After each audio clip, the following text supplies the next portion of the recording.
on his department's annual performance plan and budget for 2020-2021. Let's cross live to that.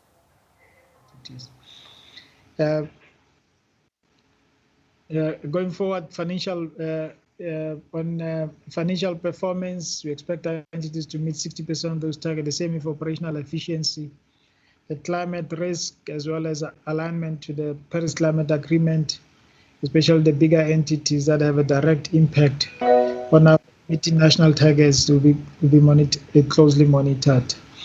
On energy side, Chair, we are expecting energy availability to move from 73% to 80% in the next 5 years. The reserve margin, which at face value looks good at 19%, we expect it to remain within the similar territory going forward. But I think the most important measure is the energy availability.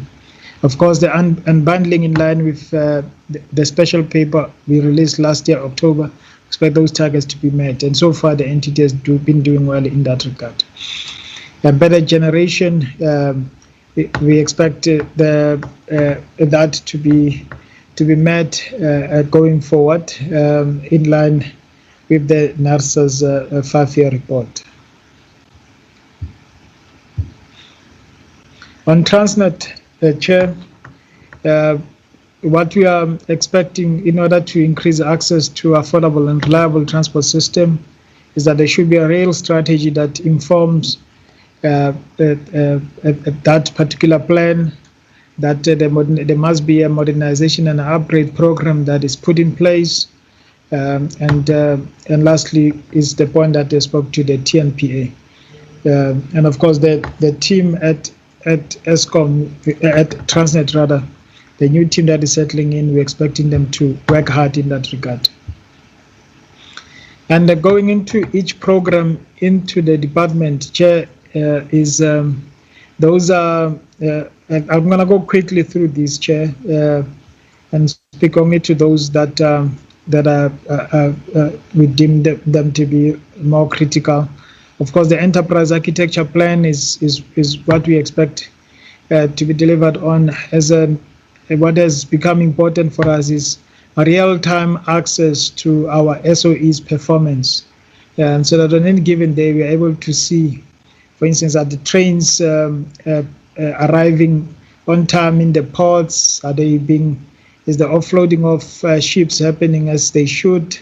At any given, we need to be able to see that constant picture. The same applies to Eskom with regard to the power generation system.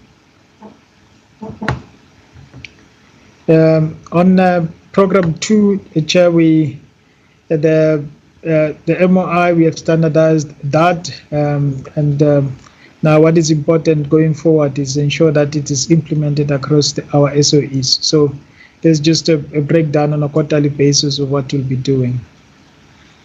This is the work on the financial assessment and investment support side of our business. This is the work that we'll be doing. We expect them to put a lot of effort into ensuring that there's analysis of the plans and that there's investor briefs given back to the SOEs. And also the dividend policy framework, we have given them a task of developing that. We have to get to a point here where our SOEs as businesses understand that a shareholder must get a dividend. We have none of our entities, at least in the time that I've been here, which is the better part of 7 years, have not paid the dividend. That cannot be acceptable. So we must find a way, like in other countries, where SOEs are big contributors to the fiscals. We need to work them towards that position. Chair, this is the Business Enhancement Industrialization Program. This is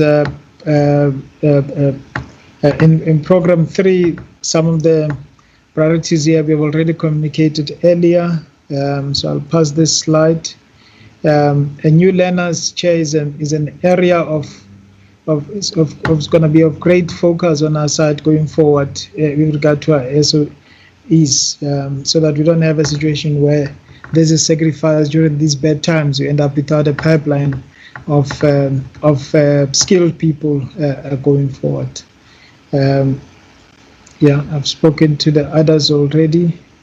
The energy and resources, that is what will be their focus going forward, both in terms of ensuring the capacity is maintained at Eskom, as well as ensuring that the maintenance program is being delivered as it should.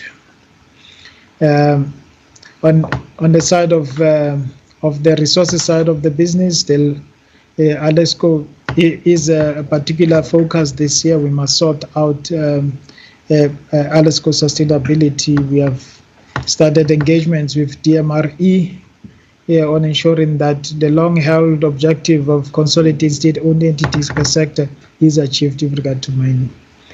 And the special paper is mentioned there again. Chair, this on the transport and defense side, shareholder compacts again reflect that Denel's contract execution has been an area of great challenge. If you look at the amount of money that is tied up in work in progress in the business, it's a real worry. So we need to ensure that the business is operationally, or rather the management puts the focus in ensuring Denel is operationally effective going forward. I've spoken to both rail and TNPA earlier. The corridor performance, that will also be placing a particular attention to it. Rolling stock reliability and the maintenance of tracks, I've spoken to that. The port terminal equipment reliability has been a major issue from the industry, and that will also be paying particular attention to. And of course, the ports as well as the rail system are part of a larger logistics system which includes roads, and that will be an area of particular focus. Chair, we have a modeling team in the department. Those are the deliverables that we'll expect from them. And Chair, what we can say in conclusion is that our entities remain quite strained, and we need to change our game, and that's what we are seeking to do with the new strategic plan as well as the APP. We are saying that the old way of conducting oversight has not worked, and the department has to act in line with what the new reality or the new dispensation demands of us. The era of producing clean reports, that those are important, Chair, and we'll continue to strive for those, but without seeing impact in our SOEs, we want to put behind us. And we want to spend the next 5 years, the department placing particular focus on stabilizing our SOCs and making some tough decisions with regard to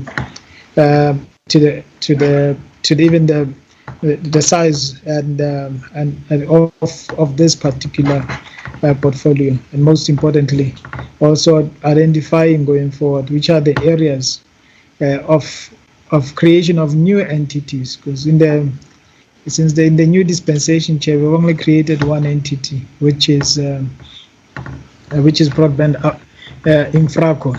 No other entity has been created, which I think is quite an indictment on all of us. Chair, this is our budget for the year. We have about 309 million rands that we have been allocated by Treasury, and I just want to flag, Chair, that this budget is already under strain, as we are all aware. The COVID-19 has led to some unplanned spending. The departments are being asked to relook their budgeting and to see where funds can be released. So this number will look differently in a couple of weeks once we have been advised by National Treasury. The transfers to our SOEs will be about 37 billion rands, and a bulk of that will be going to Transnet, rather to Eskom. My apology.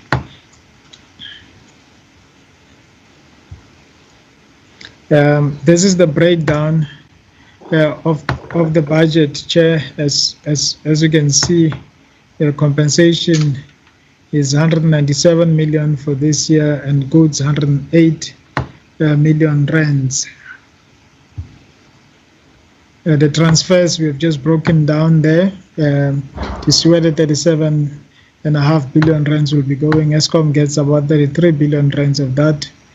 Denel has about 576 million rands that will be transferred to it.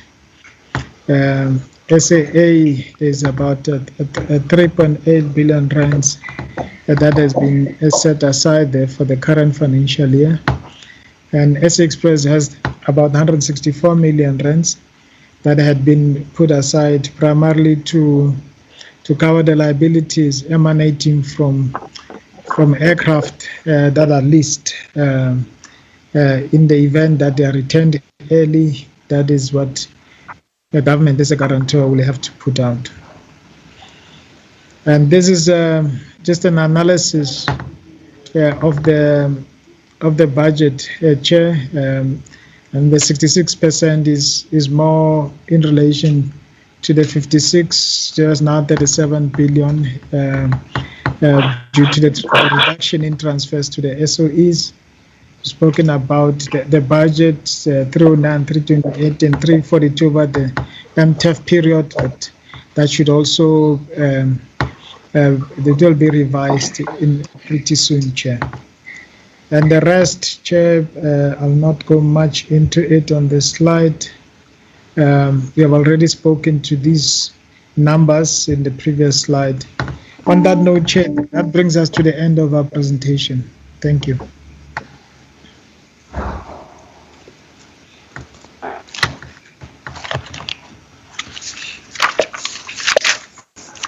Thank you, Mr. Tlhakoedi. And now I think let's welcome the Deputy Minister. Honorable Deputy Minister, we were supposed to have started with you, but due to the technical problem, you couldn't be able to tune in. Then can I take this opportunity to allow you to give your own impression and the overview? Thank you. No, thank you very much, Honorable Chair, and greetings to honorable members. My apologies once again for the delay in connecting.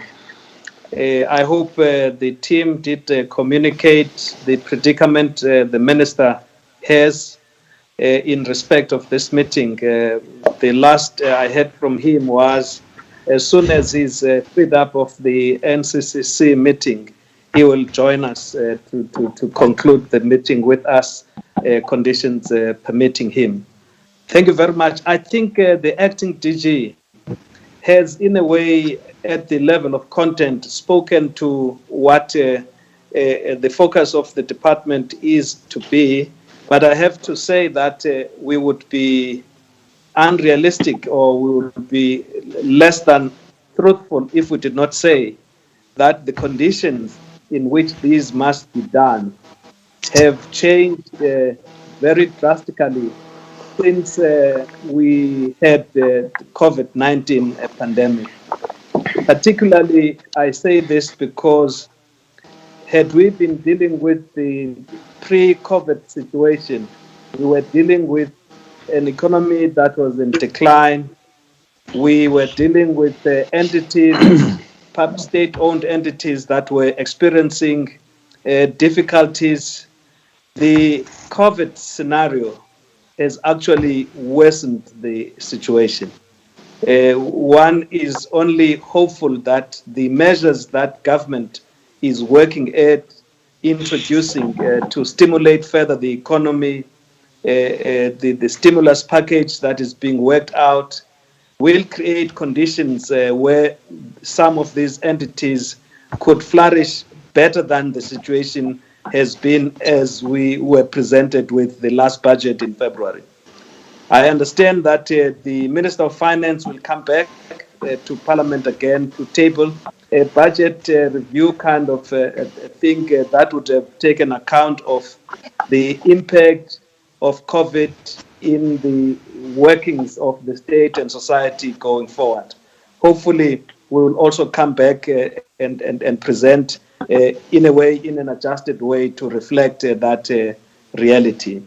If I can just say summarily over our entities, ESCOM, which we know was one of the major concerns we were seized with.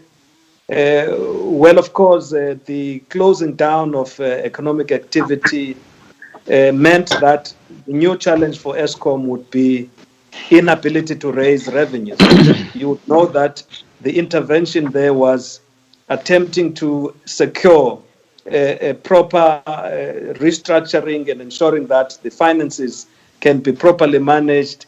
The situation, I'm saying, in as much we could have had relief in that there was time to do further operational maintenance of some of the plants, such that when the economy restarts, I'm sure we would have much better levels of energy availability going forward.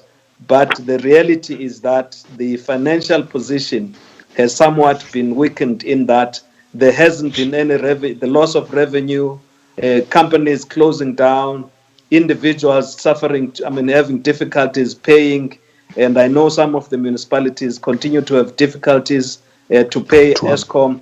All of that has impacted in the ability of ESCOM to raise the required revenues. Similarly, Transnet, yes, there's been, I think the acting DG spoke to the focus. We were looking at going forward, improving the operations in our ports, but that has also been impacted by the fact that there's been less cargo into our shores. The companies are producing less, and therefore the activity in our ports has been reduced quite significantly over this period of time.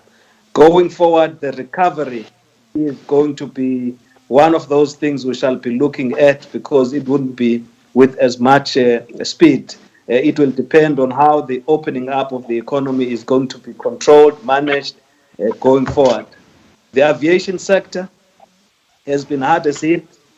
You would appreciate the difficulties we've had with SAA as well as SA Express. They have been exacerbated by the COVID reality. Much that as we had the business rescue practitioners, in one instance as it relates to SAX, they have had to go for liquidation, which is a new challenge and reality we're dealing with.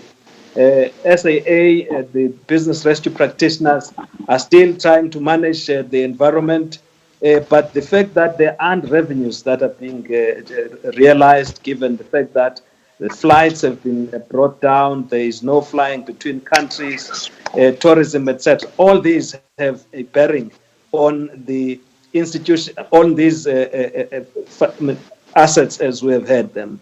Alexco similarly is having a different set of challenge, which we will be looking at how we could bring expertise to help still rescue what is rescuable in that environment. The Tunnel is also suffering a great deal. The trade between some of the partners they have acquired in terms of business has since been closed down, given the closing up that's happening throughout the country. So it has an impact in their cash flows. And so is SAFCOL. We're engaging SAFCOL to try and ensure that they can be a little more enterprising in terms of their investment as well as their revenue streams. These are challenges that if some 6 months before were looking very, very tough, the situation has become even more tougher going forward. And that is the environment perhaps in which the budget, the plans that we are presenting should be looked against. Thank you very much, Chair. That's by way of a summary in the overview. Thank you very much. Thank you, Honorable Deputy Minister Muswale. Now I have to give over to my colleague, Honorable Matibi, the chairperson of the Select Committee. Can you take over, sir? Thank you very much, Chairperson, and greetings to the Deputy Minister, the department, as well as honorable members. We can request just quickly as we start the engagement with the report that members must mute must mute. I can see there are still members that have not muted. The approach that we are going to take, honorable members, is that all of us are going to speak, meaning that we are going to take the first batch of names. I will call the names, they will follow each other. When they are done, then I will call another batch of names. We engage, then we allow the department to respond to. So there is no need for any member to say, I want to speak. We'll call your names and we'll follow each other in that order. The first batch, I want all members to listen very carefully. The first batch will be Honorable Chavalala, Honorable Kachalia, Honorable Motwe, Honorable Gumede, Honorable Mukause, Honorable Nana, and Honorable Bibi. I'm repeating.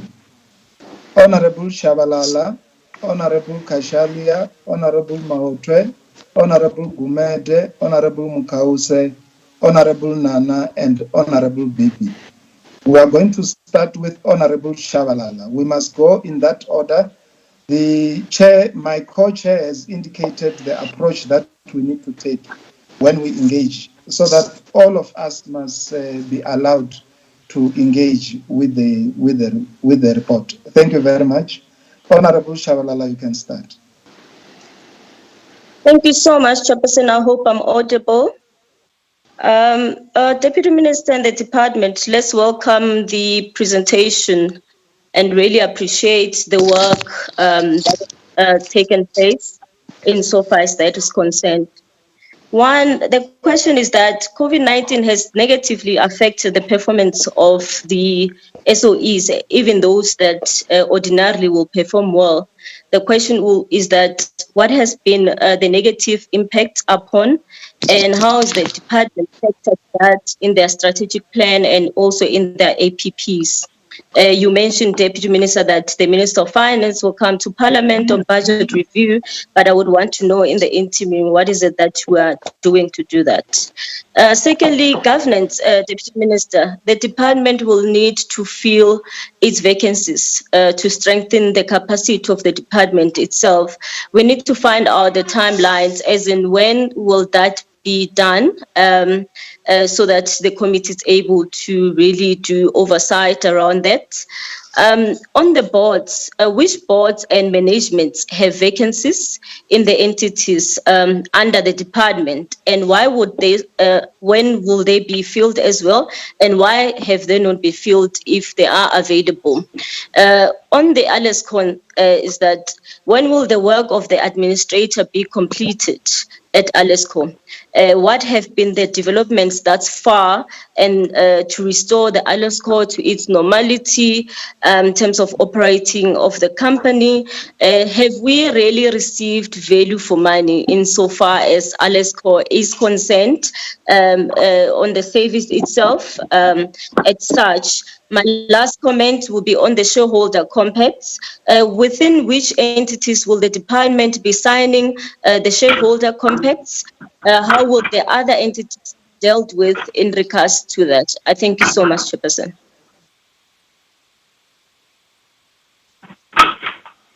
Thank you very much. Honorable Kachalia. Thank you, Chairman. I want to make a few remarks and then get to my questions.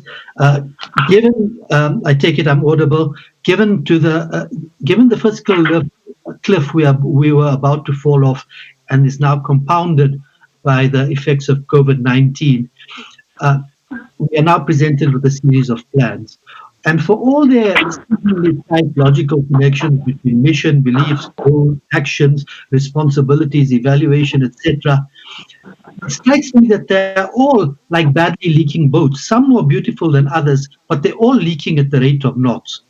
These plans represent a ritual which we are presented with regularly.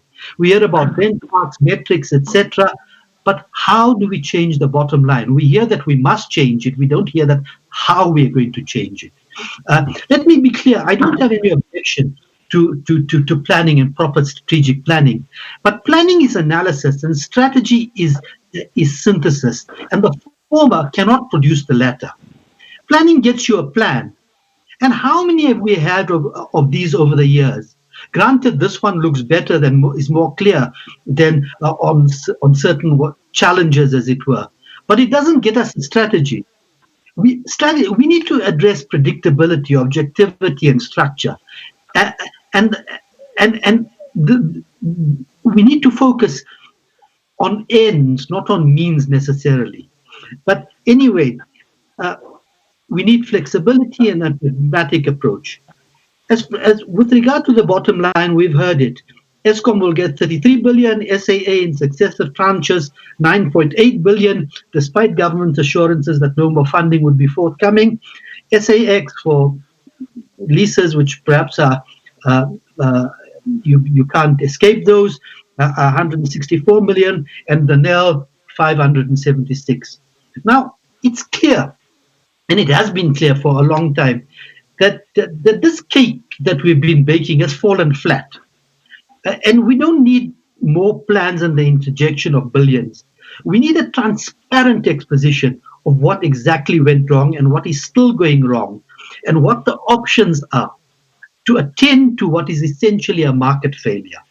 You know, just as the rationale for public sector intervention should be private sector market failure, the rationale for private sector intervention should be public sector market failure, and the continued inability to provide goods in the very words that the document public goods in the very words that the document presents. Instead, we are presented with disbursements without detail and rationale, and I'm afraid it's more of the same, old wine in new bottles, and not a particularly good vintage at that. In terms of going through it line by line, I have some questions. Why was the strategic plan 2020 delivered more than 1 month after the budget was tabled? Who have you hired with sector knowledge to perform the oversights of the SOEs that you say is necessary? In terms of the revised version of the department that the department referred to, what is being created that constitutes an enabling environment for SOCs to add economic value, operational excellence, commercial viability, and fiscal prudence? You know, this is the same old mantra. I'm afraid it's the holy grail that's never reached. What constitutes stabilization and development in phase 1? In phase 2, you aim to sustain growth. Why would you sustain negative growth, which has been the order of the day for as long as I can remember?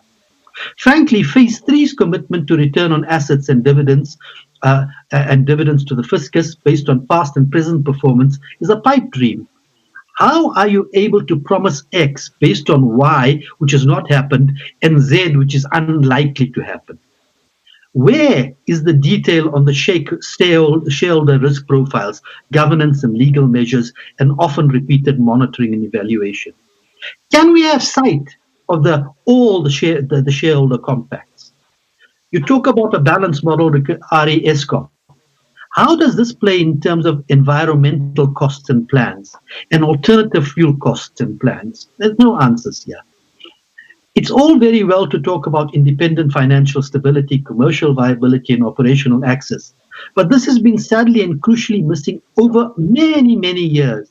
How are you going to ensure the nation that this plan is quantitatively and qualitatively different in its aim from all the others? I don't see it. I would like to be persuaded otherwise. Thank you, Chair. Thank you very much, Honorable Mote. Thank you, Chair, and good afternoon to my colleagues. I want to believe that this plan was drafted and with the view that COVID-19 is going to be here for some time. So we can't be having the Deputy Minister saying is impacted by the COVID-19. We are in COVID-19 now, and COVID-19 is going to be here for some time. So I want to believe that when this plan was put in place, it was well thought of, taking into account the current pandemic we are faced with as a country. And well, all the pages in the presentation are paged 0. So I'm hoping that the colleagues will follow. If you look at the strategic impact overview, your NDP objectives plus the DPE and SOE objectives, they're not aligned. I mean, the far left, which says the NDP, the first line there made me smile when it said position SOEs to support reindustrialization of the South African economy. But that's where it ends. When you look at DPE, what it's doing and what it plans to do, and the SOEs, it talks nothing about industrialization. And it should be championing the industrialization in the country with current infrastructure. All right, those are various MPs responding to the Department of Public Enterprises budget plan for the 2020-2021 year. The DPE... I rejoined the meeting. I am perfect. Thank you so much. Can we get a person who has not muted to mute? Hello, I can hear you. Can we get a person who has not muted to mute so that we allow the member who is speaking to speak? Honorable Maute, I think you can continue. Yeah. Thank you, Chairperson. So I'm appealing to DPE to really relook at their objectives in terms of what are they going to do to industrialize this country. And that speaks also to the second point, that's a transformation of the South African economy. If we can industrialize using the SOEs, that automatically will transform the current form of our economy. So I don't have comfort when I read this document in terms of what programs are they going to do actually to industrialize, which is what is much more needed, and it's even more evident now than ever that we actually need an industrialized country. Now, moving forward, the measuring outcomes. We've got the table that shows us the increase of SOE's local content to spend to 75%. Now, the question is, where are we right now? And we are told of the 5-year target. In the immediate, what is your target? Because you can't move. If you are at 50% right now, how are you going to be moving from 50% now progressively up until you get to 75% in 5 years? Because otherwise what you are telling us is that we must just accept that in 5 years it will be 75%. So if next year you come, you have not yet met your 75%, you must keep quiet because you are still within your 5 years. But we want to measure progress as we go, because we don't want to wake up after 5 years that you have not met your 75%. So please show us the 1-year view and then how you plan to move over the years until you achieve your 75%. And that goes to all the outcomes, actually. And then, Chair, move.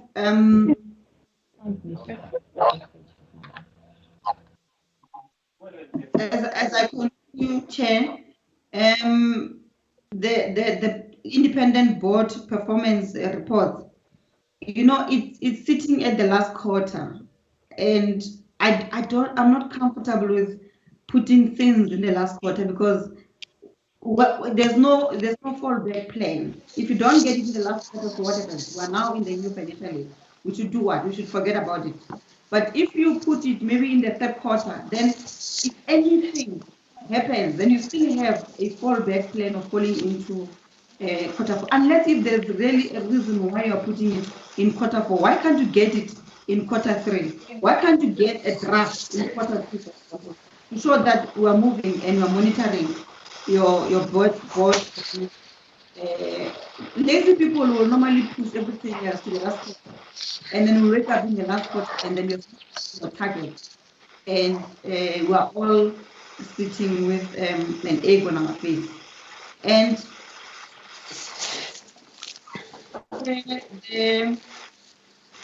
the last one there is transport and defense. You know, there's so much capability within Transnet that I do not think that is really exploited to the level that it should. I believe that we can set an example with Transnet and kill this narrative that the government is not doing much. You've got lots of engineers there, you've got learned people there who are eager and ready to lend a hand. But I do not think that we are really taking advantage of those people and really transforming, or rather even putting an effort to contribute to the economy. I think we need to really look at Transnet once again. Come up with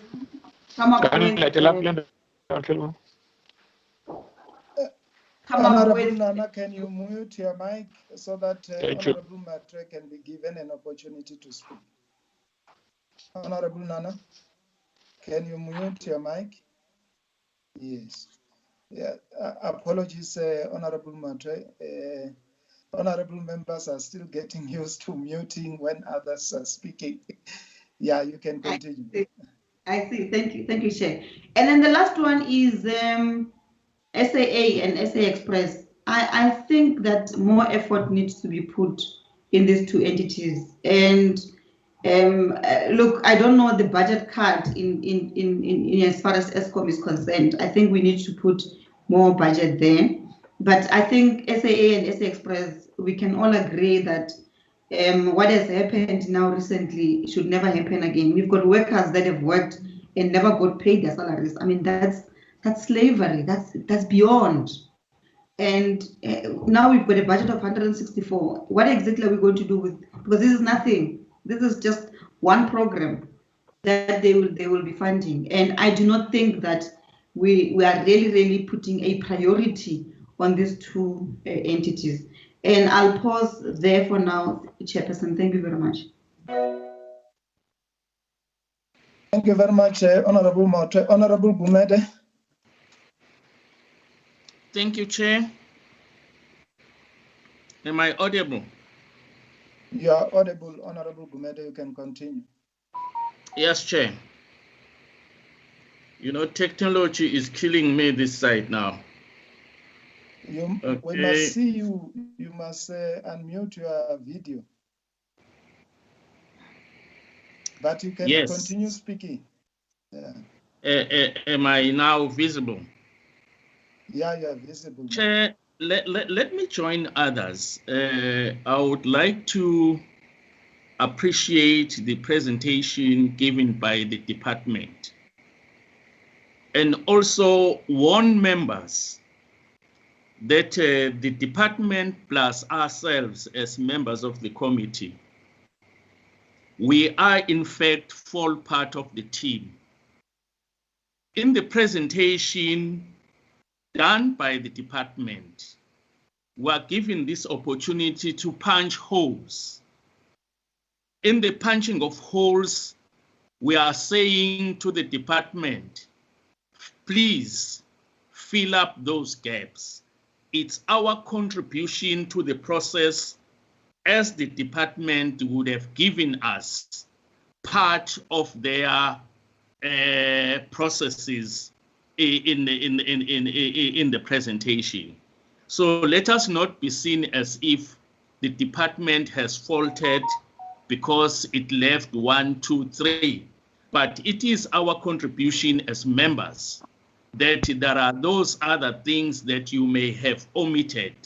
Go and check those things against the strategy and then fill up the gaps, and then at the end of the day, you will resubmit so that we see whether it covers all the information that would have contributed at this meeting. However, Chair, I'm thankful to the report and thank you very much to the department. I've got 3 questions here, Chair. The first question is, one of the main strategic goals of the department is the development of skills and respond to the high level of unemployment. With the 3 catastrophic elements of COVID-19, downgrading of the country, impact of Zondo Commission, I'm still interested what is taking place with the commission because everything is quiet. Denel is likely to lose the essential critical skills for being unable to pay salaries. How does the department envisage to fulfill its strategic objective in this climate? That is the first question. The second question is, for the 2 consecutive years, Denel has failed to comply with the regulations in relation to the submission of the 2017-18, 2018-19 annual reports and financial statement in terms of the strategic and performance plans and oversight role that the department provides. What specific strategy, if any, the department devised to ensure that such recurrence does not repeat itself? The last question is, what does restructuring mean in a strategic context of Denel? Those are the 3 questions I have. Thank you, Chair. Thank you very much, Honorable Mukause. Thank you, Chairperson. Chairperson, this state of collapse and in a state of disarray. Sorry, Honorable Mukause. It's not a new thing. Sorry, Honorable Mukause, I can't hear you. I don't know whether you are audible enough. If you can mute the video so that you can remain with the audio, so that we can hear you. Just try it first.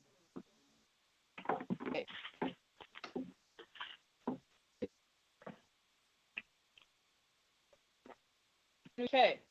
You can continue. Yeah. Thank you, Chairperson. I think there's no secret.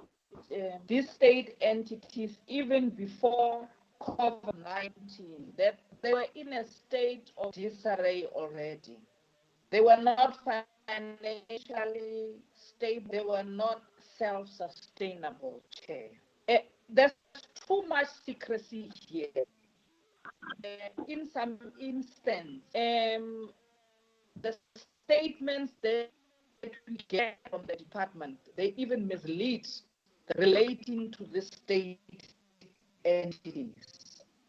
Now, we need to reach a point where we ask the department to give us a more clearer picture or a more clearer plan as to how are they going to save the state entities. Because we're not getting anything positive from the government and even from the executive.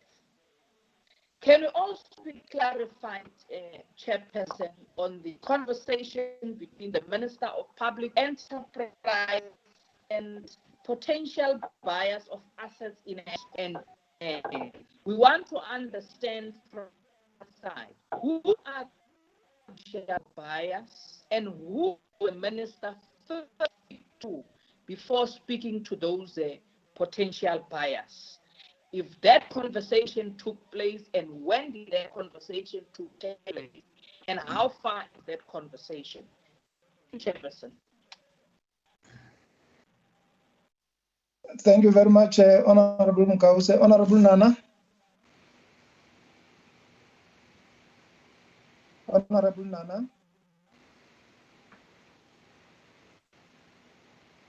Thanks, Chairperson, and apologies for having not muted my thing here. Chair, firstly, I would want to check with the DG and the Deputy Minister. Quite recently, I've heard and seen reports of a possible return of a discussion about nuclear energy. And the last time I checked, government was quite clear that nuclear energy was unaffordable and the country could not venture into that direction. I now hear that there are new talks and reports, as I said, that we may go back the nuclear route. Can the DG and apply the two committees as to whether we have now reneged on our initial position that nuclear energy is unaffordable? Are we going back to nuclear? That's the first one, Chair. The second issue, Chairperson, which again it's born out of reports that have been coming out of the media, that it has now become a common occurrence that senior executives who are approached or are successful in when they have applied for senior positions in our SOEs, particularly senior executives of color. And I'm saying this with utmost caution, Chair. There are reports that the senior executives kind of put their packages and what they're going to earn ahead of the actual responsibility that they hold, I mean, to the country. Can the DG confirm that indeed, or deny, or dismiss these reports that there is more of a lack of patriotism from senior executives, particularly executives of color? And the third issue, Chair, is in page 16 of the presentation. I think the title is Sustainability Indicators. The DG mentioned in two programs, they have set the target at 60%. I wanted to know what informs this target, because from where I'm sitting, I think it is a rather very low target to set for our state-owned enterprises. And the fourth question, Chair, dates back to about 10 years ago. I'm pleased that the DG has been in the department for about 7 years, so he may be able to respond to this. I recall during the era of Minister Hogan as the Minister of Public Enterprises, there was a talk of switching Cape Gauge track to standard gauge to allow trains to the Cape Province to move at a much faster pace. Can I check whether the DG is aware of this? And if yes, has that project been shelved, or will we at some point the railway lines in the Cape Province being switched from Cape Gauge to standard gauge? Honorable Kachalia, Chair, has hit the nail on its head. I was sitting here listening. I got a sense that I've heard some of what the DG says for for about 6-7 years now. And when I said it sounded like a pipe dream, so am I, Philip, it sounded like a pipe dream. For instance, the DG chair says the SOEs should at some point be able to pay dividends to the shareholder. I fully agree with him. But Chair, I'm sure you'll agree with me that without concrete steps to achieve that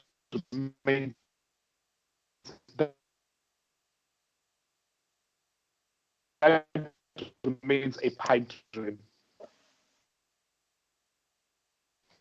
And then the deal that without that is set to fail, because in instances like these, the devil is in the detail. So I would really be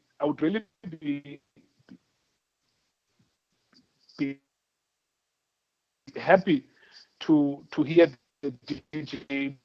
They may not respond to now. I mean, they can submit it to the committee as to exactly what steps do they seek to ensure being endless pits in which taxpayers to throw without any return in investment. And the last two, Chair, DG, you lead a staff of about 200 staff members in your department, and your budget is a mere 360 million.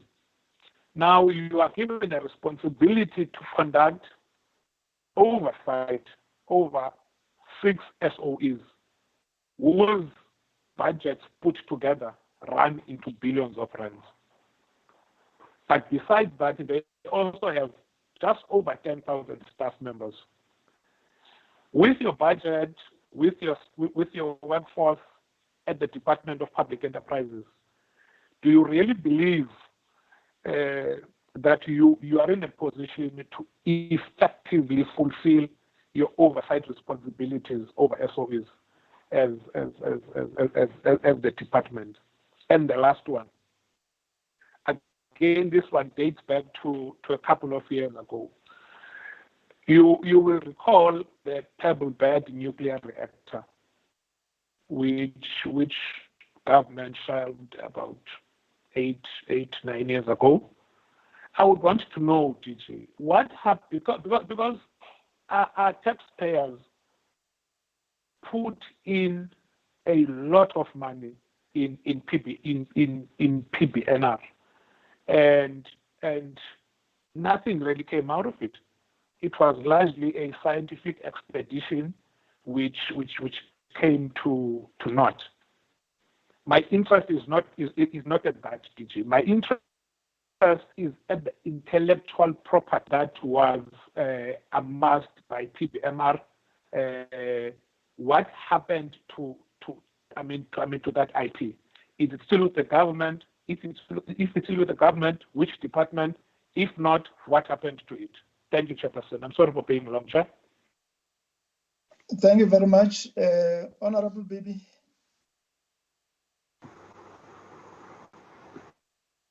Thank you very much, Chair. Greetings to the DM and also to the two chairpersons and also to the department.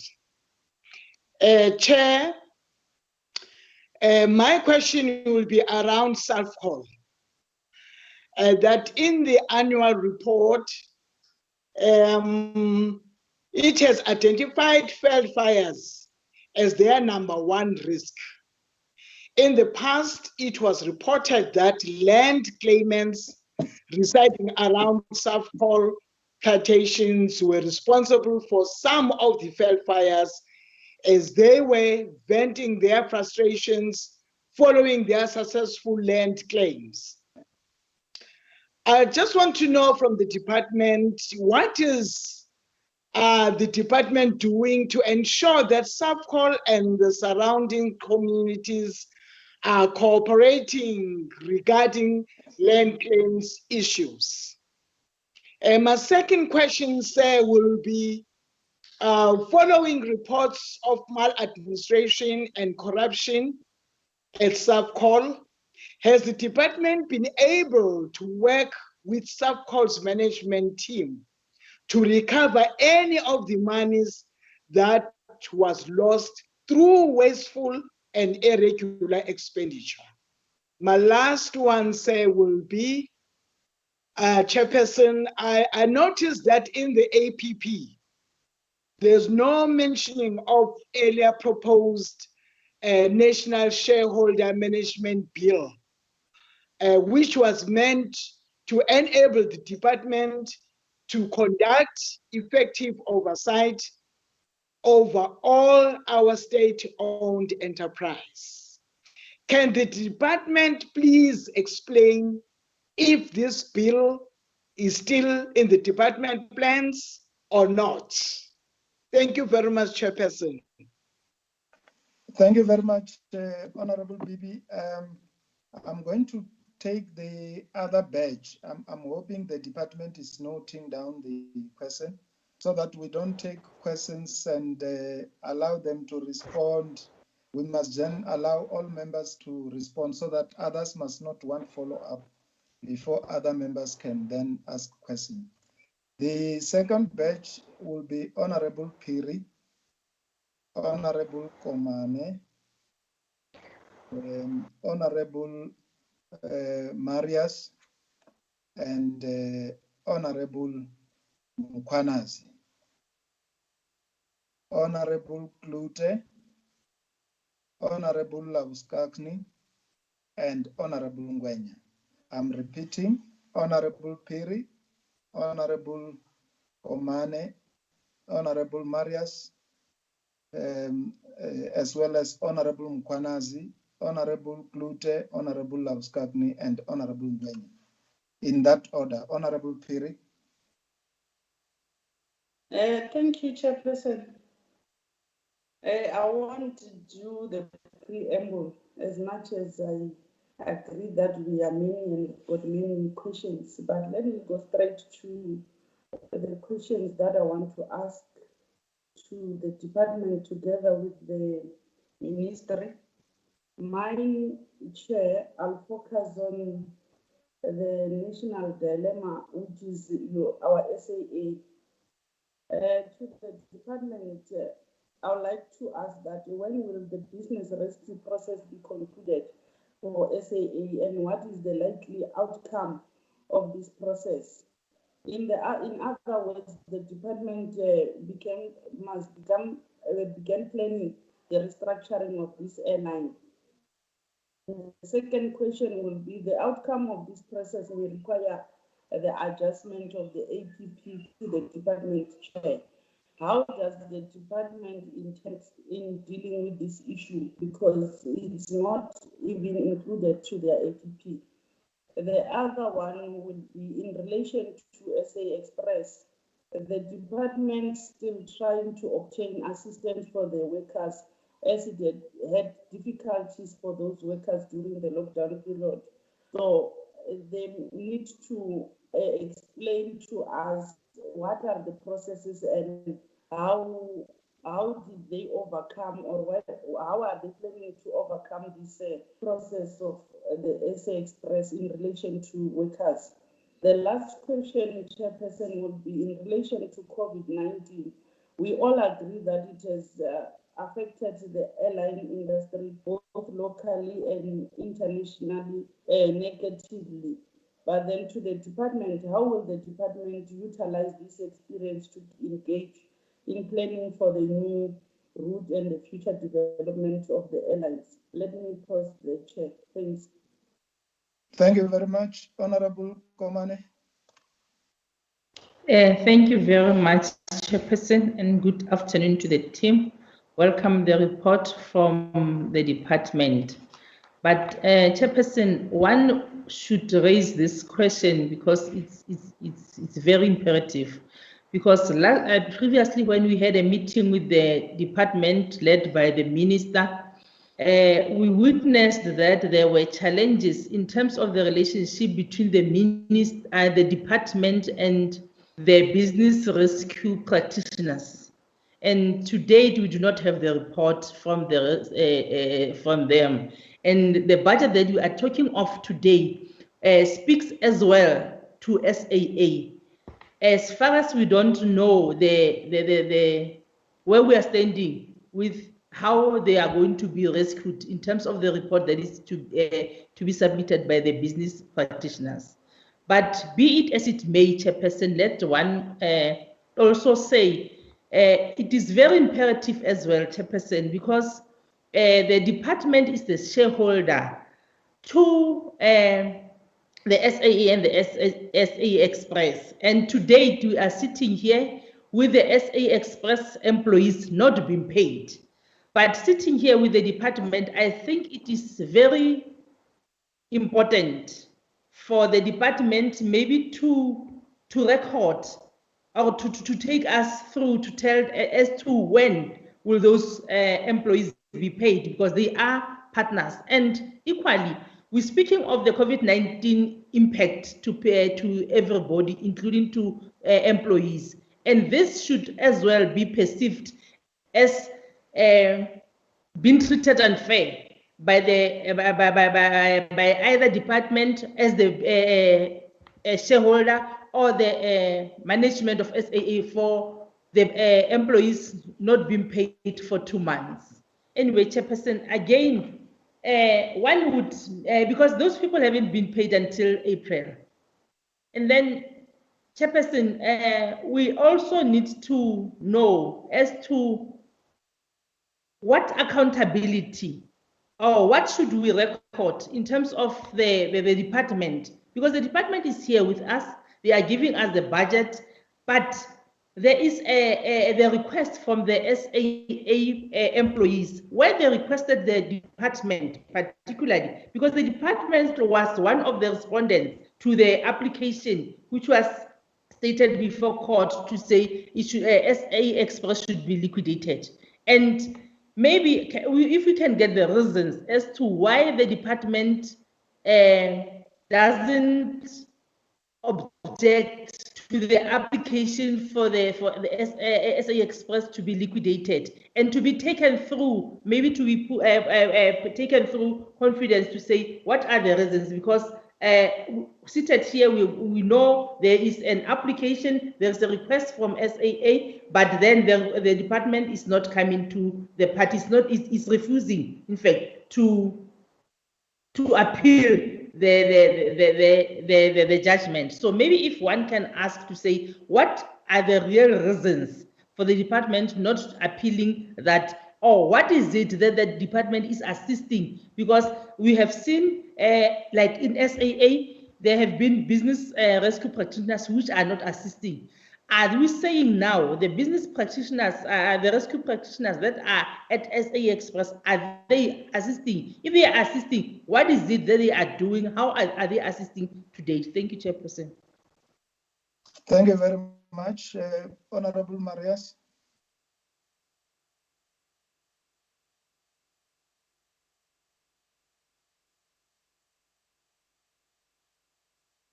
Honorable Mkwanazi.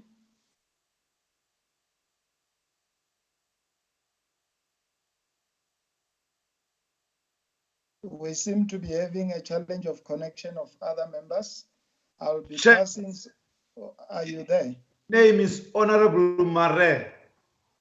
Honorable Mare. Is he there?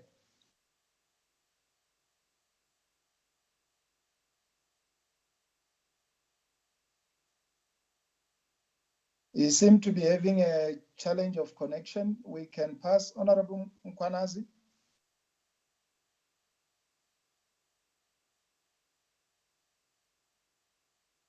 Honorable Klute. Thank you, Chairperson. I just want to make sure if I'm audible. You are audible. We can hear you. Yeah. Thank you, Chairperson, and thank you for finding a way to have a much more smoother meeting this time around. So thank you for that. You know, there's nothing wrong if goals and objectives change. Could show that the department is possibly flexible and responsive to challenges that arise. But let's be honest, we do not see any improvements regarding SOEs and what we are facing today. And the current COVID-19 situation has nothing to do with these entities not being able to be effective. They've been so for a very long time. We should be very worried about the fact that business rescue package after business rescue package shows no results. And we should all be very worried about the fact that Eskom is going to, or how they are going to respond to the fact that lockdown has limited its capacity to generate not only electricity, but also income, especially now. But those are just opening remarks. I just want to point to, or allude to a few facts, and the Deputy Minister also mentioned this. Recent media reports suggest Denel can't pay May's salaries. So, Deputy Minister, it's not Denel who's suffering, but it's Denel's workers who are suffering. Despite the slight easing of South Africa's lockdown restrictions this month, Denel is running a reduced operation. As a result, no income is generated. Also taking into account liquidity problems experienced by the company for the past few years, cash flow has dried up to such an extent that salaries cannot be paid next week. Orders to the value of more than 101 million rand cannot be delivered at present because export permits are not being issued. Now, these are the type of orders that determine whether people can be paid salaries or not. Denel furthermore informed its staff it cannot pay the April pensions, taxes, and employment insurance funds contributions. Denel also did not manage to pay medical aid premiums to ensure staff could retain their access to private healthcare. So these are the harsh realities we are facing at Denel. So my question is, what is the current position of Denel on one, their salaries, and two, their current operational ability? Also, Denel already reduced operational costs by 1 billion rand and had filed at least 5 applications to the government to sell non-core assets. So what is the department's position to sell these assets? And finally, last year during the Select Committee briefing by Alexco, it came to surface that Alexco is not functioning properly owing to its geographical data that had been lost, and as I understood it at that time, that was actually stolen. Now, if the core data of a state-owned company and entity is lost, it cannot operate, especially if the data is in the hands of someone else. My question is, has there been any investigation into the data being lost or stolen?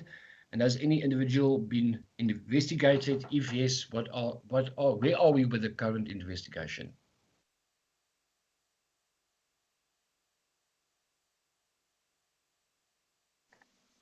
Are you done, Honorable Glute? Yes, thank you, Okay. Chair. Thank you very much. Honorable Lavskak.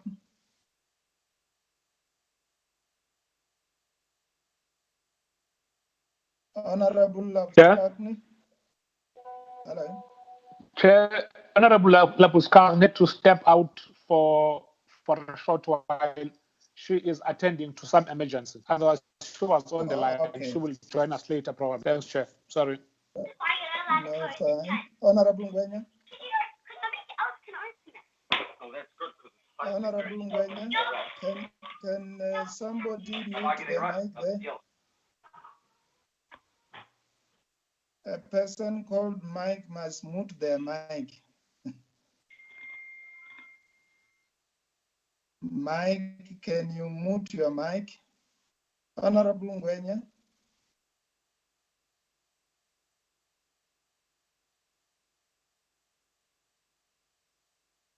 Okay, we can pass if they are not on the line for now. Honorable Arnold.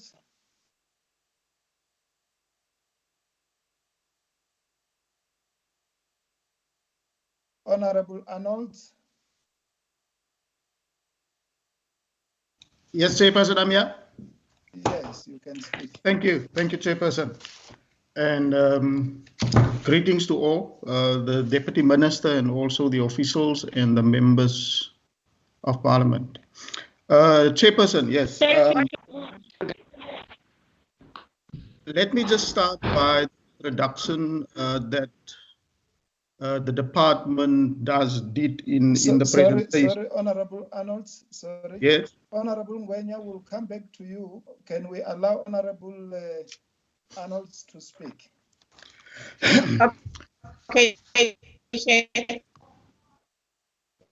Yes, Chairperson. Thank you also for the department for the presentation. I think it was well received.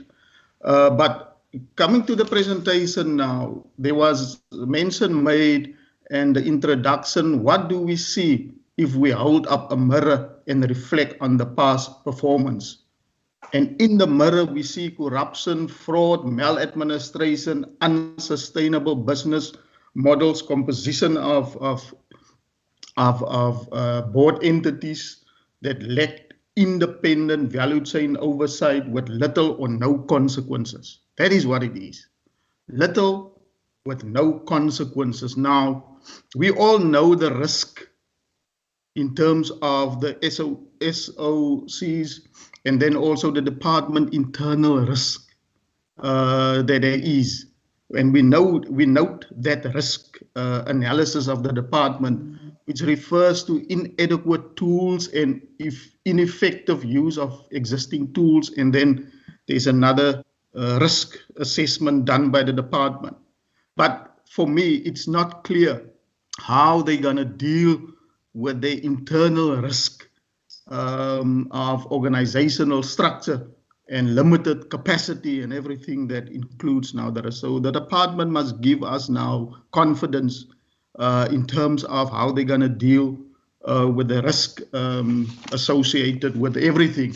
Because if you don't deal effectively with the risk, it means now the department will just continue on the same path, including those SOEs.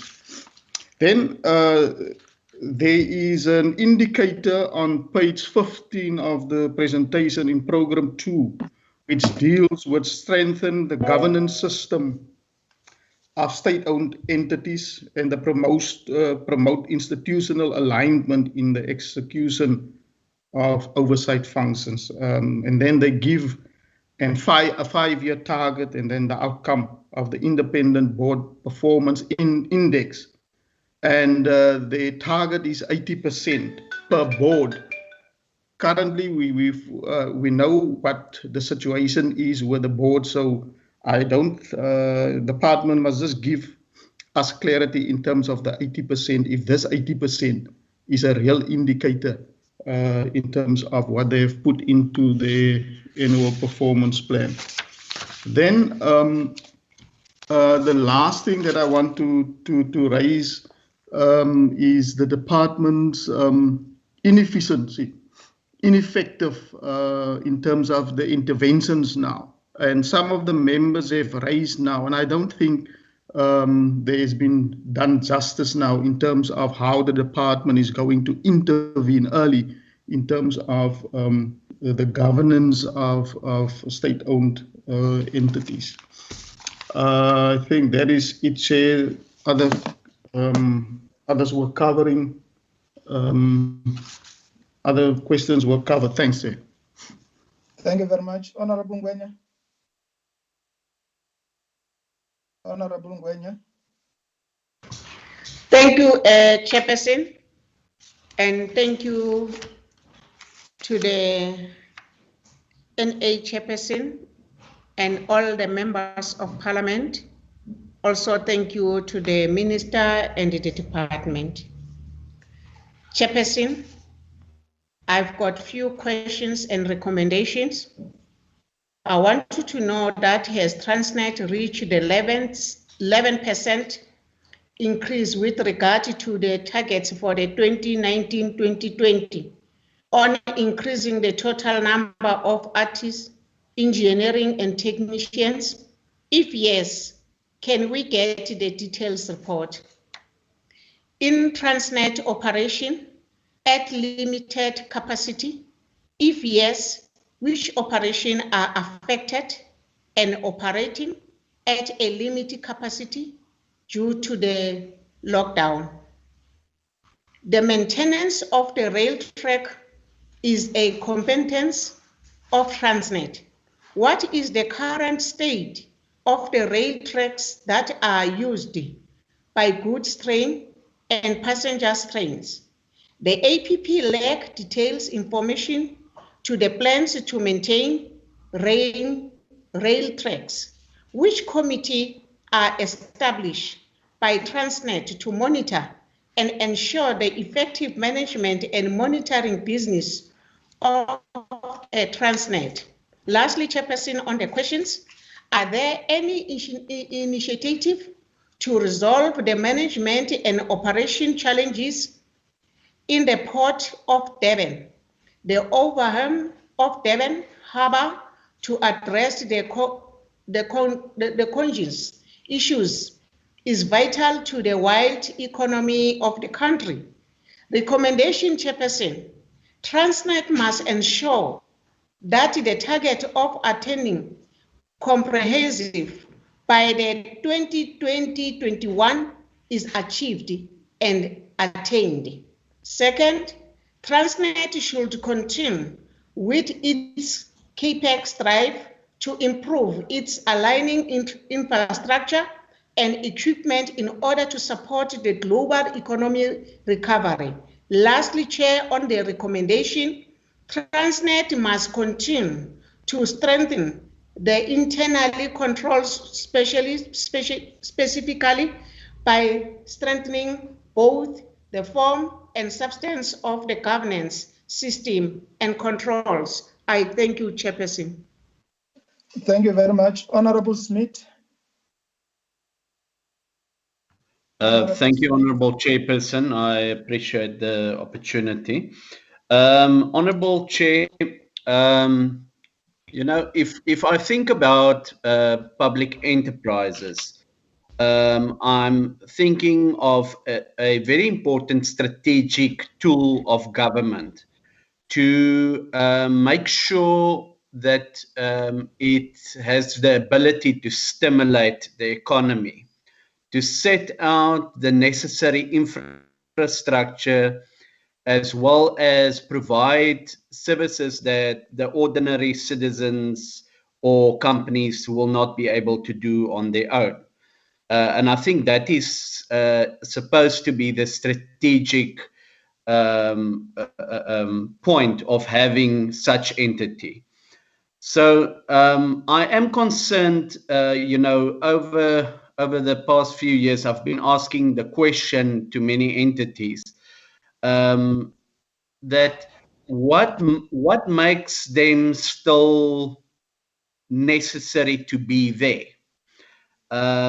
Because when they were established, for example, SAA, that was established at the time when it was necessary for an airline to be set up. Today, there is a lot of private individuals that can, or companies that can set up effective airlines. So the strategy or the necessity of such entities change over time. The other thing that I'm concerned about is it seems that entities have been moving away from the strategic goal of the basic infrastructure and stimulating the economy towards having, you know, financial viability.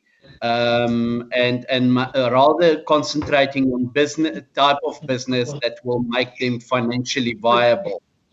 If we look at Transnet, for example, Honorable Ngwenya, can you put your... Honorable Ngwenya, can you mute your mic, please? Honorable Ngwenya, can you mute your mic? Yeah. You are disrupting another member. Yes, thank you very much. Thank you, Chair. Smith. For example, Transnet, you know, that is supposed to make sure that the infrastructure is in place, has now been concentrating much more on producing locomotives and all of that. I understand it needs to survive financially, but it cannot be at the cost of its strategic importance. Saying that, Chair, I would like to know from the department, what will you be doing differently, which bold changes will be effected in the strategic plan to kickstart the economy to counter the impact of the lockdown and the coronavirus epidemic? And how much money will be redirected to fund this drastic changes? The second question is, how will the department adjust to the new normal of working, which changes will be made to its operations, and what impact will this have on the budget allocations? In line with reprioritizing and the strategic realignment of public enterprises, which entities will be closed, merged, restructured, and privatized in line with both the President, the Minister of Public Enterprises, and the Finance Minister as they alluded? And what is the timelines for such? Thank you. Thank you very much, Honorable Smith. Honorable Mudise. Honorable Mudise. Honorable Dlamini. Thank you, Chair. Okay. Honorable Chair. Yes. Yes. Thanks, Honorable Chairpersons. Let me welcome the presentation by the department led by the Deputy Minister. Honorable Chairperson, I've got two questions. First question is, I noticed in the presentation that there's no mention of the rationalization of the state-owned enterprises. Does that mean no SOE under the department will further affected by this process, except broadband infraco? Honorable Chairperson, I'm asking this question with respect to suggest that DINEL should fall under the Department of Defense and Military Veterans. If you can explain, Chair. The second question, Honorable Chairperson, as the department overseeing DINEL, what role or relationship with the South African National Conventional Arms Control Committee, whose role, amongst things, is to ensure that DINEL does not sell arms to accused of human violations, human rights violations. Recently, DINEL has been ordered to stop exporting arms or weapons, Honorable Chair, to Saudi Arabia and the Arabs of Emirates. And Honorable Chairperson, that thing, it's something that affects DINEL financially. Did the department play a role in advising DINEL in which terms of which markets are suitable or for exports or are not suitable for exports? Can the department elaborate on this? How did they help DINEL, or how did they advise the DINEL? I will pause there, Honorable Chair. Thank you very much. Yes, thank you very much, Honorable Mudise. I was checking if Honorable Dlamini is still on the line. We can allow her to be the last one and then hand over to the department. Honorable Dlamini? I think she's not, or Honorable Dlamini. I'm just checking. I think I've got two members who have not spoken, Honorable Dlamini and Honorable Mkhwanazi.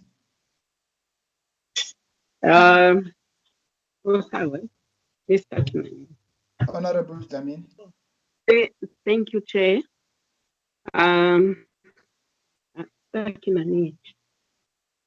Thank you, Chair. Thank you very much, Chairperson, and appreciate presentation by department. I got about 3 questions, Chairperson. To extend the Transnet implementation recommendation of presidential review committee PRC, which was among other established to respond to the development state agenda. The 31 PRC recommendation were approved by Cabinet Parliament has constitutional duty to oversee the implementation to those recommendations to the letter. The other question, Chairperson, rail crossing continental to be safe challenge that what Transnet Transnet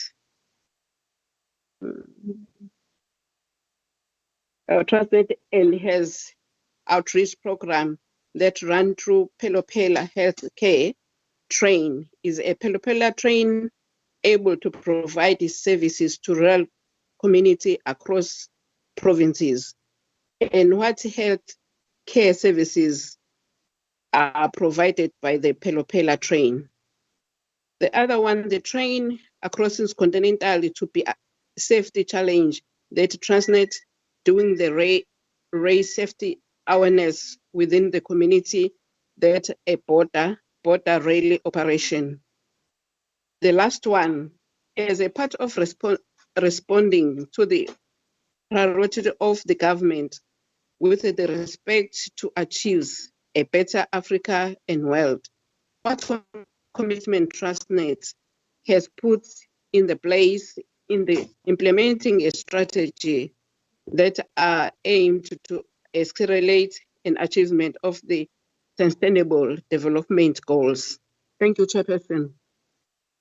Thank you very much. I think we have afforded all the members the opportunity to make inputs and also to raise questions. And I will hand over to the Deputy Minister together with your team to respond to questions that have been raised by honorable members and also to make observations in terms of the inputs that they have given. Thank you very much, DM.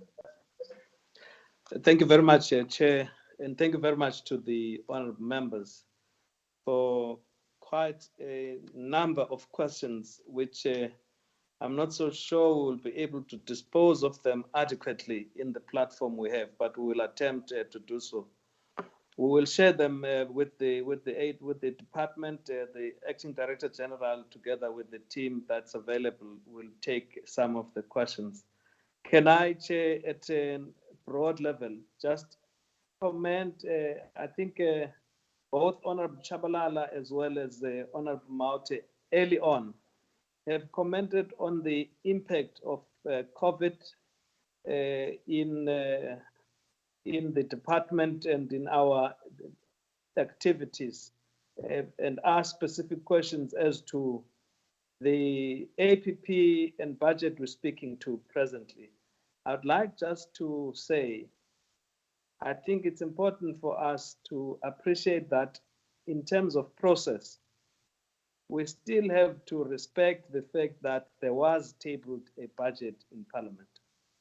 And that budget was tabled in February of this year, which was a culmination of activities and interactions between the Treasury, the whole of government, with departments that ended sometime in November, December, because early January departments were all issued with allocation letters. So that is the frame we can speak to until there is a tabling of a different budget. So we cannot speak here and now to how we have integrated in our plans, which we shall be implementing without that process having run its course. I'm just saying, just for us to be at one, from what I'm saying, we, of necessity, following the Minister of Finance having come back to Parliament, we shall have as well to come back, update rework some of the approaches we have right now to take account of the reality of COVID that will be with us going forward. Secondly, Chair, how I wish we would all have been like Honorable Ngwenya, questions as well as offer some suggestions. I think we take note of the suggestions that Honorable Ngwenya has made towards Transnet. Will transmit those, and hopefully they can help in comprehending with the situation as we have. I was going to then, Chair, ask that you allow the Director General to take on the questions. I will note, I'll observe those that are not responded to. I'll come back at the end, perhaps when they would have dealt with those that, where there will be gaps, I'll come back, Honorable Chair. With your permission, can I ask the Acting Director General to then, in a sequence, deal with the questions that have been raised? Yeah, we are in your hands, DM.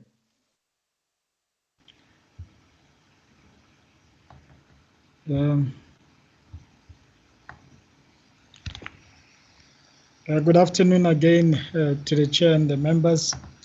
I'm going to request the colleagues that are with me on the line here to respond to some of the SOE specific questions. I'll deal with some of them or some of the questions that relate to the department directly. And maybe before I go into the answers, Chair, I must just point out that this plan that we are presenting relates to the department. The SOEs, rather, my apology, have their own strategic plans as well as corporate plans to ensure that they also improve their performance going forward. So some of the detail that has been required will become visible in there. And there was a question, obviously, on the shareholder compacts. The shareholder compacts, we report on them on an annual basis. At the end of each financial year, when we publish or rather when the SOEs publish their annual reports in their performance against the shareholder compacts and what they had been contracted against becomes visible. So I'll just ask the members if they can just refer to those. Of course, for the current financial year, the compacts, it's not a proper practice to release them while they are being implemented for commercial reasons, and that's what we'll be doing going forward. Now, Honorable Chaulala asked about the filling of vacancies. I can refer to the vacancies within the department. We are planning soon after lockdown to be publishing adverts in the papers to at least fill the non-SMS positions in the department. Parallel to this process, we're also looking at how we are reorganizing the department, so the more senior positions will be filled in due course.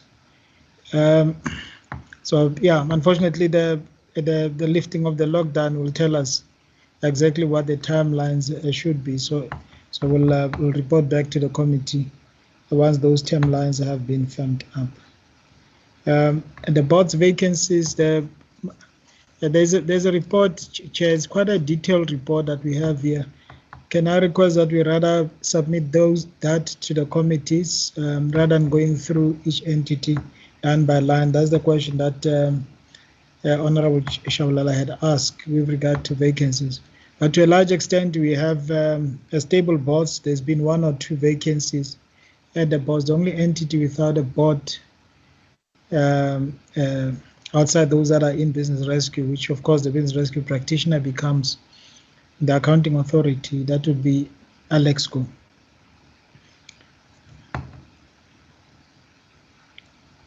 Yeah, and coming to the questions that Honorable Kashalia has asked, I think there's no one who can dispute some of the statements that Honorable Kachalia has shared with us this morning. We all are quite agitated to see these entities finally deliver on the mandates that we have given to them, and obviously this is dependent also on ensuring that we have the right leadership appointed at these entities. And that's what we have committed to do. Chair, if you look at the quality of boards that we have brought in at our SOEs, it reflects that. The boards have started filling executive positions at these entities, and with people with the right sector knowledge. That's important if you're going to develop the right plans, if you're going to ensure that there is proper implementation that happens. Our job as a department is to communicate to the SOEs what the strategic priorities are. In this presentation, we have done that. And then what we then do throughout the year on a quarterly basis, we evaluate whether the entities are delivering on what we have agreed. So that's how it operates. And the question that was raised regarding the knowledge of people in the department, we have a very thin department, it was noted, but we have some young people really with a good experience and knowledge here. We don't have enough of them. More needs to be brought in, and that's one of the areas we need to address. But what we've also been doing, Chair, is also bring in, and there's been a lot of tumamina that we have used here, to bring in very experienced individuals to help with imparting of skills to our people in the department. I mean, there's a ministerial task team that has very experienced people that are working with people in the energy team to ensure that there's increased oversight on ESCOM.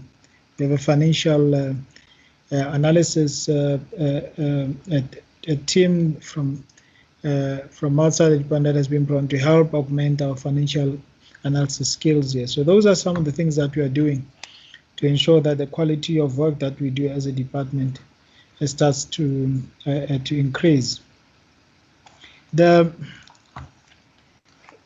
have noted the question with regard to the plan from that it's qualitatively and quantitatively deficient. If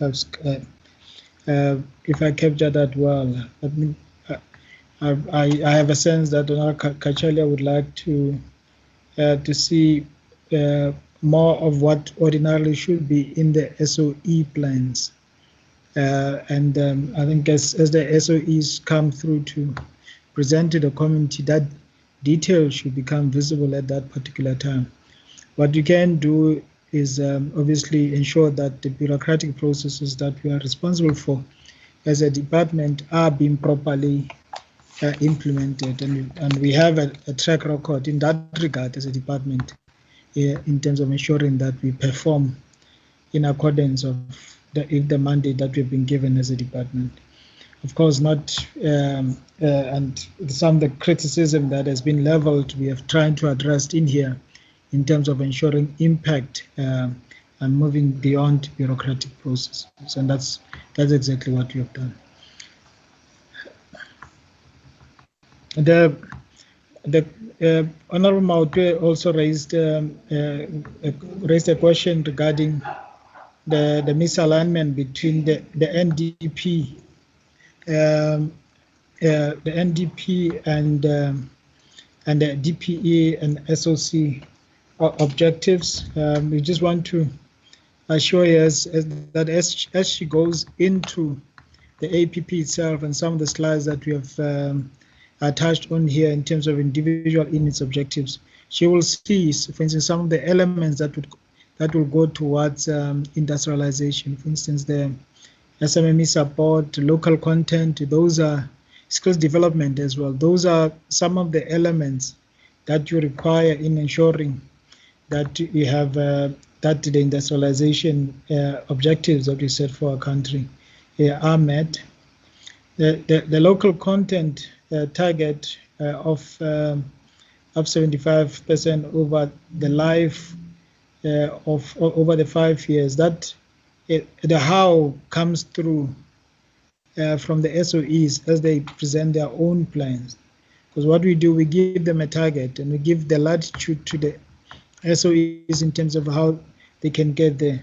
Of course, what we do in conjunction with the, for instance, Department of Trade and Industry, will insist that certain programs of government that will enable these targets to be met are implemented. For instance, the industrial participation program, that it is implemented by the SOEs. We have our own competitive supply development program, so that the framework for house is within that.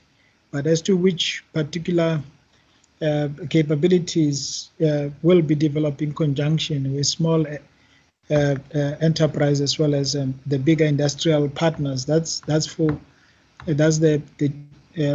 our SOCs are expecting them to do. The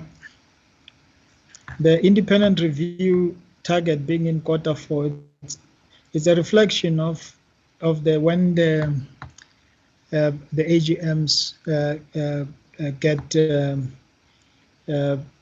we start. They are held in the last quarter, late Q2 into Q3. So you really start to have your results get pulled together in Q4. So that's what it reflects there. So it's not really it is not an intention not to do any work throughout the year. So that's what is meant there. And of course, for various reasons, what tends to happen at times is that the AGMs are not held when they are supposed to be held. So that's where the target is placed where it is. We agree on the issue of the capability that is a Transnet, especially Transnet engineering, Honorable Mautwe, that more can be done to leverage that particular capability. We have, for instance, during this COVID-19, roped in Transnet engineering to help out with provision of PPE to the SOE. Some of the 3D print to the hospitals, PPEs to the hospitals.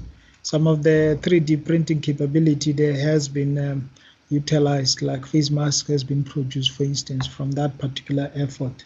But certainly more needs to be done going forward. But what also this brings up, Chair, is the importance of the local content measure.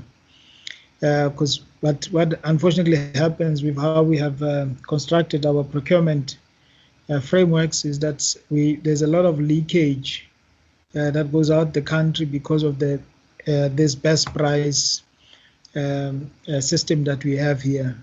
So where in some instances we would be paying maybe an extra 10-15% for locally produced product, that local entity loses out to a foreign entity that is dumping product in this country. That is some of the things that, some of the unintended consequences of some of the policies that we have put in place. So we need to see how jointly we can address those. On the issue of SA Express employees not being paid, the department has intervened by directing applications to the EAF to help out there. It's a challenge that it's a problem that it does not sit well with us, of course, but the future of SA Express, it needs to be decided very soon so that the situation that the workers find themselves there can at least be brought to an end so that they can start planning their future. And this is obviously reliant on what sort of airline industry is going to emerge after the lockdown period. What we know from IATA and ICAO numbers is that literally around the world the industry is getting decimated. That's what we know, and the propensity to fly is not going to be recovered anytime soon. There's talk of 3 to 4 years before we can come back to the air travel numbers that we have seen pre-COVID-19. So it's a very difficult space that we find ourselves in. Chair, we have read how airlines locally are going into business rescue. Airlines that were supposed to be quite strong and robust entities, like we've seen with BA Air, for instance. There's rumors of other airlines following very soon. So that's where the industry finds itself in. And if you are limping like SA Express was and SAA, you literally find yourself in a very difficult position in this era of COVID. Honorable Gumede, we appreciate the constructive words that emanate from yourself with regard to cooperation between ourselves and the committee. It's definitely our intention here to find that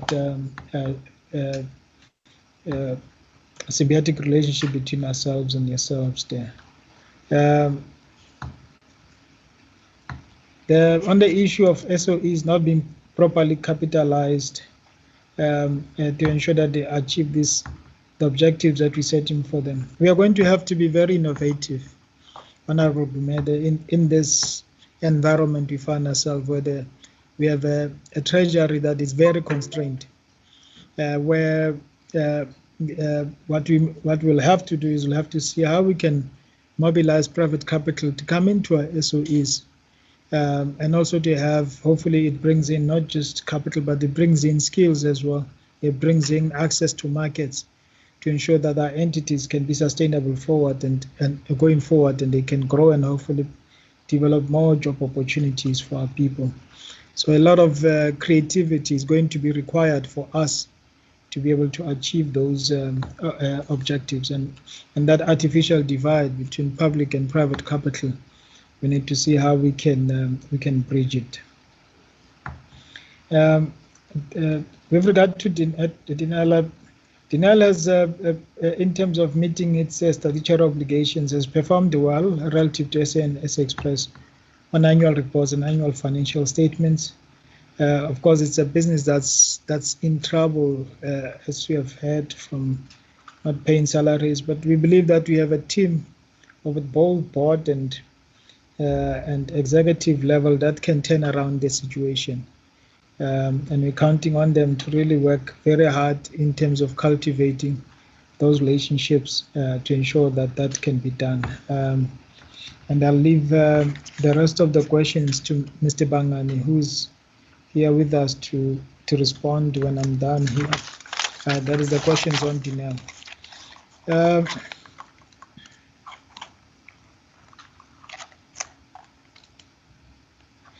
On the Honorable Mokause wanted a better picture to be shared on how the SOEs are going to be turned around.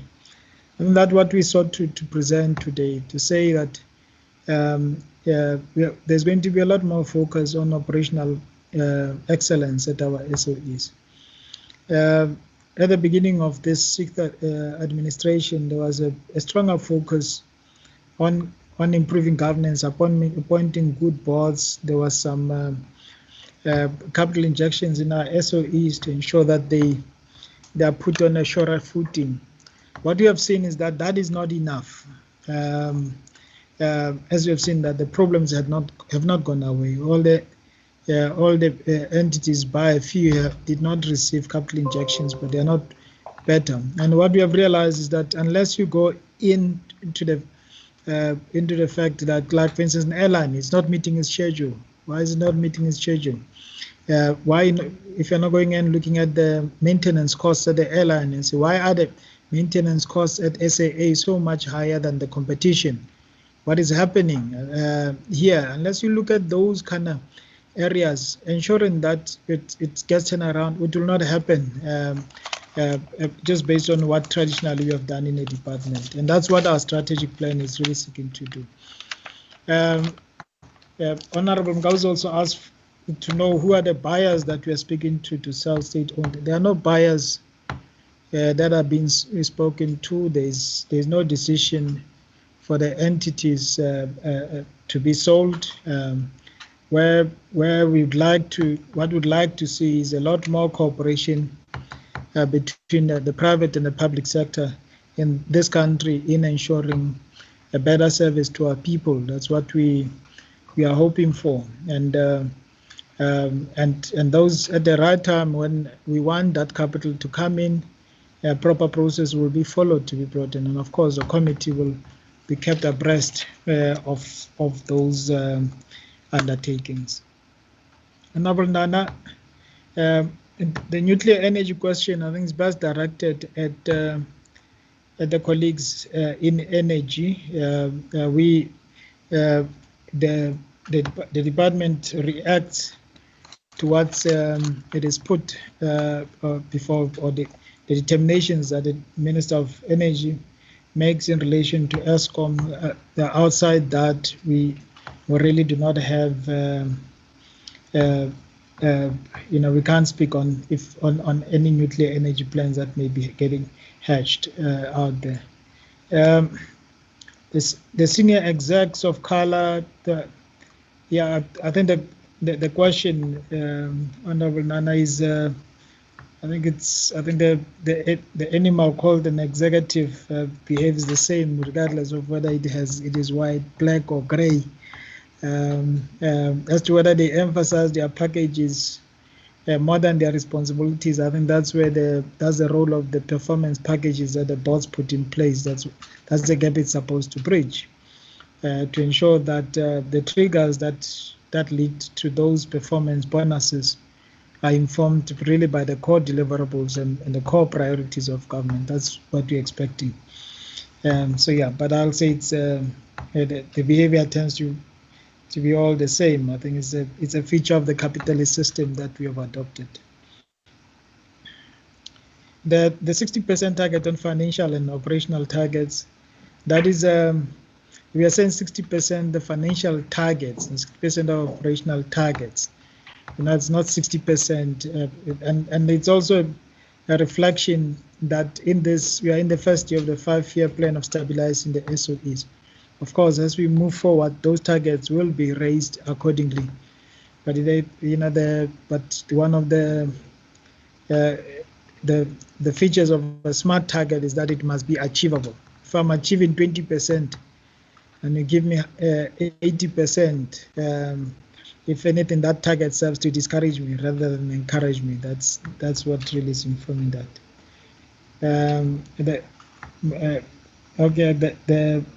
The questions regarding the standard gauge, I'll leave that to Weekend to deal with. The plans, Honorable Nana says, they are a pipe dream. I guess strategic planning by its nature, you have to have a vision, you have to have a dream as to where you need to end up in 5 years, and that's what is informing this planning process. We believe it's an achievable dream that we have sketched out for ourselves, and we believe that with the SOEs doing their part, we should be able to achieve these ambitious targets. The budget, we wish we could have more, but we have to be realistic to what is the state of our entities, and we engage quite robustly during the planning process with our colleagues at Treasury, and what we have is what we have, so we'll work with that. Makhola will speak to the PBMR question, as well as the SAFCOL question from Honorable BB on felt fires. On the no mention of the shareholder bill, that's correct. We have not mentioned it. It's from a process of reprioritization that we had to do in this financial year, the limited resources that we have.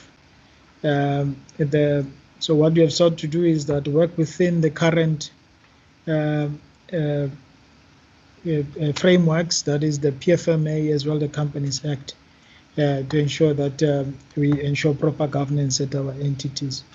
This work may be revived going forward. It will obviously depend on engagement, on priorities with our colleagues at the PME.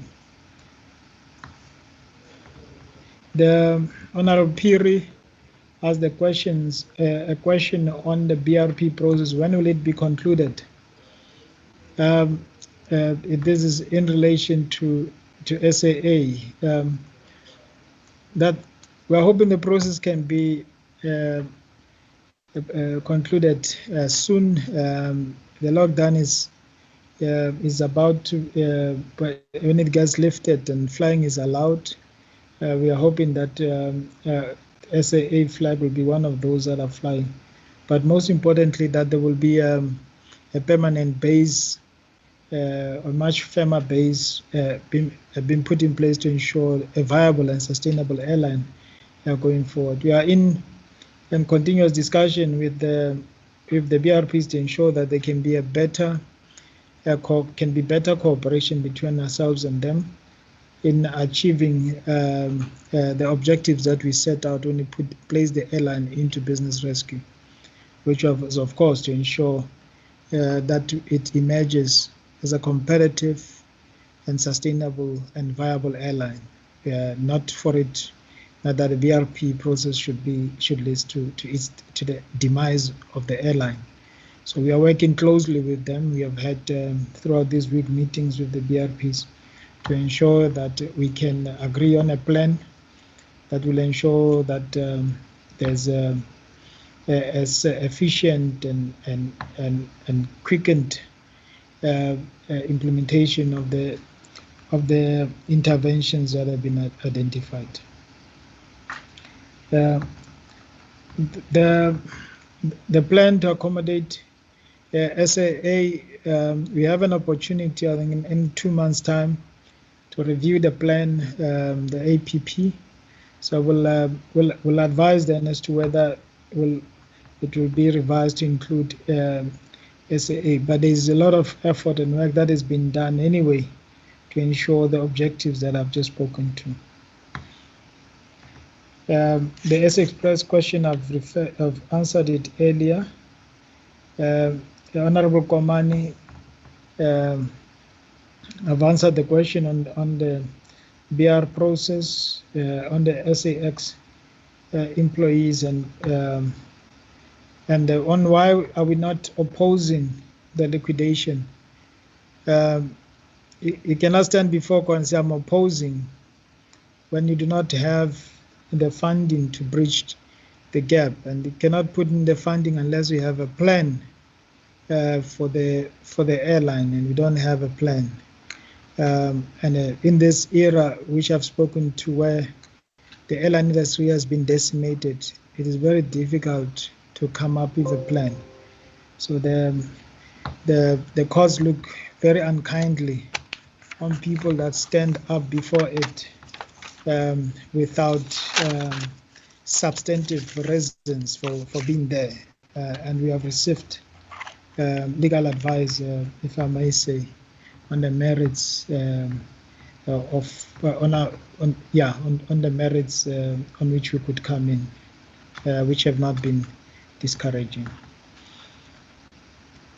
Honorable Klute, on the May salaries not being paid, we have directed that the leadership needs to look for resources within DINA to ensure that it's able to address. They need to see how they can expedite deliveries at the business to ensure that they can invoice, they can get paid. We have noted the comment that you have made with regard to the export permits not being issued. We can just assist there with that particular question, but on our side we'll do what we can with DOD to ensure that process is expedited. Our minister is a member of the National Arms Control Committee or subcommittee of cabinet, so we'll also bring it to his attention that we have this particular problem. The restructuring of Dinel is happening. It's as it has been reported, a letter from the CEO to staff. There are assets that have been identified for disposal. We have to apply our minds here. We have to consult with DOD, with DST to ensure that we are not getting rid of capabilities that will be required in the future. So it's a bit of a process, unfortunately. The data that was stolen at Alexco, Honorable Klute, was stolen a long time ago. As you recall, from when 2007, the courts made a decision regarding what should happen to that the assets must be returned back to the community. Unfortunately, some scrupulous people, because the assets were put under care and maintenance, held themselves to some of the data there. Unfortunately, the traceability, so that you can be able to go back to who the culprits are, has been lost, and which is really unfortunate. I'll leave Honorable Ngwenya as questions. The DM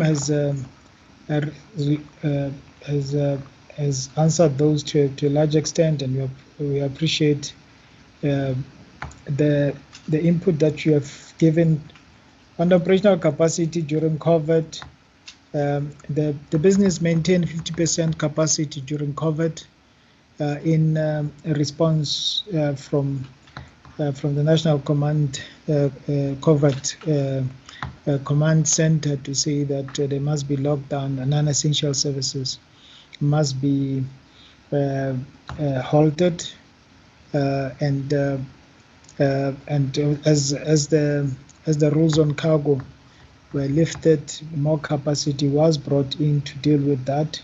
So the business has really, at great cost, I must say, has really responded quite wonderfully to the call to assist with moving of essential cargo to support the COVID-19 response. The maintenance of the lines, Honorable Ngwenya, will be receiving attention from our side. The Durban-Johannesburg line is of particular concern because they have speed controls there. So the matter, we have jointly with the board been addressing that, led by the minister. So there's a lot of effort that I can assure you is going on in the background to address those challenges. Honorable Arnold's on internal risks within we are dealing with them. Honorable Arnold, obviously they are multifaceted. They're not only confined to an effective oversight system within the department, but also speak to ensuring that you have the right people to ensure that the system is properly implemented.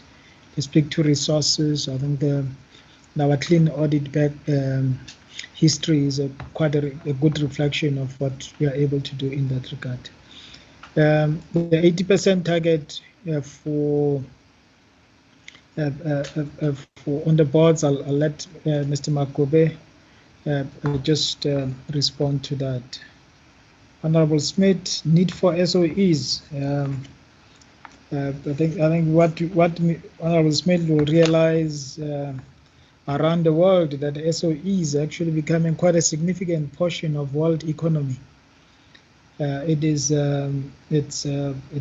will continue to be quite a constant feature. And that's my own prediction on this one going forward, for the simple reason that they are great developmental tools for our country, and for any country for that matter. Our country would not have been industrialized without SOEs. The problem of the socioeconomic challenges of our advantaged counterparts in this country would not have been addressed if the SOEs were not there. We know the sort of artisan training that our SOEs have produced in the past, the likes of ISCO, the likes of Spoornet, what they were able to do. We have new challenges today. We have a huge portion of our young people not employing the needed skills. Those academies need to come to the fore in helping with the new problem that we are sitting with today. And the Transnet producing locomotives and wagons. They've been doing that for decades, literally right from the beginning. There's besides the big center we have up here in Pretoria, there's a big center down in Bloemfontein, there's one in PE, there's one in Durban. And so at some point these were humming to provide the required rolling stock for the country. There's a big opportunity now to provide the same capabilities to our continent.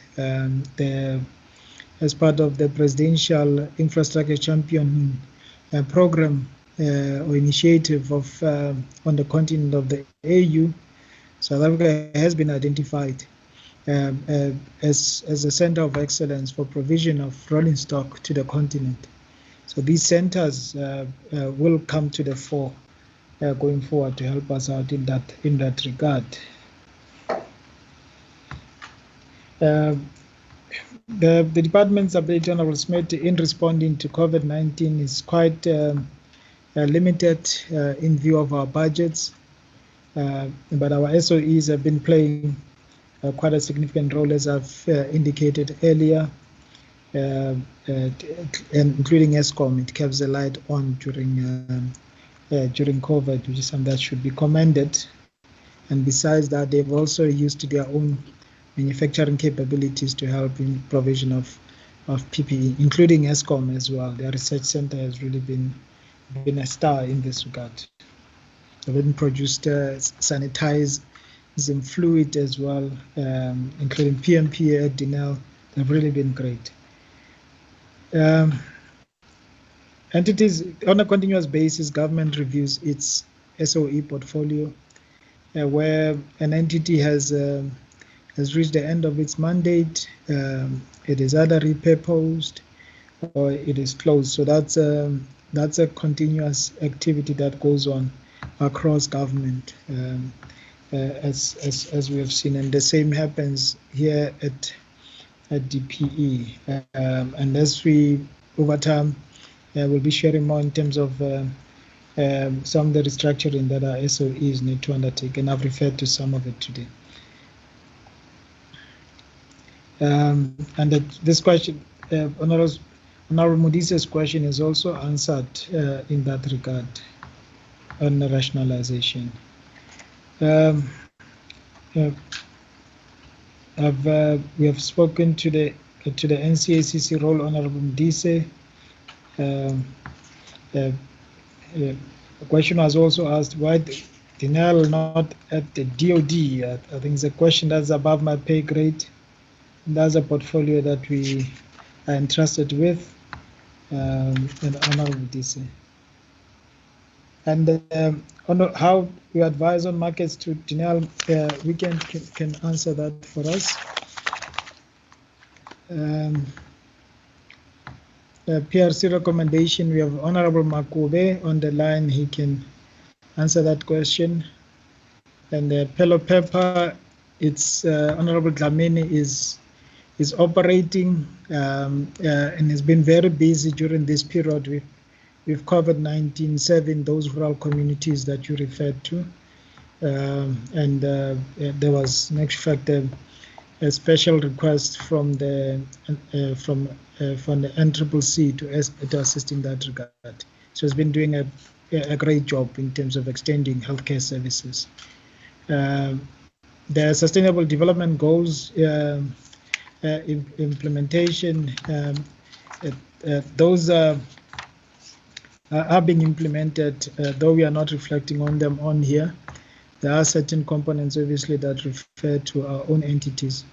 And through our foundations, both at Transnet and at ESCOM, SAFCOL, through the compacts they have with the communities, there is a particular focus on some of these goals. Of course, it's not our core mandate per se as a department, but where we can, as through the corporate social investment programs that we run, ensure that focus on improving especially focus on education, focus on improving the quality of life of young ladies, young lady scholars or female scholars. That's one area that we put a lot of focus into. And of course, access to basic services, including water, that we put a lot of effort into as well. I mean, boreholes these have drilled a number of boreholes across the rural landscape of our country. I'll stop there and give an opportunity to the colleagues. Can we have Makobe? Do you want to come in next? With your permission, of course, Chair. Yeah. They can continue. Thank you, Acting DG. With regard to the board effectiveness, the evaluation framework, that is a framework that we are introducing to determine the effectiveness of the board. And because it is a new system, we are starting at 80% effectiveness as a minimum. But our expectation is that all the boards must be on 100% effectiveness. The 80% is just a minimum because it's a new framework that we are developing. Thank you, DJ. Chair, if I can have Mahola come in next on ESCOM, SAFCOL and ALEXCO. Thank you, DG. I think I only had one question to respond to on the PBMR. Just to respond and say that following Cabinet's decision in 2010 to place PBMR under care and maintenance, the IP has been packaged and preserved and is currently with PBMR, which is under the care of ESCOM Enterprises, which is a subsidiary of ESCOM. So the IP is preserved. The assets that used to form part of the plant at Nexa have been donated to various academic institutions. These are the ones that are no longer required for further research. Yeah, that's the response on the IP. All right. Yeah, if I may, Chair, on the issue of felt fires and the role of communities in view of the land claims, SAFCOL is very much reliant on the Department of Rural Development land claims management process. What we do with SAFCOL in the interim, while that process is waiting to unfold, is that we have social compacts, 13 social compacts that cover all the communities that live around the plantations. And what we do is we engage the communities on what their priorities are, and we ensure that the funding is directed to ensuring those priorities are met, so that communities at least can still see some benefits of the plantations being still being around them. And that those have really helped a great deal in ensuring a good relations between the NTT and the communities. And ultimately, that's the first line of defense when it comes to fell fires. On the recovery of funds that were stolen at SAFCOL, I'm aware from the forensic reports that had been commissioned in the past that these were handed over to the police, including the Hawks in Mpumalanga. So that effort has unfolded. We are aware that there's a few employees that lost their jobs as a result. Yeah, so that's where we'll leave it, Chair. Can I ask Mr. Mbangani to come in and speak to Dinel and any questions on Transnet that I may have left out?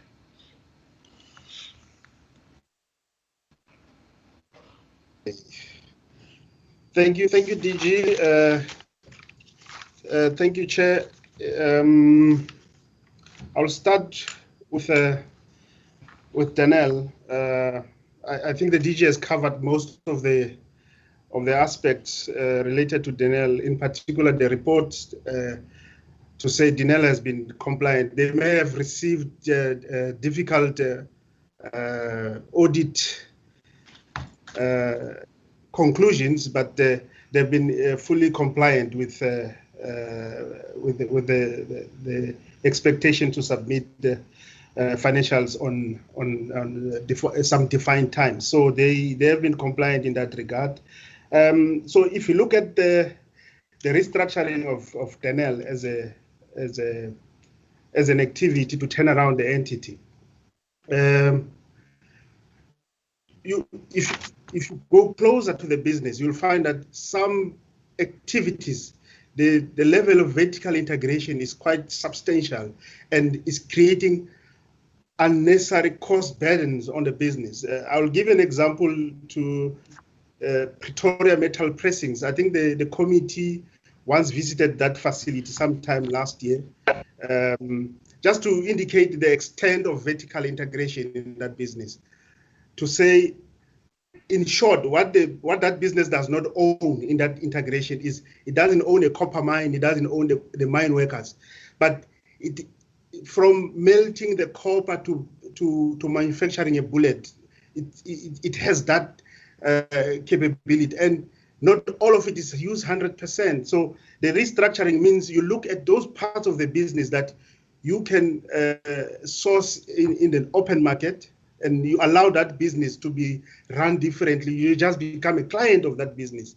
So the restructuring will look at rationalizing such structures in the organization as one element. You have the element of duplication as well, that you have to look into the business, because strategically this business was set to sit in different locations for strategic reasons, but now you want to get that synergies to take advantage of. So the restructuring will look into such initiatives. The issue of markets, the Middle East, Chair, if you look at the Saudi Arabia and the United Arab Emirates, these have been the mainstay in terms of exports for Denel.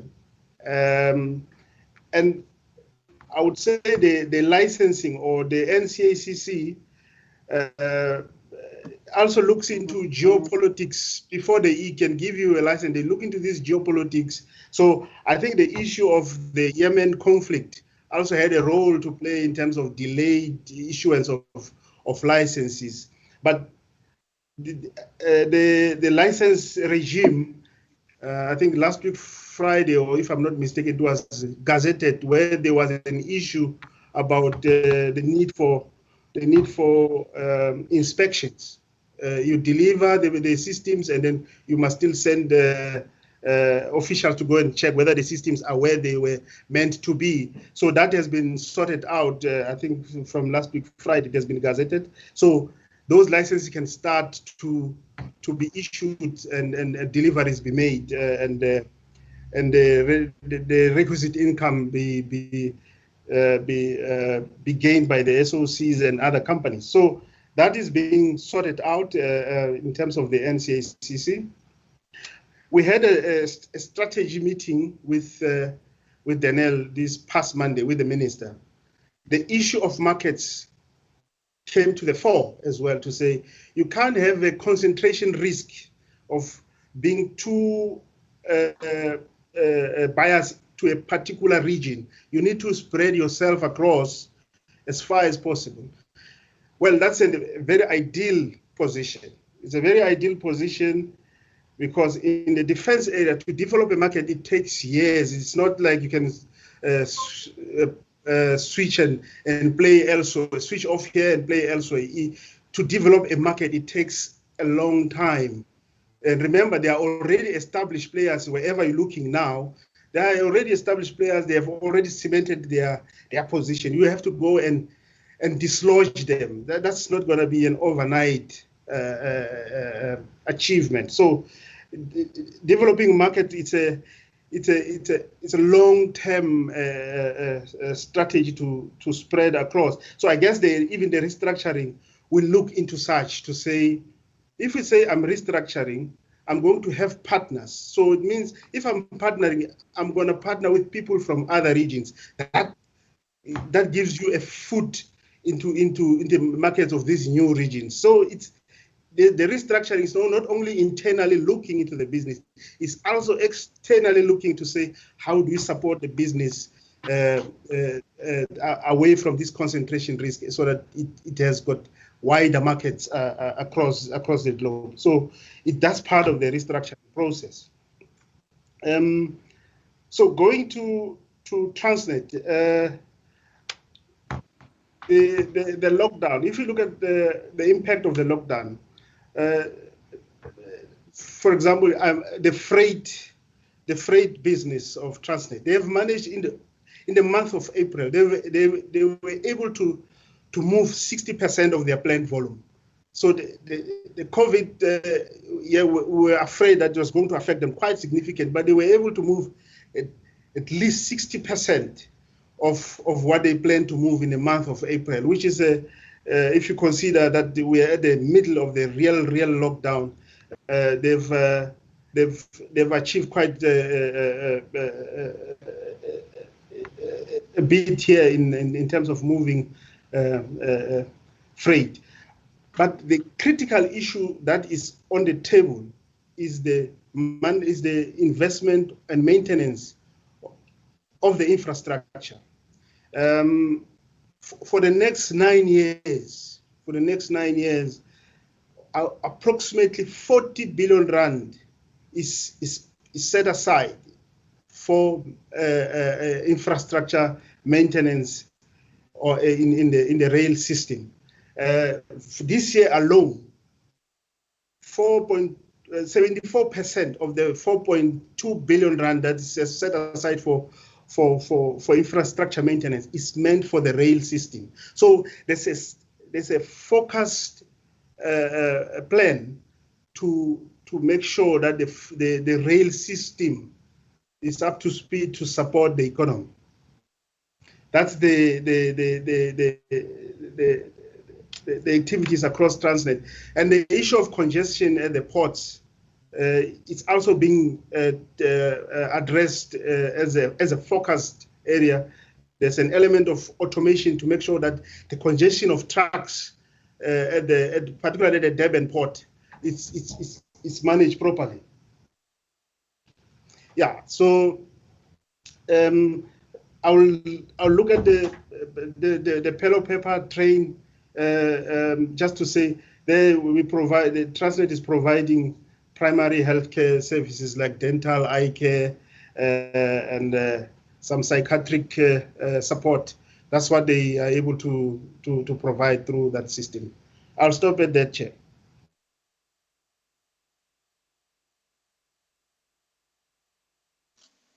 Thank you very much.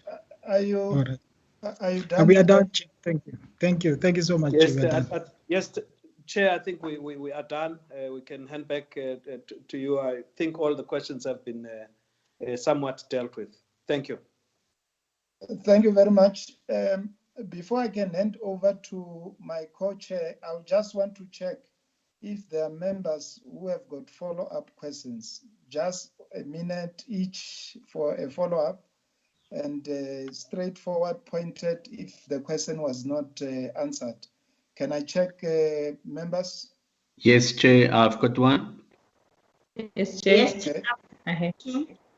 Honorable Smith, the other one? I do. On me, Chair. Honorable Mautwe.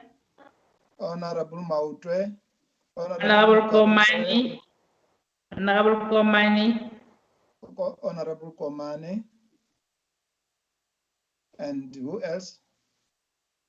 Have you got me, Chair? Oh, Honorable Kachalia. Yes. Okay. In that order, Honorable Smith. Honorable Smith. Thank you, Honorable Chair. Thank you, Honorable Tlakudi. At least you answered one of my questions, which is to confirm that the department is basically not ready yet to deal with the aftermath of the coronavirus epidemic and the economic aftermath of it. However, I'm concerned that you feel that we need to applaud a fish for swimming by referring to Eskom being able to keep the lights on during this period. Chair, I feel that my question around, that infrastructure or the purpose of the entities, for example, Transnet, is misunderstood. That at no stage I said that producing locomotives is not part of the business of it. What I'm saying is, beyond that, if we look at the infrastructure, rail infrastructure, for example, if they can tell us how much or how many kilometers of new rail infrastructure has been rolled out in the past 5 years, you'll see that it does not expand on the economic potential of the country. If we want, for example, rural economies to start to thrive, we will have to link them up. And if we use the example of the saying of all roads lead to Rome, you have that concept where all infrastructure need to lead to the cities, because the hub of economy remains within cities. And the only way to stimulate economy within rural communities is to link them up with the necessary infrastructure. And that's why I'm saying it doesn't help we have entities just for the sake of having entities so that they can survive by doing business. Their job is not to compete against other businesses. Their job is to set up an infrastructure so that our economy can grow. And the only way to do that is to create infrastructure that will help private companies and private individuals to flourish within this country. So I want to know how many kilometers then of rail infrastructure has been rolled out beyond the current infrastructure that was there. Thank you very much. Honorable Mautwe. Honorable Mautwe. Yes, thank you, Chair. I'm here. So mine is just a follow-up on the objectives. I don't agree with DG when he says that the blatant misalignment that is happening on the very first slide is correct. And then he says you can refer to the objectives in the body of the presentation. It can't be. That should be the backbone of the department. It should come out up there very clear that the department is supporting its own NDP, which is the program by the ruling party. So I don't agree completely, because once you leave it to the content, then it's very easy to forget about it, forget it exists. So it should be the central focus of the department to say, the NDP says you must industrialize. What is my department going to be doing to drive industrialization within this country? So I want to persuade him to say, even the deputy minister, really look at that slide, because from where I'm sitting, it does not give me comfort that you are taking industrialization very serious. If you are, then it must be there on top. The second issue is, Chair, we find ourselves many a times, we come back here and we reflect, and then we look at the performance of the SOEs and we say they have not performed. Basically what we are being reduced to is being a policeman. So we first wait for somebody to commit a crime and then we go and look for that person. Why can't we act, we act proactively as this committee? I mean, one of the honorable members there said, we are a team. If we are going to be a team, then let this team together drive the strategy. Let us not only be included or involved when we are told at the end of the year that the SOEs have not met their targets. And I know the officials will do this because they might feel that we want to micromanage their portfolios. We don't want to micromanage your portfolio. We want to play an oversight role as members of parliament. We want to add value in achieving those targets that you have met. All the SOEs, I'm coming from an SOE, all the SOEs, they've got quarterly targets. They've got mid-year targets. So why can't that be visible even to the members of parliament to check, are we going to be making our targets at the end of the year, rather than waiting for the end of the year to come and say, boom, we did not make our targets. The third one is, Chair, I know that time is not on our side. The third one is, I want to encourage members to not even think of taking the Cape gauge that we have in the country to a standard gauge. It cannot work. As it stands, the previous speaker said that we don't have new railways that we've built in the country for a long time, which is true. I mean, if you look at the US, for example, they've got more than 200,000 kilometers of track. South Africa, we're only having 31,000. Now, if you industrialize, that's when you are going to be forced to build the railway. But you can't build the railway when there is no economic activity. And to now, with the 31,000 kilometers that you have, which is the biggest in the continent, by the way, by far, the next biggest is Egypt with just over 8,000 kilometers.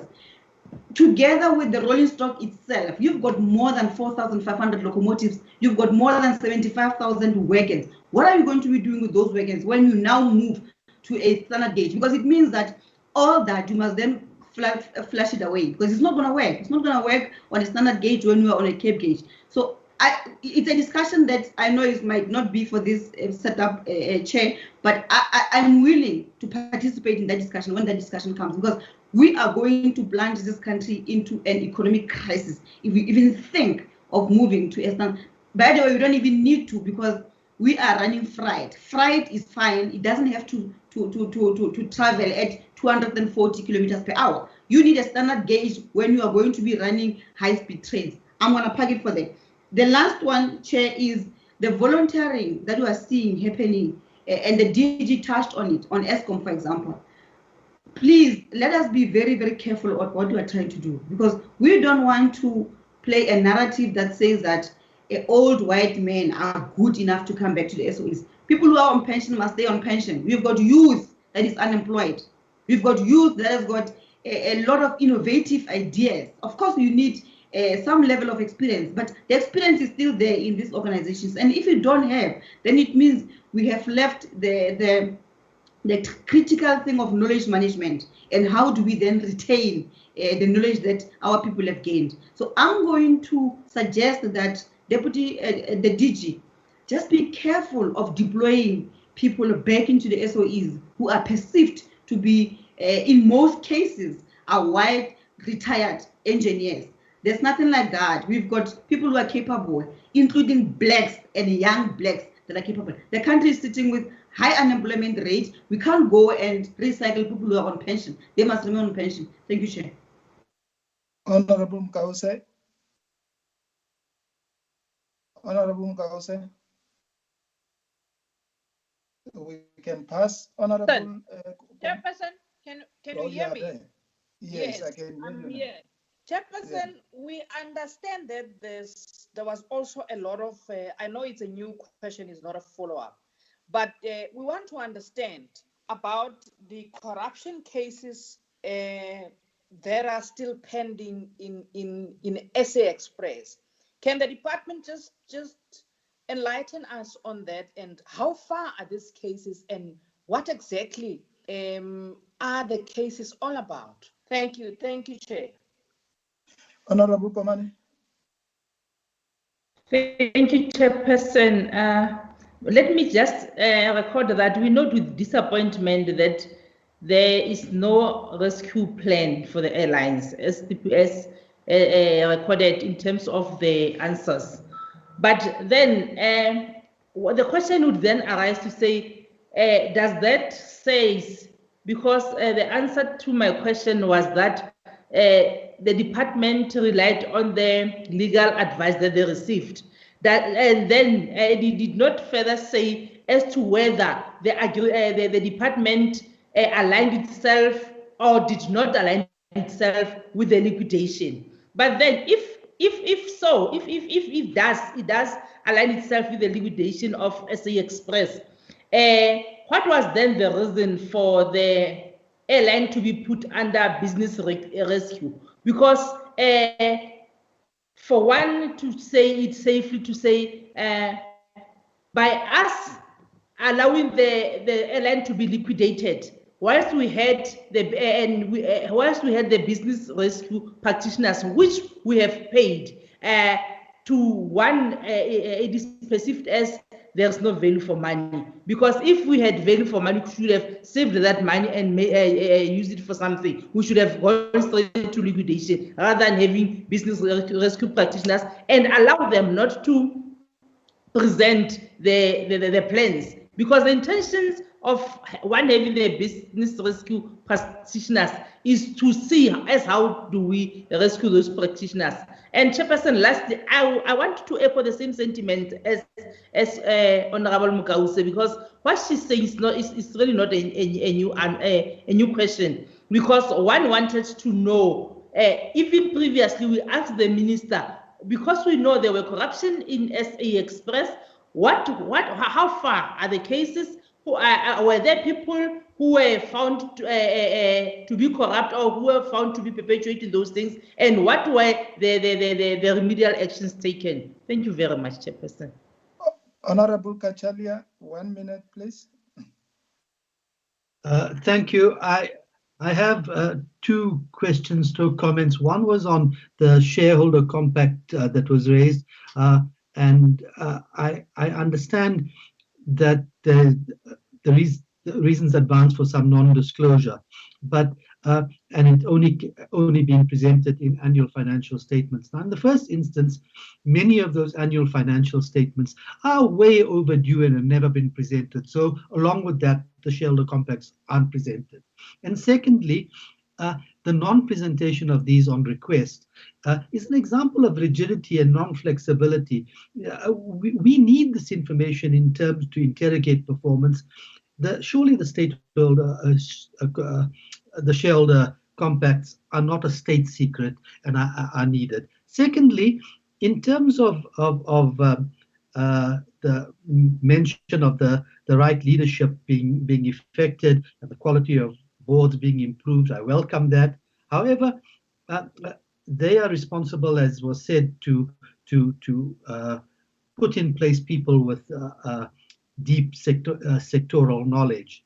In respect of this, I'm interested to understand in Transnet the appointment of Cesar Mzimela, who has aviation experience but zero freight and rail experience, but still was appointed to a very senior position. This doesn't make sense. Thank you. Thank you very much. I'll request the DM and the team to respond. After that, I'll then my co-chair will make concluding remarks. Chair. From my side, Chair. Honorable Nana. Yeah, Chair. I sent a message asking to make a follow-up. Yeah, on a minute, please. 1 minute, please. Okay, thanks, Chair. Want to conclude? Yeah. Thanks, Chairperson. Chairperson, firstly, throughout this meeting, I haven't had any member suggesting or insinuating that retired people must be brought back. The question I asked was about patriotism from senior executives. And the second issue, Chair, relates to standard gauge or Cape gauge. The honorable member is looking at the negatives, and yet if we can shelve the debate for another day and have a proper presentation with the positives that comes with the standard gauge. Now, Chair, the danger of members responding to one another in this kind of meetings is that I'm also tempted to respond because I've got facts at my disposal. So Chair, I would suggest that in future we should rather refrain from doing so. But what I wanted to say to the DG, I think my question was misunderstood as it related to their staff complement and their budget.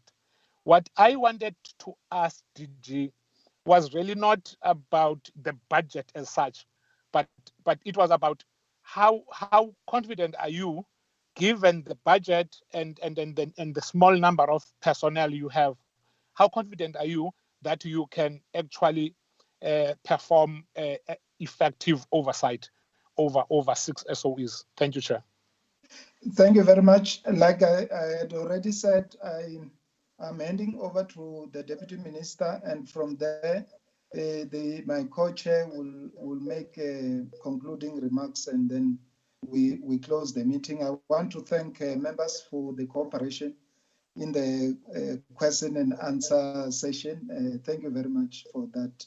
DM. Thank you very much, Chair. I will try summarily to speak. I'll start with the last, Honorable Nana.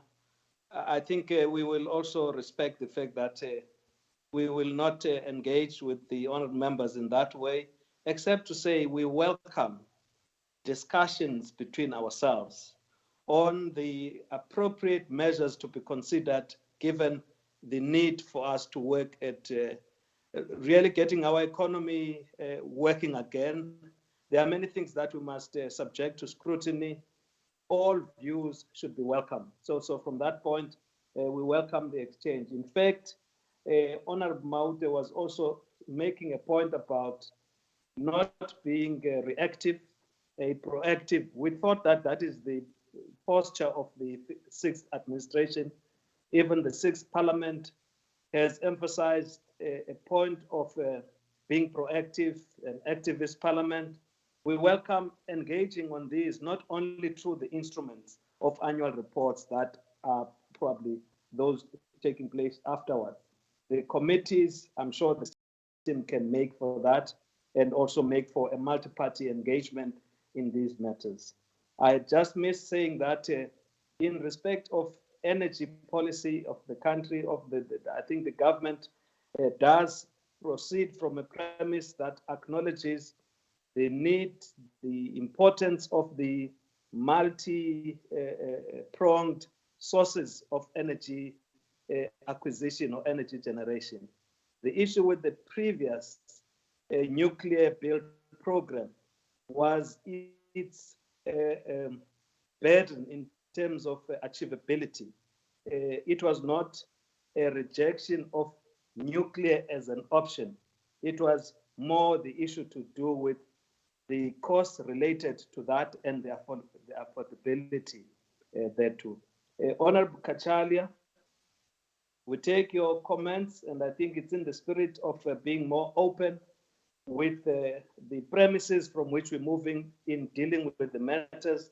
We are enjoined to be transparent, and as far as I know, we would not withhold any of the information on the basis of which we take decisions.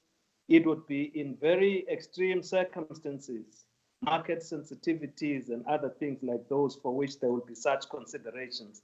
But those very basic documents we rely upon to make decisions, I don't think we can hold them back away from Parliament. Regarding Honorable Komani, where it is asserted that there is no rescue plan for the airlines, I think it's a misunderstanding of a kind. I think the not filing to oppose the liquidation was informed as the officer who was speaking to the matter indicated. You see, we have here business rescue practitioners so appointed. As the title says, the person is appointed to rescue. And where they see, they will say this business is rescuable and then provide a plan. What has been amiss with both instances in SAA and SAS was proceeding without having produced a plan. And I think that is where we've also taken issue with the business rescue practitioners, and we have been insisting that let us see a plan. And in fact, even the Treasury would want to have a plan on the basis of which to consider the viability of that which is proposed for the necessary funding if agreed. So these are matters that we can't say there hasn't been any plan about. The issues of industrialization, I think this is very central to the policy of government. In fact, to revive our economy, industrialization is going to be a critical component of that. And I think where perhaps we may not have been as emphatic on it, it would not have been because that policy position is being shied away from. Regarding the cases where there are corruption cases, Honorable Mukause was asking, we from time to time have been providing information that is specific to a particular case. What is the development in respect of that? We can again make that information available. Various cases have been referred to our prosecuting authorities. Internally, the entities have undertaken disciplinary processes and senior officials have been acted upon. But for purposes of being very complete on it, we would be happy to provide that information. We have done so before. The Honorable Smith, I think again, this is really debating issues where you think you've been misunderstood. I think all of us are of the same mind. We've got to look at the relevance by way of programs that these entities undertake to be able to be relevant for the demands of the day. In respect of rail, I'm very much aware that there are many projects of new rail that have been actually rolled out by Transnet that relates to particularly the coal sector in the mining, for which some of those rails have been provided to make sure that coal can be brought closer to some of our facilities. Of course, also in respect of transformation, there has been efforts at really revamping some of the branch lines, even openness to invite the private sector participation in the management and the rollout of such. So again, I think these are things that we don't necessarily have to approach them from very differing points. We can converge in through a discussion to arrive at a conclusion in some of them. Chair, I'd really leave it at that. If the DG feels there's something, he can, but I think in the interest of time, we can wind at this point.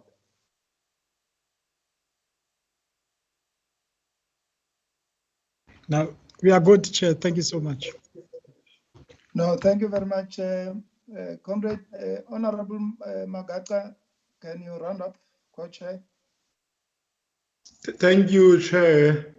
The problem we are facing now is that there is already another portfolio committee that was supposed to start at 3, and they are on standby waiting us to finish. We were instructed to end at 3. Therefore, I don't have to say anything in the light of that pressure. But I just want to caution us so that when we meet in this kind of an engagement again, honorable members must be very much careful to engage on political posture, because this is not necessarily that kind of a forum. Here we engage necessarily the input that was presented to us, Therefore, we're supposed to just stay on those particular issues. Otherwise, if we start responding, or demonstrating our political understanding of issues that are based on our ideological groundedness, we can end up destroying the nature of a portfolio committee. Portfolio committee is not a debating forum. People must ask their political parties to feature them in debate so that they can demonstrate their debate capacity, not in this kind of forum. Therefore, we have wasted a lot of time around those issues instead of getting into the business of debate. On those words, I thank you, everybody, all members of the portfolio committee. I think we discussed very, very constructively today as compared to the previous session. And also, I want also to thank the department, acting DG. Thank you so much. And we're also very happy that you have covered us, Deputy Minister. We couldn't feel that the minister is not here. Thank you very much. Though we have to engage the minister for not being present in this meeting, because this meeting is very important for him too to be part of it. Thank you so much. I take this opportunity to adjourn the session. Thank you. Thank you very much. Judith. Judith. Thank you, Chairperson. I will not share. Wait, not share. Judith. Judith. She's not around, Honorable Martin. That's not to end the meeting. I have to come out.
Of which 1.2 billion is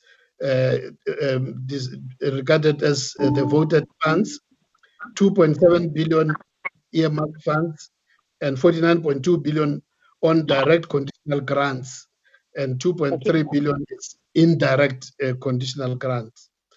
The budget baseline reductions to lower national aggregate expenditure ceiling have resulted in decreases, as you know, members, that overall the earlier the medium-term budget framework has been revised downwards. So we have also not been saved. We have not necessarily been saved from the downwards adjustment of budgets overall. On the indirect grants, the two subcomponents were created for 2020-21 financial year under non-personal services, namely quality improvement, as I've referred to our need to improve quality to implement the quality improvement plan. And secondly, the internship and community service program for maintenance and improvement of our ability to fund internship and community service, especially across various health professions, doctors, nurses, and other health professions. Direct grants were matched as part of the reforms that are being implemented to ensure reduction in number of grants and also ensure integration of the grants as follows. The human papillomavirus component has been matched with the HIV grant, and the health professionals training grant have been matched with the human resource capacitation grant. The COVID-19 pandemic has exposed many gaps in our health system, but equally has also afforded us an opportunity to demonstrate the resilience and our ability to, to be resilient in the midst of this pandemic. The department is expected to review and adjust its plans and budgets to include the COVID-19 interventions with the guidance from National Treasury and also from the Department of Monitoring and Evaluation. We, however, want to assure the members that as a National Department of Health, led by the ministry and the senior managers, we will provide stewardship and leadership to the national health system as a whole, in collaboration with our colleagues, the provincial members of executive, and also the senior managers in the provinces, to reform the health system over the next 5 years and to ensure that we continue to improve the health outcomes for the good of our population. Let me end there, Honorable Chair and members, as my introductory remarks, as we await the presentation of the strategic plans and the annual performance plans by the senior managers, which, as I've mentioned, will be led by Dr. Gail Andrews for now, but we're hoping that the acting DG should join us, hopefully. Thank you very much, Honorable Chair. Thank you very much. Maybe we could then immediately move into Dr. Gail Andrews to make a presentation and those who are helping her there.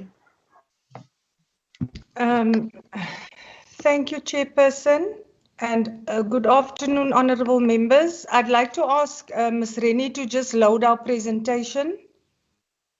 And thank you, DM, for those introductory remarks.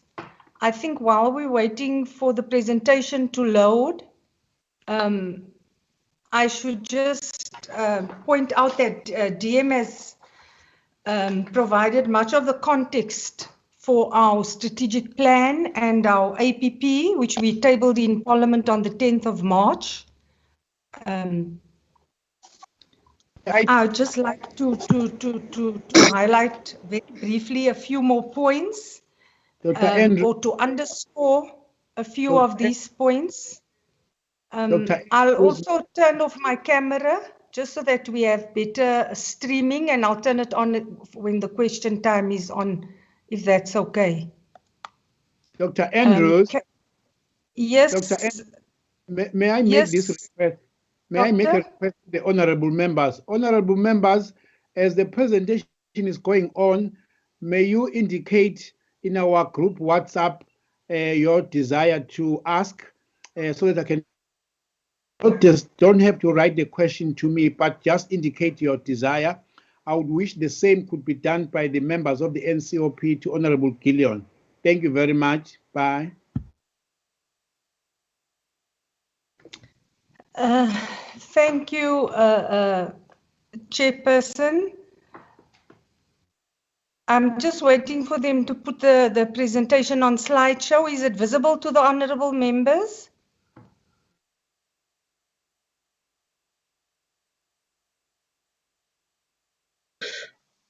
Gail, I don't know what happened. It was showing, just awaiting a slideshow, but your presentation has now disappeared. Yeah, I think they will try again, Minister, because it's being loaded there centrally in the boardroom. But maybe I can start just to speak to the broad context, as DM pointed out. That we're presenting here the strategic plan 2020-21 to 2024-25 and our annual performance plan 2020-21, which, as I said, was tabled on the 10th of March. Our strategic plan as well as our APP are founded on government's 2030 vision as outlined in our National Development Plan, and which is also in line with the Sustainable Development Goals. It derives its mandate from the Medium-Term Strategic Framework 2019 to 2024, which comprehensively responds to the priorities identified by the Cabinet of the 6th Administration of Democratic South Africa. It also recognizes the policy directives of the NHI bill, which is currently in Parliament. And whilst we were drafting our strategic plan, Parliament was leading consultations in provinces. We attempted to look at some seminal documents to inform our analysis and how we should respond. And these are the Presidential Health Summit Compact document, the recommendations from the Lancet Quality Commission report, recommendations by the Health Market Inquiry, and then also the recently conducted or most recent survey, Demographic and Health Survey, which was conducted by the Department of Health together with Stats SA and the MRC. So what we've you do have a presentation. Please show it to us. Colleagues, Tiny, Chairperson, just allow me to ask them what is the problem with putting the presentation on?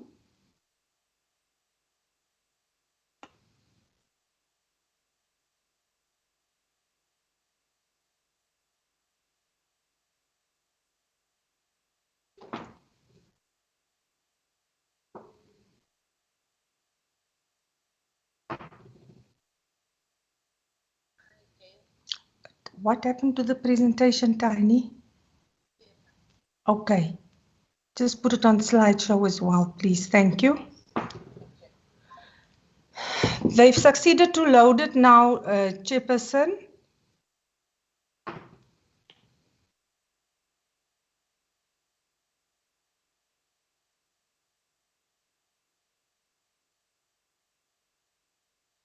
I think sometimes when all our videos are on, it takes a bit longer to load as well.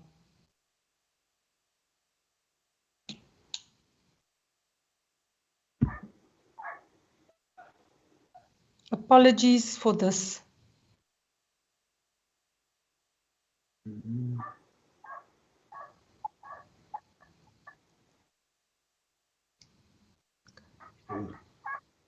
Apology accepted. Thank you.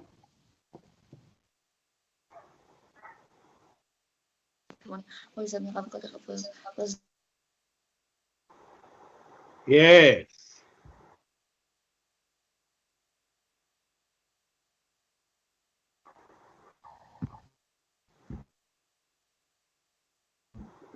We can see it now. Okay, we can see it. Thank you very much, colleagues. Honorable members, as I said, I'm busy still now with the first slide, just providing the basic context. You can go to the next slide, please. And I have spoken to the first 4 points, and the last point just indicates that with this APP, can you go back, please, Tiny? We've tried to, both with the strategic plan and APP, as always, try to rationalize the number of indicators through our national indicator data set in line with the revised objectives of the 2020-2024 strategic plan of the health sector, as well as, and mainly to reduce the ever-growing burden of data demands on facilities in the health sector. Next slide, please.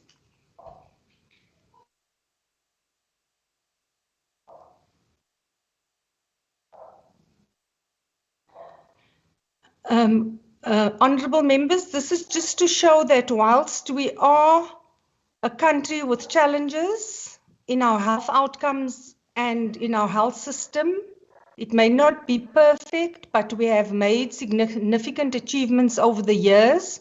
This slide shows how, on key impact indicators, we have, since 2009, moved considerably to where we are now, which is indicated in the column current status. So from the 2014 baseline of 62.9 years, we now have an overall life expectancy at birth of 64.8 years. I just need to, my eyesight is not so good and the slide is not very good. Let me just have a look at my hard copy. Yes, it's 64.8 years. So we've achieved our target against the target we set for 2019. We've also achieved our target for male life expectancy as well as female life expectancy. So we've done very well there. The under 5 mortality rate, we've also improved from where we were at 56 in 2009 and 39 per thousand live births. In 2009 and 2014 respectively, we now have a under 5 mortality of 34 per thousand live births. Neonatal mortality has been a challenge where we have not achieved our target we set for 2019.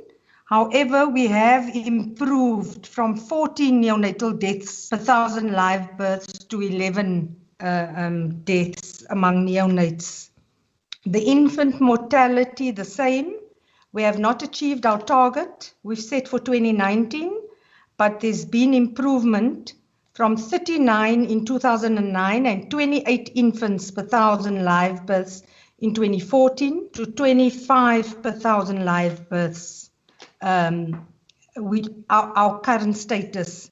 And with the maternal mortality ratio, we've reduced our maternal mortality from 304 per 100,000 live births in 2009. And in 2014, we had 269 maternal deaths per 100,000 live births. We are now sitting at 134 per 100,000 live births. Chairperson, Slalo. Yes, Honorable Munai. Yeah, all I was suggesting is that at least because all the members received the slides, she doesn't have to read it. She can just take it, take us through because they are also blurry there. But I'm saying she can just take us through because we all have these things, because if you read, we may have to take a little bit longer than anticipated. And some numbers are not really well visible, Chairperson. It is just a suggestion, Chair. Okay. Match that, Dr. Andrews, with the plan that you had, accommodate that comment. Certainly, Chairperson, thank you. I just thought it was important to see that as a country we've made progress, but I've noted the comment and I will do so. We can move to the next slide. And the next slide basically shows the interrelationship between the Presidential Health Compact, the NDP, and our goals for NHI, and how we've defined our targets for this 5-year term, knowing that it is our second last term before the end of 2030. So we have only this term and another 5-year term to achieve our 2030 targets. Next slide, please.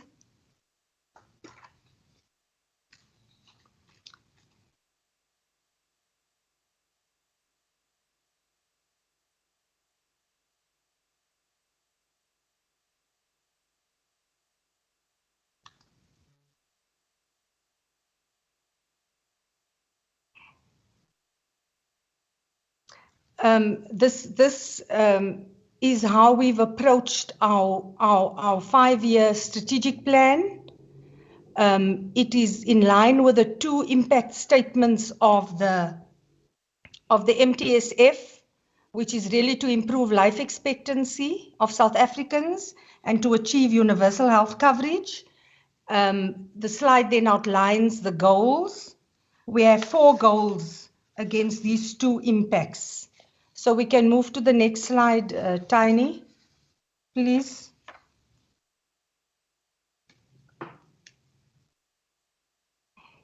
I won't read through the goals. Suffice it to say that they are aimed at improving life expectancy and achieving universal health coverage, because when I go through the strategic plan, I will highlight what our key targets and outcomes are. We can move to the next slide.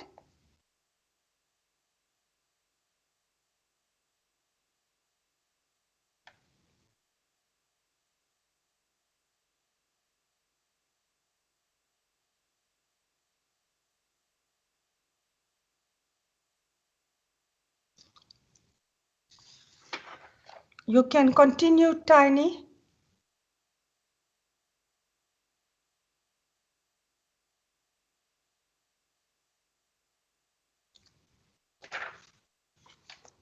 I'm not sure, Chair, if it's only by me, but the slides are not moving.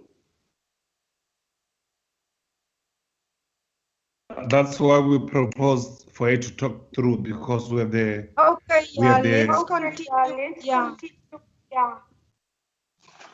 Again, the slides were moving. They've moved 2 slides after the previous one. Yes. So we can move now to the strategic plan. And the strategic plan, we have responding to the 2 impact statements in the MTSF, and the MTSF has outlined a number of interventions in the left column. Our key objectives are to improve maternal, child, infant and neonatal health and reduce mortalities. No, to the next slide, Tiny. It's fine, because I'll just take the honourable members through our key targets we hope to achieve within the 5-year time frame. So this slide is basically responding to improving maternal, child and women's health, neonatal health, and to reduce mortalities and achieve the stated targets that have been outlined. Then the current slide we're on now is really to respond to the MTSF intervention of providing prompt treatment of HIV and other STDs. Our key target is to achieve the 95 targets by 2024, and the current baseline is outlined, and the strategic plan targets for 2025 in terms of the numbers are outlined in the last column. And the targets relate to reducing incidence among youth, making progress towards ending TB, and addressing the problem of premature mortality from non-communicable diseases by the stated percentages against the baseline outlined. Next slide, please, Tiny. Then we also want to ensure that we put in place a more equitable budgeting system so that we progressively move towards less fragmentation in our budgeting system. We have 2 outcome indicators for this. One is to ensure that by 2024-25, there's a more equitable share model for financing, and that conditional grants currently in our system is reviewed, and that the outcomes of this review gets implemented so that we, where necessary, if we can combine grants, combine them and reduce fragmentation. Next slide, please. The next slide looks at the second impact statement of the MTSF, which is to improve health systems, as did the previous one. Here, this one addresses the problem of making resources available to managers and frontline providers with more flexibility, and therefore the key targets here looks to addressing the issues related to delegations, to give CEOs and managers more decision-making space, as well as addressing the problem of our cumbersome procurement system. We're looking towards putting in place by 2024-25 a transversal contract for core supplies and low-value equipment, so that we reduce buyouts and derive economies of scale.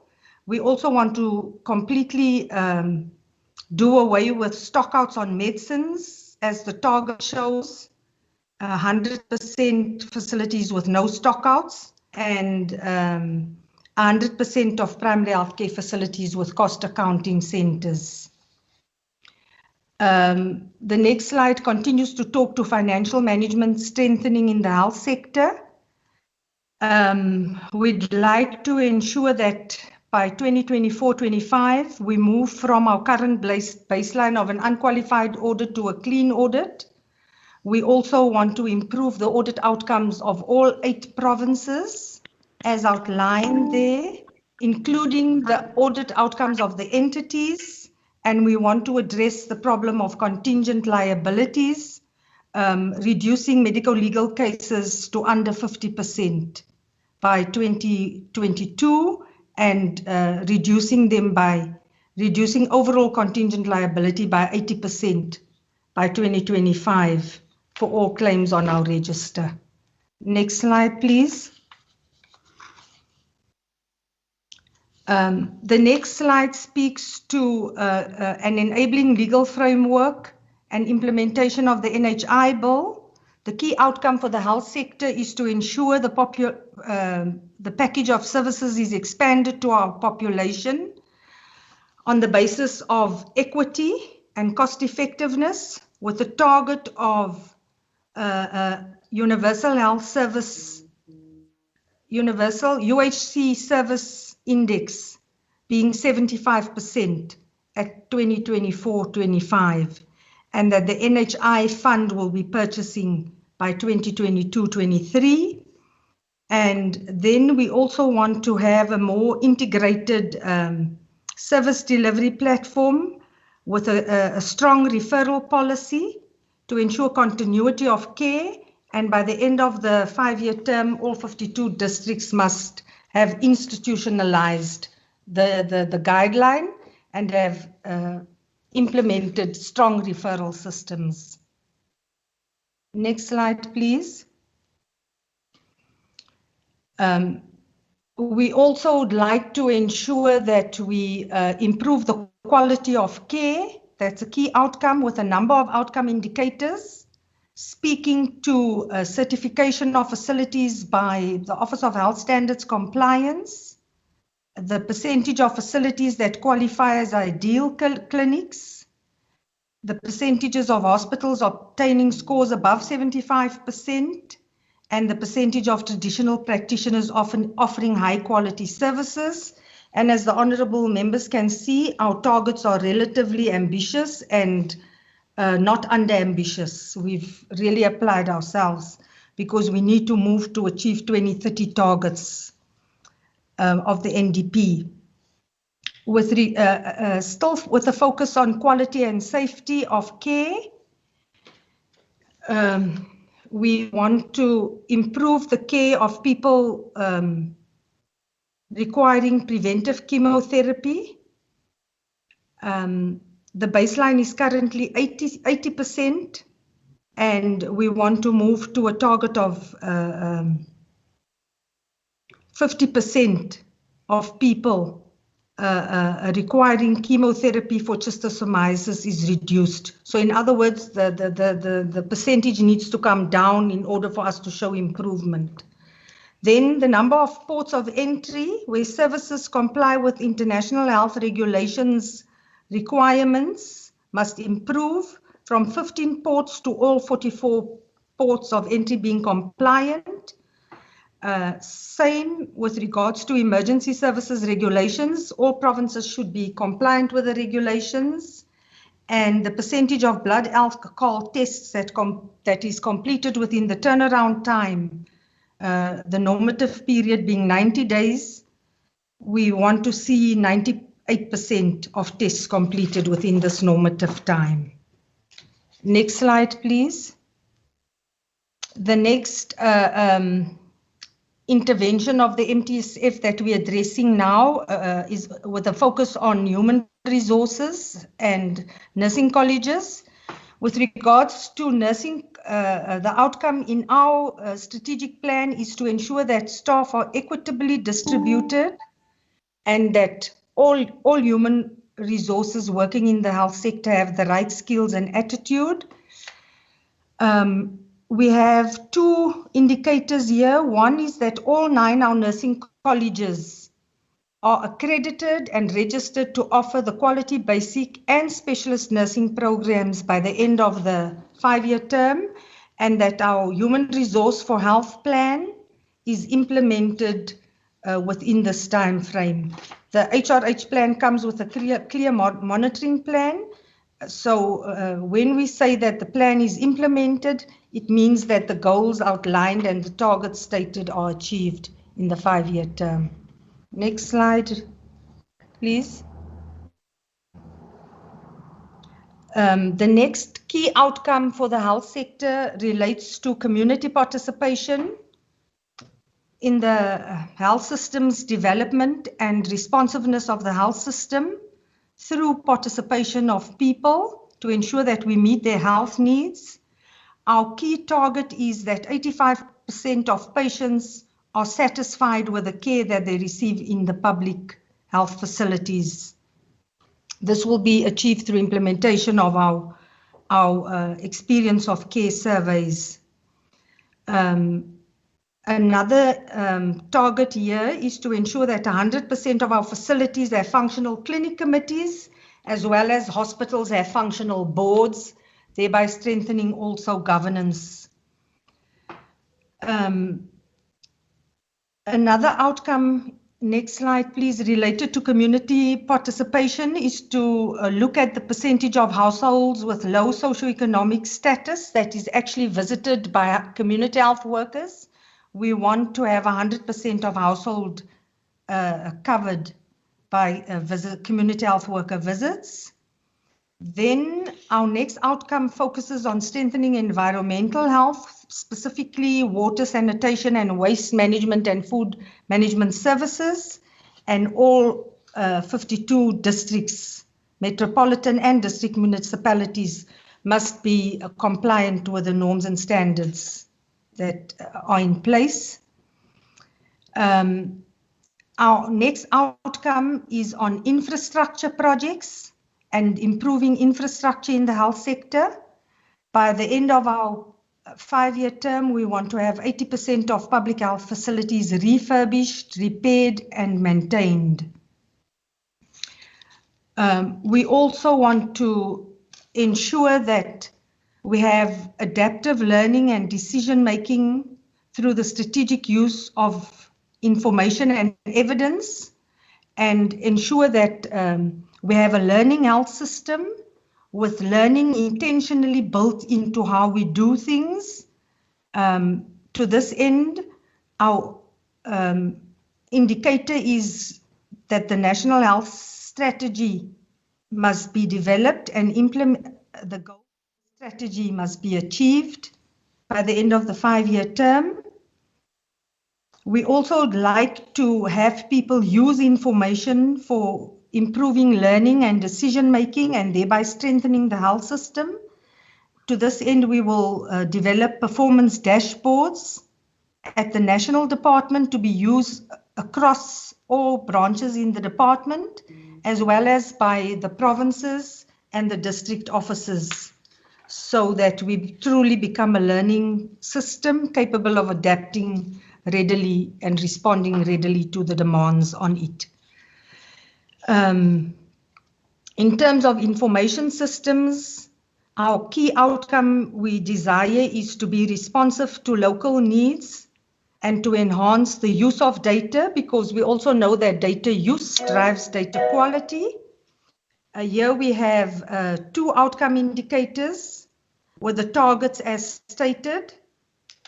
100% of PHC facilities implementing interoperability use cases and patient information systems, and 50% of public health facilities using standard diagnostic procedure coding systems to record clinical care by the end of 2024-25. That brings us to the end of our strategic plan, Minister, of which, as I've indicated, we're responding to the 2 impact statements of the MTSF, which in turn responds to the key priorities of the Cabinet of the 6th Administration. I don't know if Chair would like me to pause here for questions on the strategic plan before we move into the APP. Please proceed to the APP, ma'am. Thank you. We can move to the next slide, Tiny. As per usual, I want to point out that we have a number of programs in the department.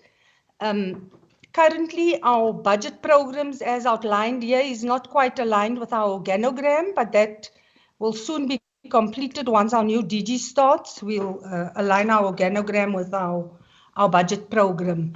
For now, program 1 relates to administration. The key outcome is, as I pointed out, to improve our budgeting processes and reduce fragmentation. And our key target for the coming year is to develop a needs-based approach to distribution of budgets and to ensure that our conditional grants are reviewed. Next slide.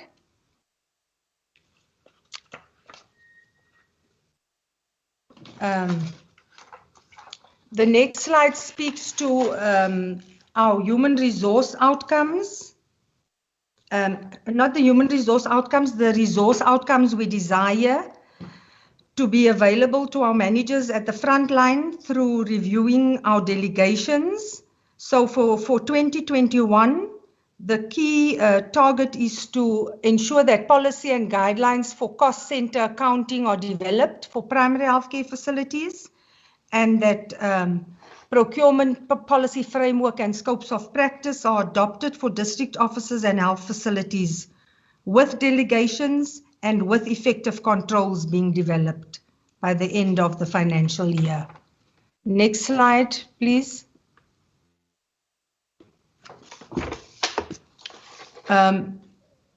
This slide continues with the financial management improvement, and by the end of 2020 of this financial year, we want to ensure that 6 provincial departments demonstrate improvements in audit outcomes with no significant matters for the financial year 1920, and that unqualified audit opinion is received for the National Department of Health.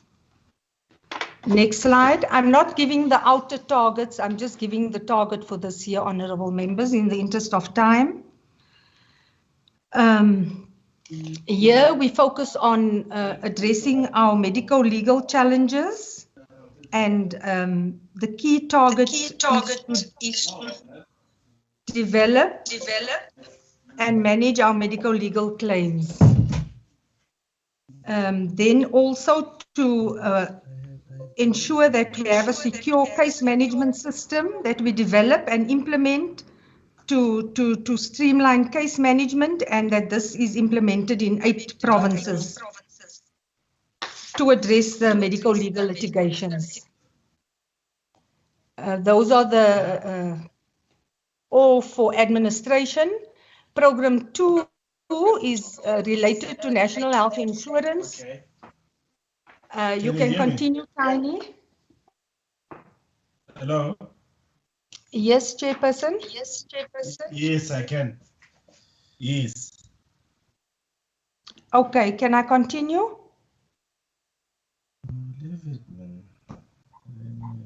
Well, no, who is that one who's interrupting you, Dr. Gail Andrews? We don't know who he is. Okay.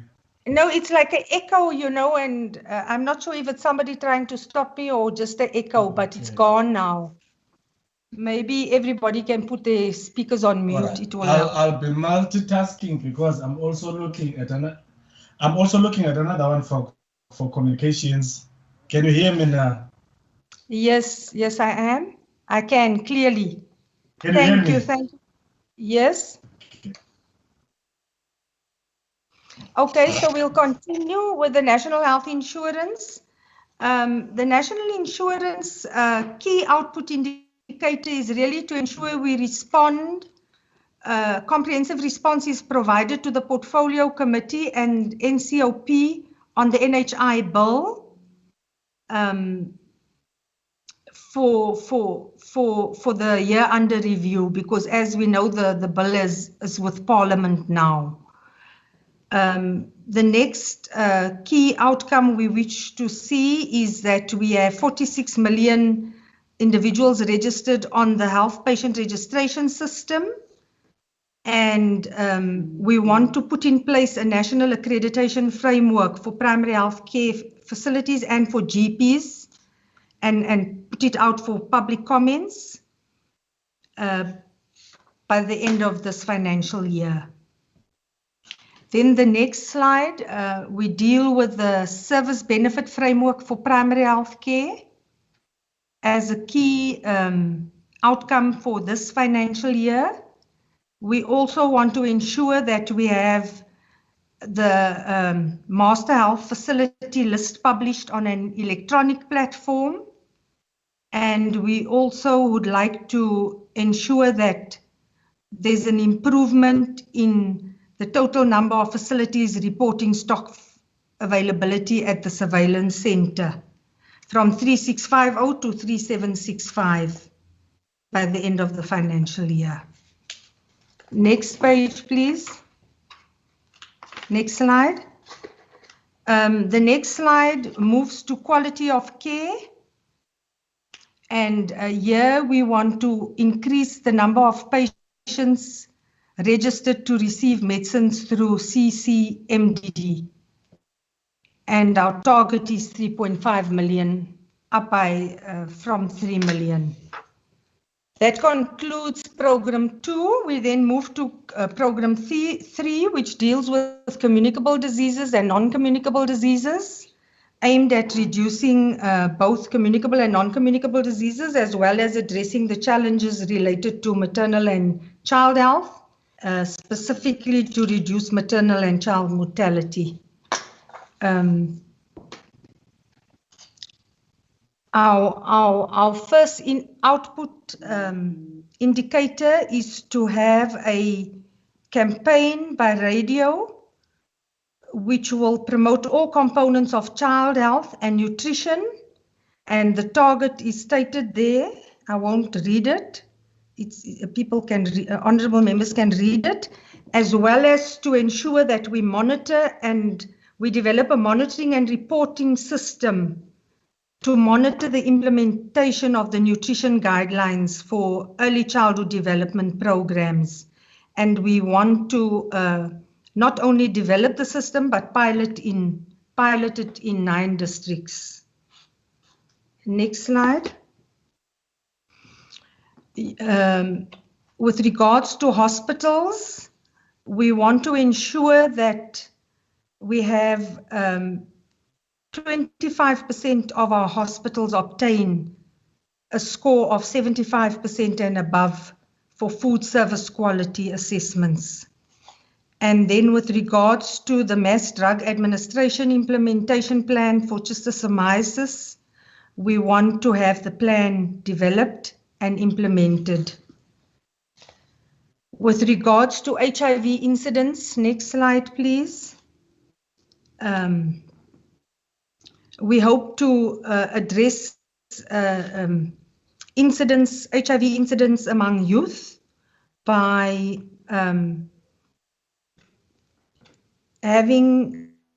increasing our number of primary healthcare facilities that have youth zones to 800 by the end of the financial year. And with regards to NCDs, we want to develop and publish our strategic plan for NCDs. With regards to NCDs, we also want to ensure that the 9 provinces have implementation plans for the strategic plan that will be developed, and they will then be monitored against these plans. Next slide, please. This one speaks to addressing premature mortality. Our key output is to have health promotion messages actively marketed through social media with a target of 100 messages, 2 messages per week and 100 over the year. That's the end of communicable and non-communicable disease indicators, Chair. The next program speaks to our primary healthcare program, which focuses on developing legislation, systems, policies, norms and standards for a well-functioning district health system and emergency health service.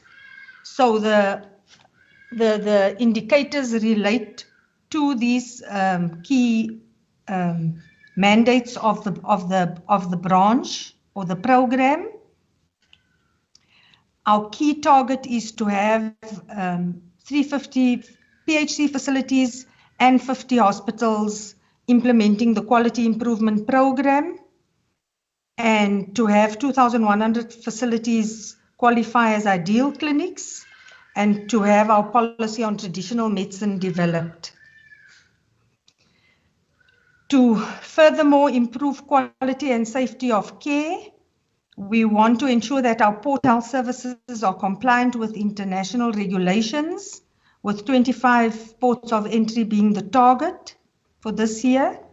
And with regards to environmental norms and standards, 16 metropolitan district municipalities must be assessed, and 10 districts must have integrated referral systems developed by the end of the financial year. With regards to community participation, the patient experience of care guidelines will be completed and piloted by the end of the year.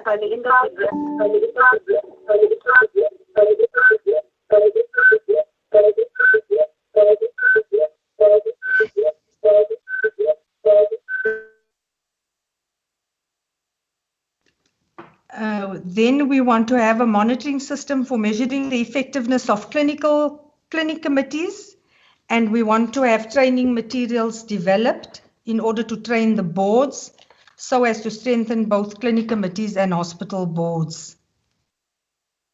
We also want to improve our community participation through the number of clients traced by community health workers, with a target of 600,000 for this financial year, and the number of primary health care facilities with outreach services into the community must be 2,000, the target. That's the key targets against the interventions of the MTSF for primary health care. Then the next program deals with hospital systems and addresses the issue of national tertiary services infrastructure through the grant and planning of health infrastructure, as well as improving quality of hospitals. Our first target there is to ensure that we have 54 primary healthcare facilities constructed and or revitalized, 24 hospitals constructed and or revitalized by the end of the year, and 150 public health facilities repaired, maintained and or refurbished. That's the key targets for infrastructure. With regards to quality and safety of care, we want to have 9 provinces assessed for compliance with the EMS regulations and quality improvement plans developed accordingly. And we also want to ensure that guidelines on organizational structures for tertiary, regional and specialized hospitals are developed. And then we come to our last program, which relates to health systems governance and human resources, dealing mainly with health systems planning, monitoring, evaluation and research, and the whole portfolio of human resources for health. Here our key targets We have two indicators on the next slide. One being the 9 colleges which must be accredited to offer basic nursing and midwifery programs and clinical governance systems assessed, and 3 provinces supported to develop implementation plans on clinical governance. The next slide addresses the issue of HRH capacity through policy development, planning and monitoring. The strategy has been developed, and the key target is to ensure that capacity for HRH policy development, planning and monitoring is available through training and building the capacity of the branch in the department. We also want to ensure that we strengthen our HR information system, which is our basis for, serves as the basis for planning for the health workforce. And to this end, we have already started the development of the HIRIS, as we call it, the Human Resource Information System. And we want to continue to build on the system, working closely with provinces. The system is in line with the National Workforce Accounts of WHO. In terms of the community service policy, we want to review the community service policy and publish the findings of the review. OSD, commuted overtime, and RWAPS policies must also be monitored according to the new policy and implemented and monitored according to the new policy and outcomes of the findings of the review. Then the next indicator relates to having an implementation plan for an automated employee time management system with biometrics and automated notifications for all health establishments. And for the first year, our target is to have the implementation plan for the system developed. The next key outcome we want to achieve there is a framework on the use of diagnostic and procedural coding for public health facilities. And we hope to ensure that we develop this framework and that we consult widely on the developed framework by the end of the year. We also want to implement a guideline on the use of the patient health registration system. And our key target is to ensure that the HPRN or HPRS is on all clinical stationery in public health facilities.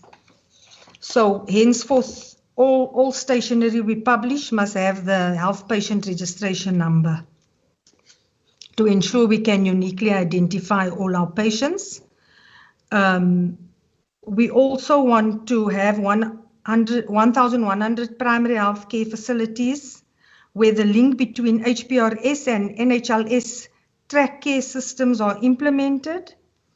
And we want 650,000 primary health care facilities implementing the HPRS and tier linkage. The tier linkage speaks to improving the HIV and TB patient management. It is towards this end that this work is being advanced. And the target has been set for this year.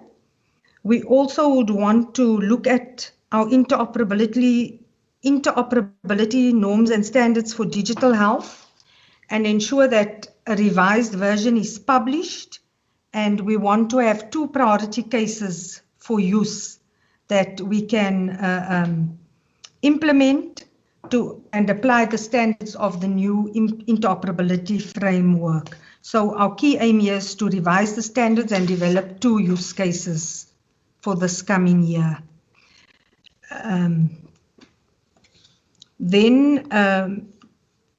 Another key output we want is to ensure that we develop performance dashboards to encourage reflection and decision making at all tiers of government in the health system, as well as implement our national health research priorities, which we will identify as soon as our new National Health Research Committee is established.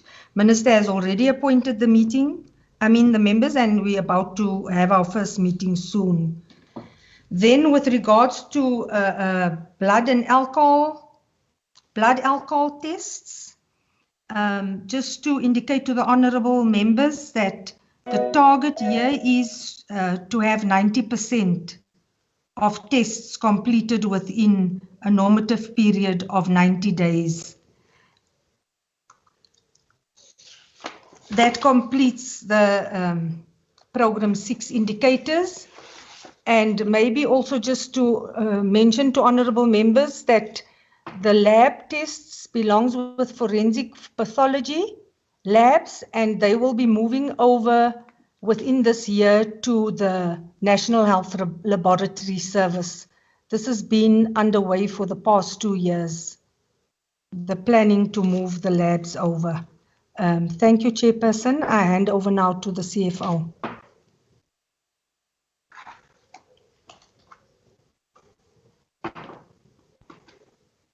Continue, Ian. How many slides do you have, Ian? Chair.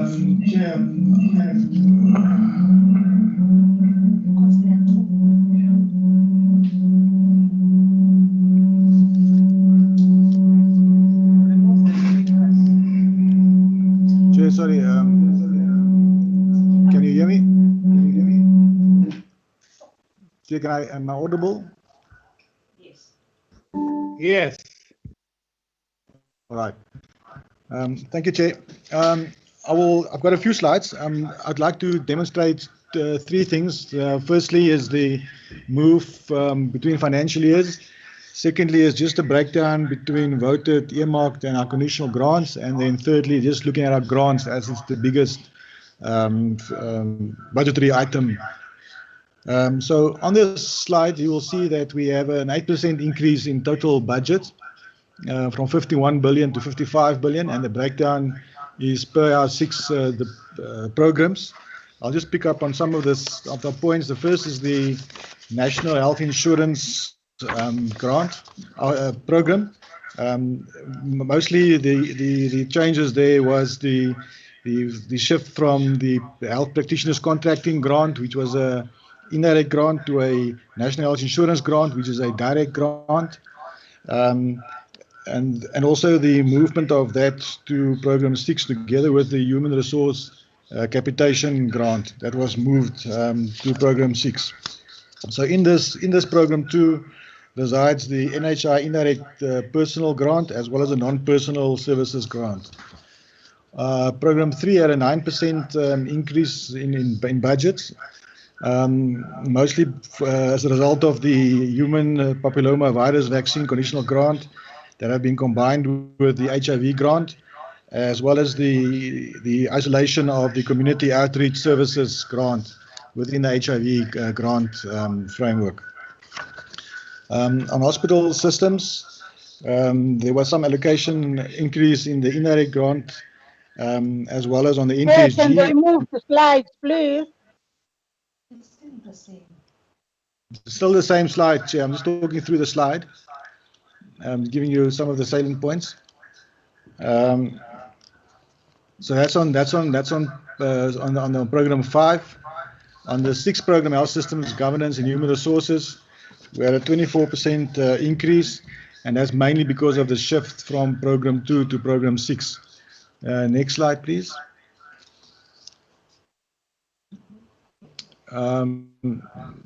Chair, so this slide just demonstrates the reduction or the economic classification portion of the budget. You'll see the biggest change has been on the goods and services budget, which is mainly because of the move from the NHI GP grant, direct grant, from indirect grant to a direct grant, which now means it falls under transfer services. Next slide, please.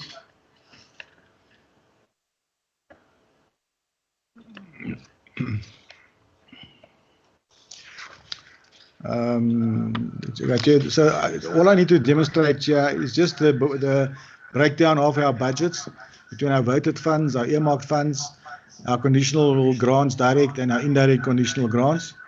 And you will see, as we've showed previously, what DM has alluded to, that 49 billion is our conditional grant budget, indirect is 2.2, earmarked 2.7, and our voted funds at 1.2 billion rand. Next slide, please.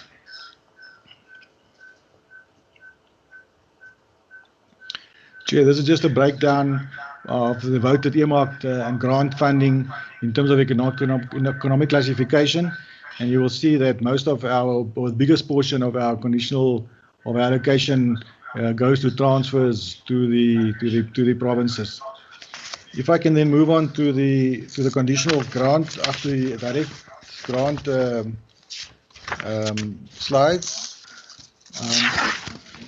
Yeah. This is the indirect grant summary for the financial year. You will see that we have an increase of 5% on the health facility revitalization grant. The non-personal service grant has got a reduction of 2%, and the components as indicated there.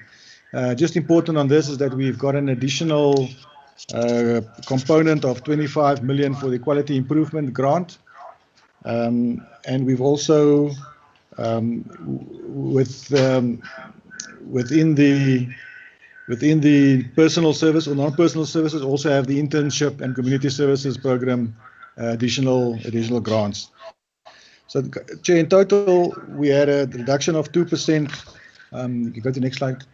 We had a total reduction of 2% on the indirect grants, mainly due, as I said, on the non-personal services, personal service component, and then there was also the infrastructure component that had a small increase of 66.4 million. The creation of two components was the reprioritization of the National Health Insurance indirect grant. So that was not new funding, it was just reprioritization of the two components.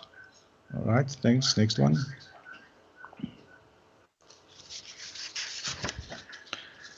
Okay, on the direct grants, we had a total increase of 7% on our conditional grants directly. We can take the next slide and I'll talk to that. So then the overall increase was 7% or 3.1 billion. It was above inflation, but mostly as an increase on the HIV/AIDS component and the community outreach services in particular. As we said, we merged the following grants: the HP component with the HIV grant, and the HR grant with the HP Health Professional Training Development grant was merged into a statutory and HR grant.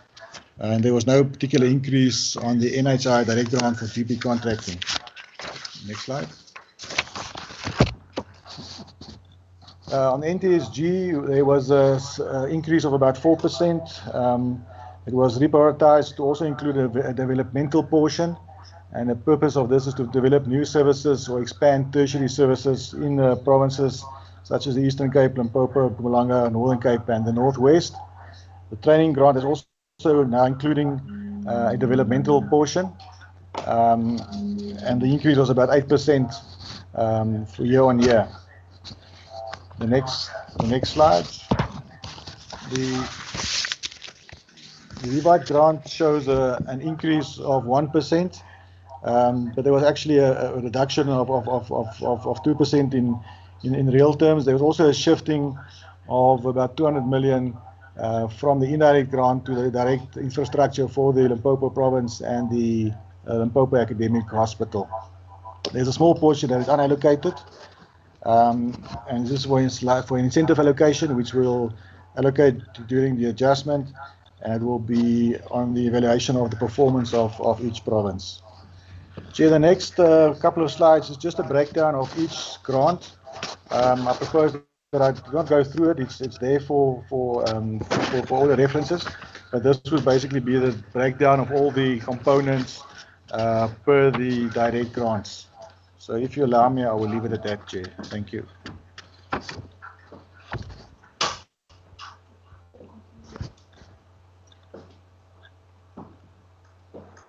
Honorable members, we have had an hour and a half so far. We would then want to give an opportunity to the honorable members to interact with them the presentations. There will be 2 rounds of asking questions. Please note your name and number in this order. The first question will be posed, or questions will be all posed by Honorable Wilson. Number 2, Honorable Janji. Number 3, Honorable Kwahube. Number 4, Honorable Van Staden. Number 5, Honorable Malika. Number 6, Honorable Bara. Number 7, Honorable Christians. And number 8 in that first group will be Ndongeni.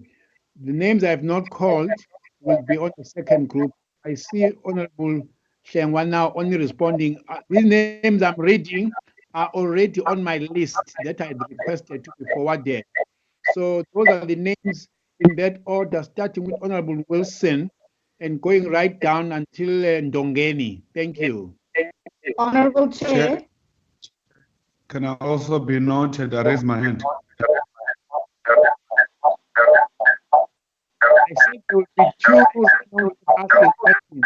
One that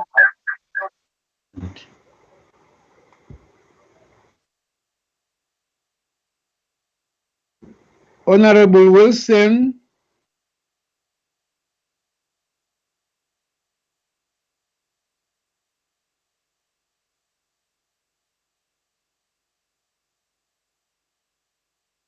Right.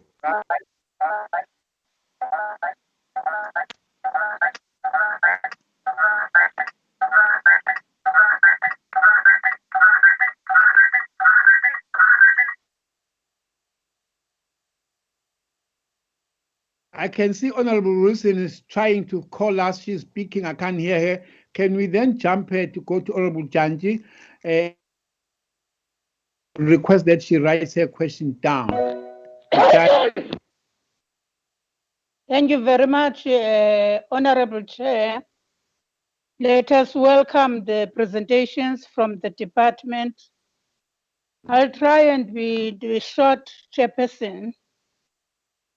I want to ask a pregnant question that says to the department, what is the impact of COVID-19 on the programs of the department? Can they then tell us within that question the lessons learned?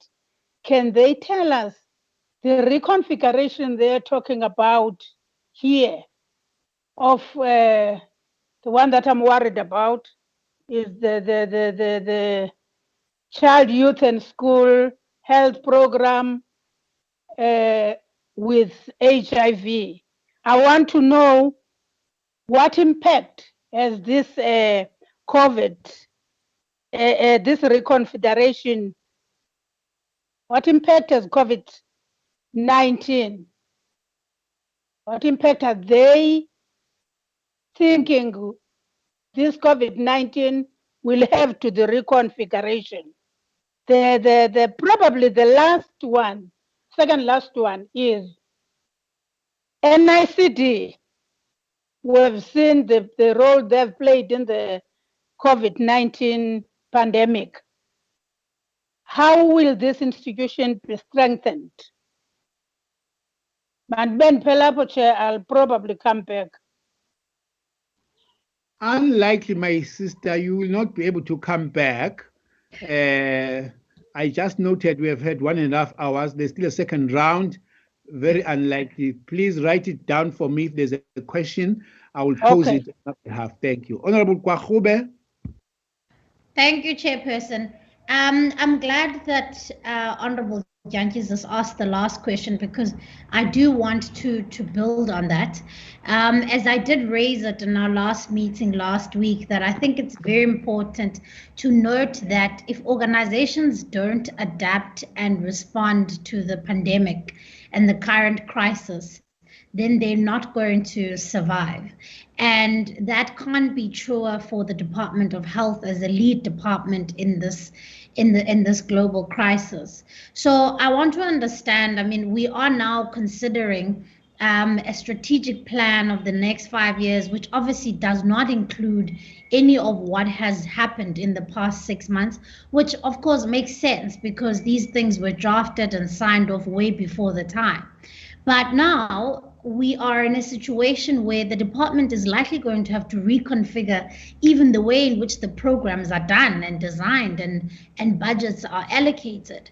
So, you know, it's important for me to at least get some kind of reflection from the CFO or the acting DG as to what kind of process is now going to take place starting now in the strat plan for the next 5 years, because this pandemic is going to change how we do business. It's going to change how healthcare is delivered. That we can't run away from. So we need to understand how then these programs will be reconfigured. Umama Mutyanki raises the issue around things like the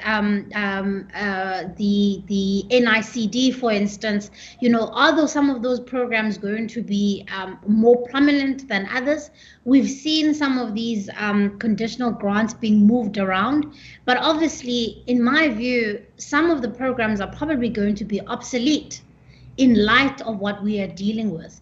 And so how is that going to be reflected or at least incorporated in the strategic plan going forward, or at the very least in the most medium term in the annual performance plan? So that's the one question I wanted to build on from Umama Mutyanki's input. But just delving into then the presentation by the department, I want to just ask 4 very brief questions. We had a presentation last week from the Auditor General on the financials of the department, and they have indicated, from what we have seen from the report that they've done and they've presented to us, and we have seen ourselves, that there has been a very clear regression of the department in its financial management. And they've highlighted 3 things in their report which they deem are of concern. The first is financial management in general of the department. Second, to IT management, and the third being compliance management. Now, again, this poses a problem. The department in its entirety, maybe some of its entities before, have never been necessarily in danger of falling foul of the Auditor General. But it seems for the first time we are seeing something quite seriously wrong here. And I want to understand from the department exactly what's going on. Why are we seeing a regression on their financial management? And maybe the CFO can come in here. Also linked to that, I mean, we are seeing some of the targets that the department is talking about. For instance, ICT being a key target, which they claim is some of the things that need to be improved upon. But now the Auditor General has flagged that as an area of concern. So if we're going to be incorporating ICT as a means of improving the quality of care for our people, how are we doing that if in fact the financials, or at least the compliance around ICT, is a problem? Then the second last question, Chairperson, is under quality of care, or under the second program, where I see that the department has set themselves a target of having 100% of the primary healthcare facilities certified by the OHSC at the end of the 5 years, and only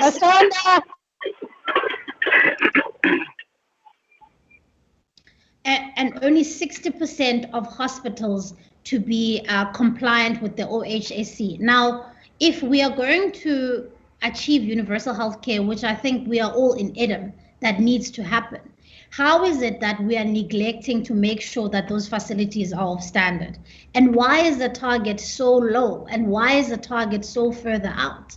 Why is it that we are only targeting 100% of PHC facilities to be certified by the Office of the Health Standards only in 5 years' time? Ultimately, particularly in the legislation that we are dealing with in Parliament now, one of the prerequisites is that facilities need to be of standard. And we can't actually realize universal health care if the facilities are not of standard. So I'm not quite sure why the target is particularly low, and if I can get clarity on that. And then my last question is around the NHI program 2. And just there has been a reduction of the budget, the whole budget of the department in real terms. And so I see that some of the conditional grants to the provinces have been removed around NHI.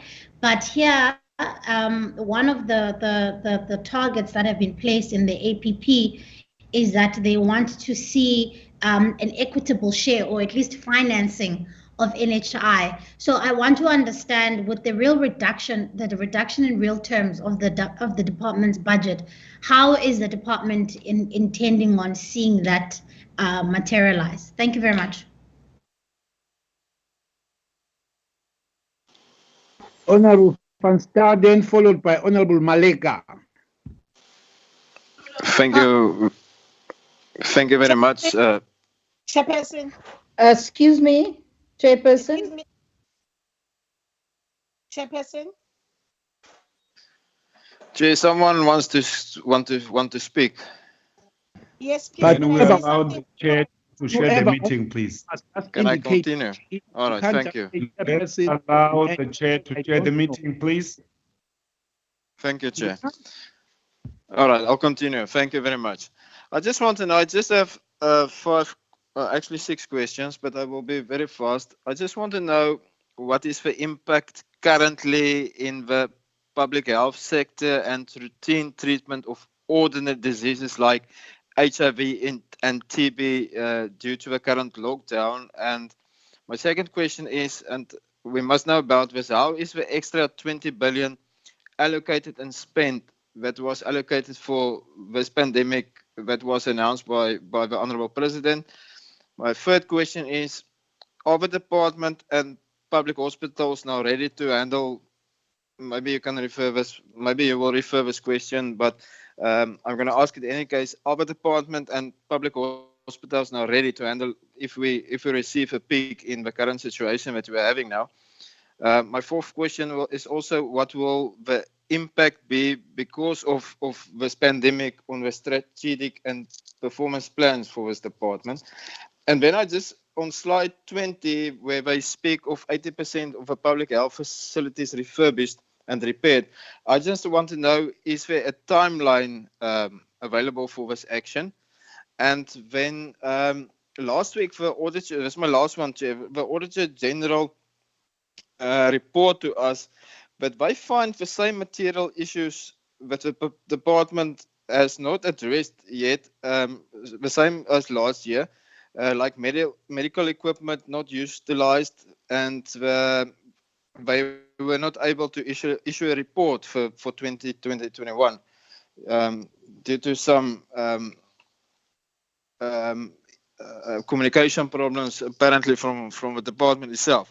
I just want to get some clarity on that. That's all from me. Thank you, Chair.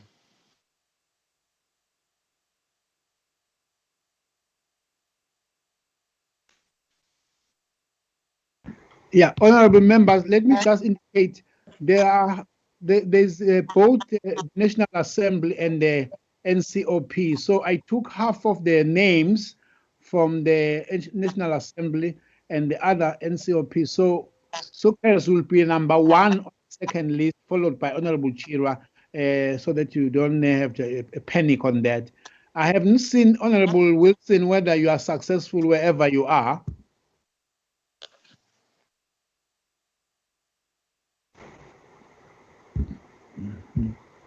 Now it's Honorable Malik. Thank you, Chairperson. Welcome the presentation from the department. I've got a question from the on Program 1 administration on Strat Plan APP. What mechanism the department putting in place to ensure effective planning, financial management, and accountability across all provinces in the next financial year? And on Program 2 NHI, what does the COVID-19 pandemic affect the NHI plans, if at all it does? And my last question on Program 3 on communicable and non-communicable diseases. What are the reasons for the significant reduction in the child, youth and school health program budget, which was reduced by 154.2 million from 183.6 million in 2019-2020 financial year to 29.4 million in 2020 and 2021 financial year? What are the implications of the reduced funding for the human papilloma virus? Thank you, Chairperson.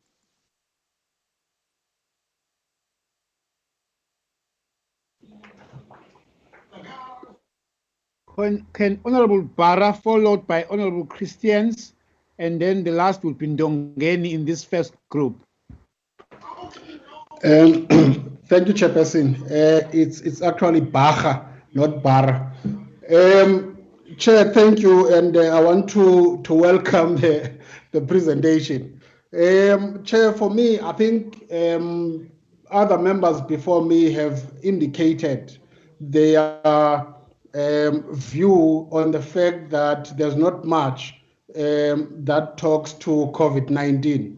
And I think that the sooner we have something in that respect, the better, because then anything, I think, as Honorable Gwahube indicated, that anything that excludes or doesn't make reference to COVID-19, it means that we are not living in this day and age in terms of the challenges that we face, both as a country and the world at large. Chairperson, my first issue on the presentation is around the department plans to move from an unqualified to a clean audit, but also above that, get to 6 provinces that get better audit outcomes. Now, my point on that score is that I think we've seen this before, and nothing has been achieved thus far. But my key question would be, is there anything now that the department plans to do differently to make sure that this is somewhat achieved in terms of ensuring that we get better audit outcomes from the different provinces? The second one, Chair, is around litigation. The litigation cost that the department gets to takes much of the budget. And I see now there's a strategy that has been developed, a medical legal framework or policy framework to mention it. How is this going to assist?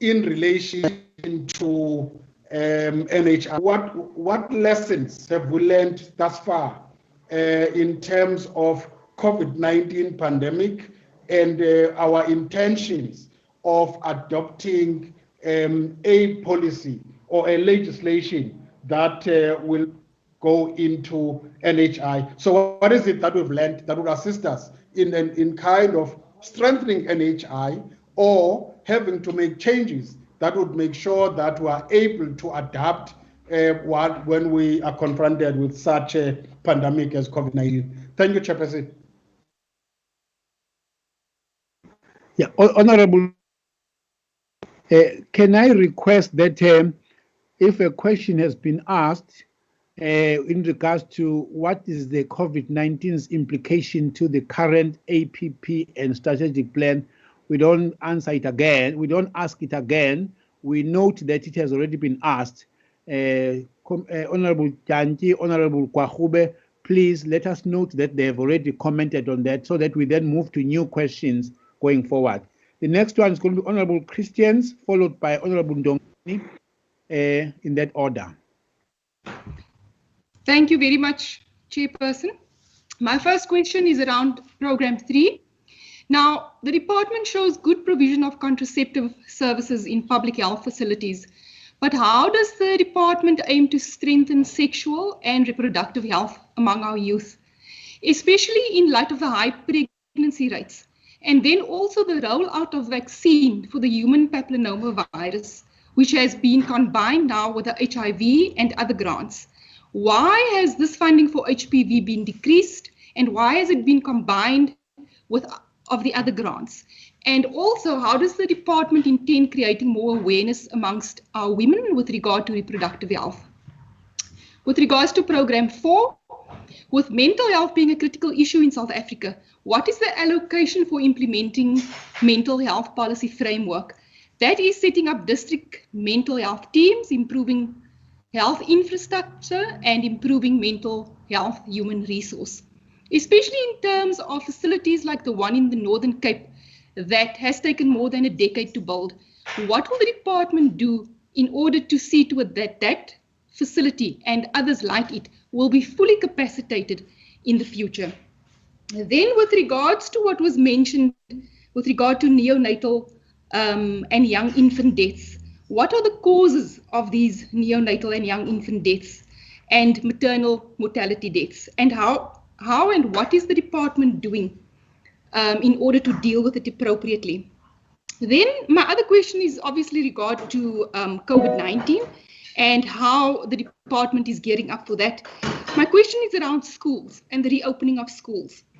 With schools reopening, are clinics and hospitals geared with healthcare provision? Should a child or a teacher or any other staff member become ill, or there is a spike at a specific school or a specific school district, do schools have the necessary information to access this healthcare? And if so, could that be made available to this committee and to provinces as well? And my question is also, are the hospitals geared specifically for learners who might become ill without necessarily compromising them further? And has funds been redirected specifically for this? My last question is around, there have been newspaper reports that our chronically ill patients, those receiving medication for HIV, TB, etc., have not been collecting their medication at health facilities during this lockdown period. I would like to know whether this is true, if there's been any investigation around that, and if so, what has been done to salvage the situation, and what impact will that have on your strategic plan then to try and see to it that these people are assisted? So what impact will that have on your strategic plan going forward for 2020, 2021? Thank you very much, Chairperson.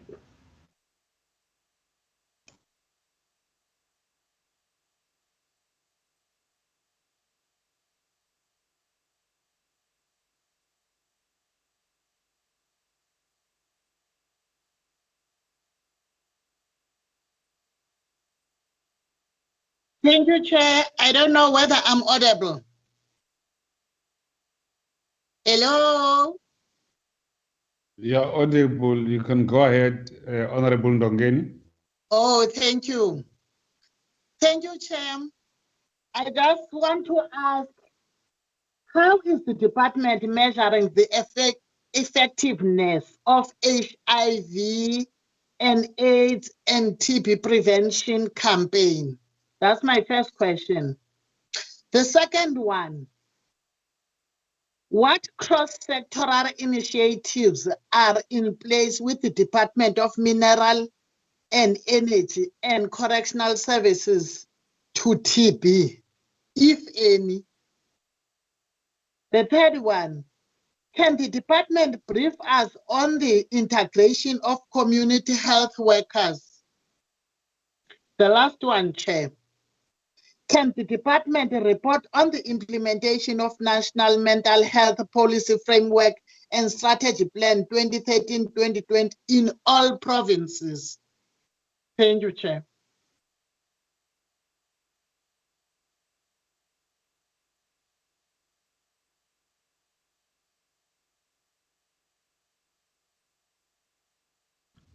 I think, Chairperson, I have a problem with communication.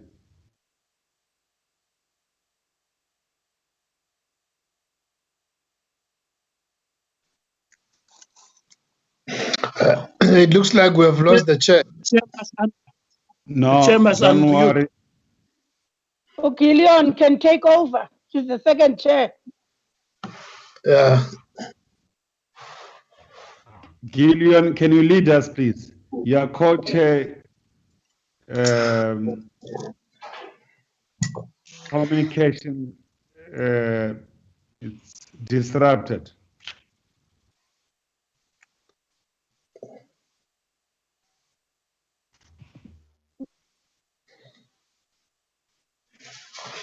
Hello.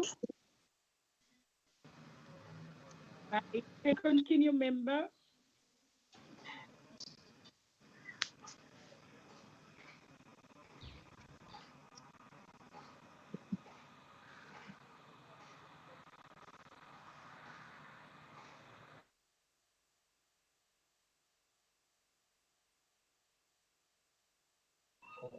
Member, you can continue.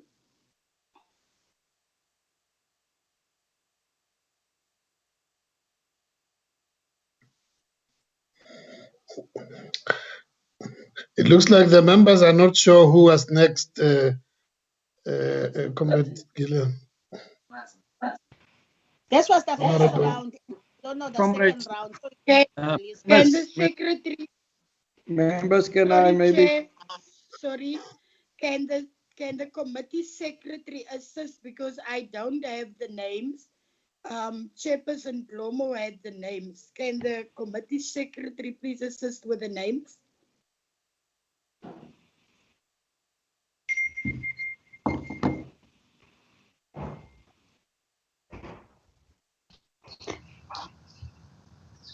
Good afternoon, Chairperson. Marcel here. Yeah, Marcel, continue, Marcel. Who's next? Chairperson, can I mention From our that? list. From our list. Member Jacobs, please, can we allow Marcel to give an indication who's next?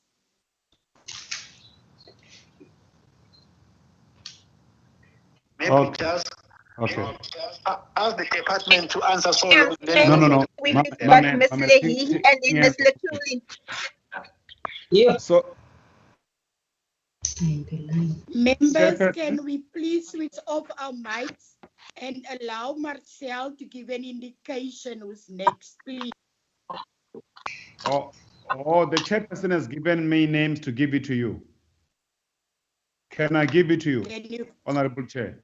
Can you give it to can you give it? Let me just write it down. The first one was Sukers, followed by Chirwa. Chira. Number one, Sukers. Number two, Chirwa, Honorable Chirwa. Honorable Jacobs, number 3. Yes. Honorable Lutuli, number 4. Yeah. Honorable Munyai, number 5. Number 6, Honorable Gela. Number 7, Honorable Sokaj. Yeah. No, number 7. Number 7 is Sokasha. Yes, but don't jump Gela, please. Gela, then Sokaj.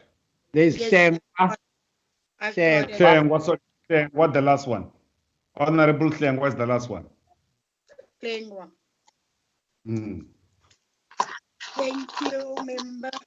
Can we have member Sukers then? Certainly, Chair. Thank you, Chair. My questions are going to focus on the impact of COVID-19 mostly. Firstly, just want to ask the department, in terms of the capacity of the department, when it comes to strengthening the health services. One of the reports that we received is that in the Western Cape, testing and lab services are under strain, and what the department is doing to assist with that. Then at a primary healthcare level, what we have experienced certainly here in the Western Cape, as obviously we're not doing any other provinces at the moment, is the reduced capacity of nursing care, especially at hospitals, and the impact that that has on the quality of care that patients are receiving. Now, at the same time, there are reports of more than 2,000 nurses that are at home. These were employed through agencies, and the department has brought all of those contracts to an end. If the department can respond to that in terms of what are the plans to ensure that quality care is provided at a hospital level. We have received a number of complaints, and I've personally experienced an emotionally traumatic experience where that is concerned. And the department needs to just give us an indication about that. I won't elaborate any further on that. Then thirdly, improving infectious disease control at hospitals. Also from reports that we have received that our nurses are under a lot of strain and fearful and anxious because of the spread of COVID-19 and their exposure to it. What is the department doing to ensure that psycho support is provided to our nursing staff to ensure that, you know, that it's dealt with? And then in terms of the paramedics, we've received anxious calls as well of personal protective equipment that are not available for them. How is the department ensuring that that is upscaled? This report I received 2 weeks ago. So in terms of the strategic plan, we really appreciate the ambitious plans that the department has put forward. We, however, really need in real time to understand what the department is going to do with the issues that are coming out from COVID-19. And then lastly, we have flare-ups here in the Western Cape in factories. We have factories that are still operating, even though there are more than 3 people positive. How is the department working with the Department of Labor to address that? And I think that is my last question, Chair. Thank you.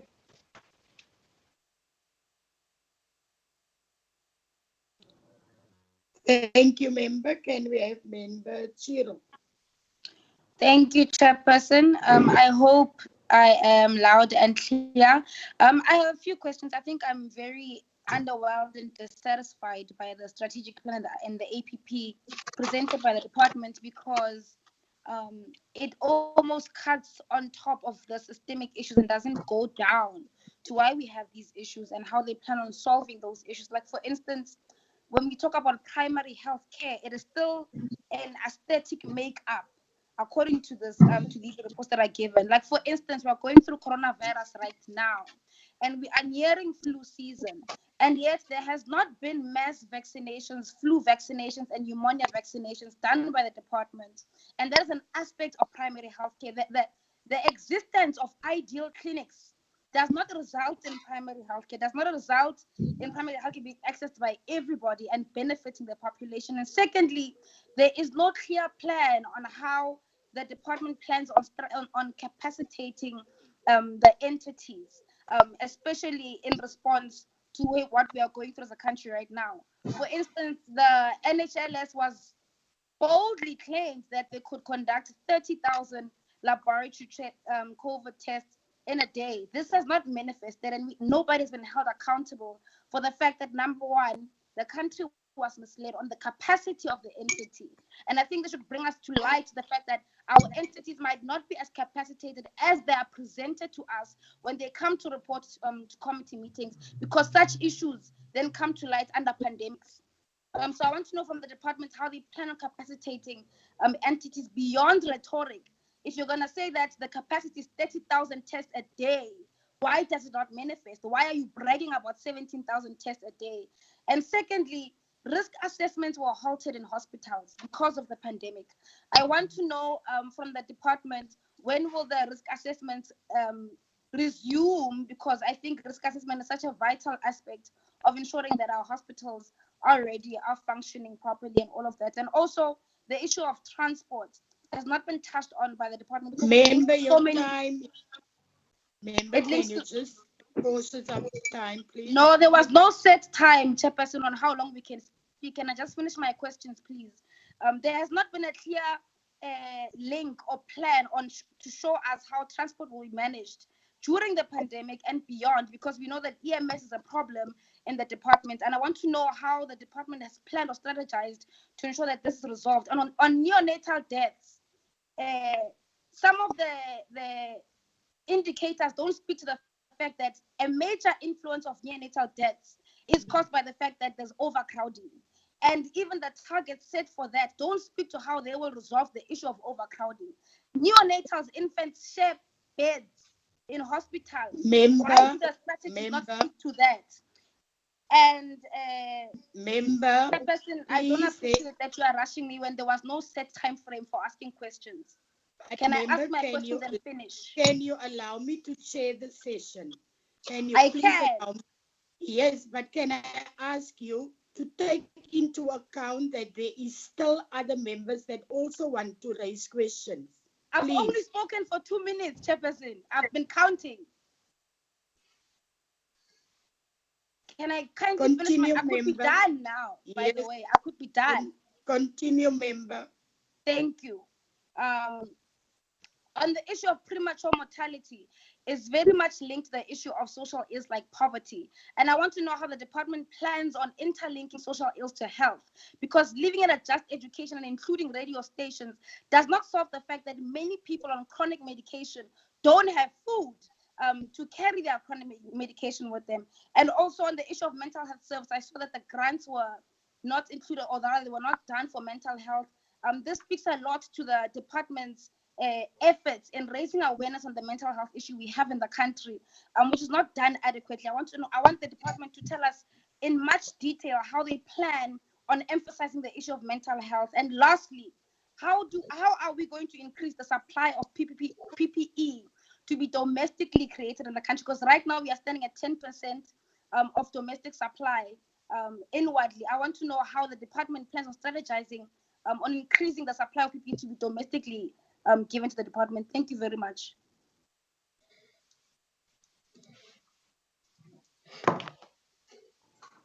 Thank you, Member Chero. Can we have Member Jacobs, please? Thank you, Chairperson, and let me also express my thankfulness for the presentation. And I have a number of points, and I'm hoping I'm going to get all those points across. I want to firstly speak on the APP. We had a presentation by the Auditor General, as was mentioned before by Honorable Gwahube. And I want to speak on 2 points there. The one was the status of the records review called the SOAR of 2019 to 2020. And specifically, they mentioned the third quarter of 2019. Out of the 8 focus areas, only one area has the basics in place, and that is the one of financial management. There were 3 other areas where urgent intervention is needed, and obviously the other areas would be in between those. And it was already mentioned by Honorable Gwahube that was IT management, financial management, and compliance management. Now, when these focus areas are combined, that was National Department of Health. When these are combined for all the departments of health, then 8 of the key focus areas need urgent intervention. We need to ask the department, they need to please, if they do not answer this today, at some stage soon answer the question as to how they are going to approach the serious challenge. Then the next point I want to speak on is the grants or transfers budgeted for 2020-2021. One would assume that those will be adjusted, and that's what I got from what the Deputy Minister was saying in relation to the COVID pandemic. So I think there we also need another feedback so that we can see what the department would be doing in terms of it. And then the fourth point is effective and appropriate steps were not taken in terms of the irregular expenditure, fruitless and wasteful expenditure. And we see constantly a rising curve when this is placed on a graph. And at some stage, this needs to be dealt with so we can stop this growth of irregular expenditure in all the departments of health. I'm talking about provinces and the National Department of Health.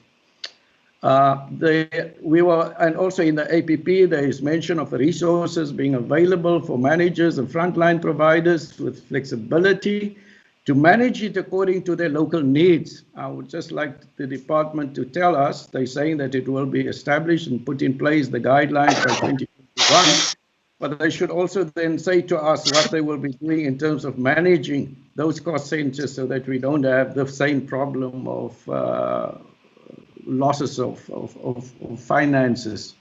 Very lastly, on the strategic plan, I am a bit concerned when I look at the infant mortality rate, the under 5 mortality rate and the maternal mortality rate.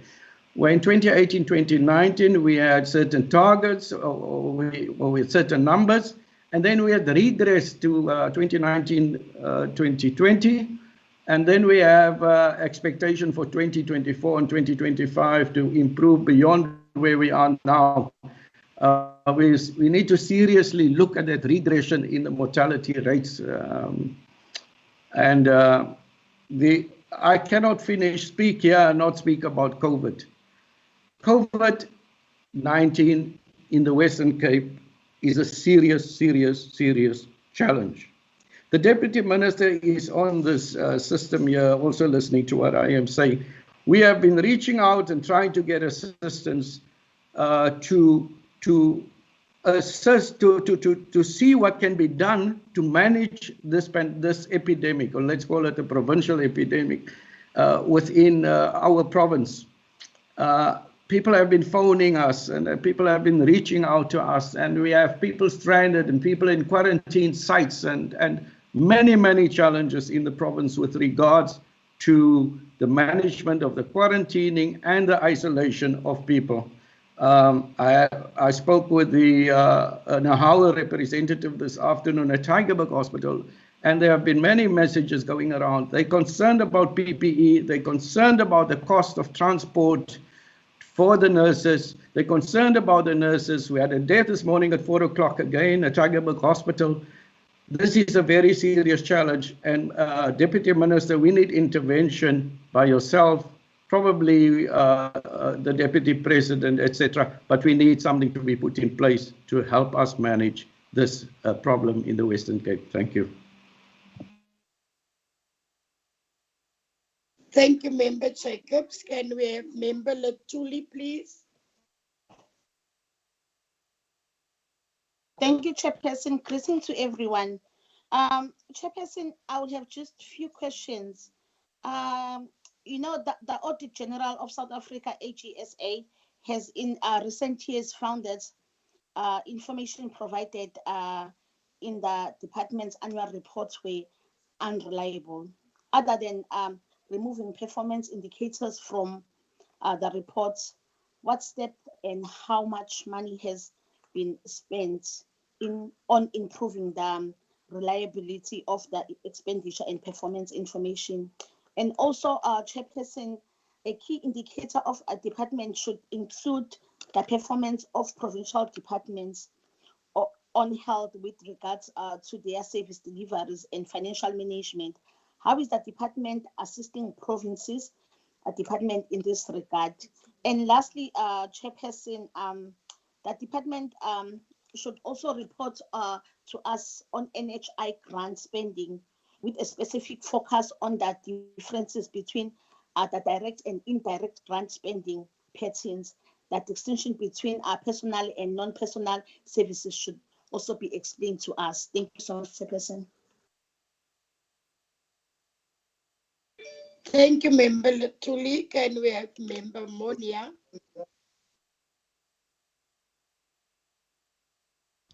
Thank you very much, Chairperson.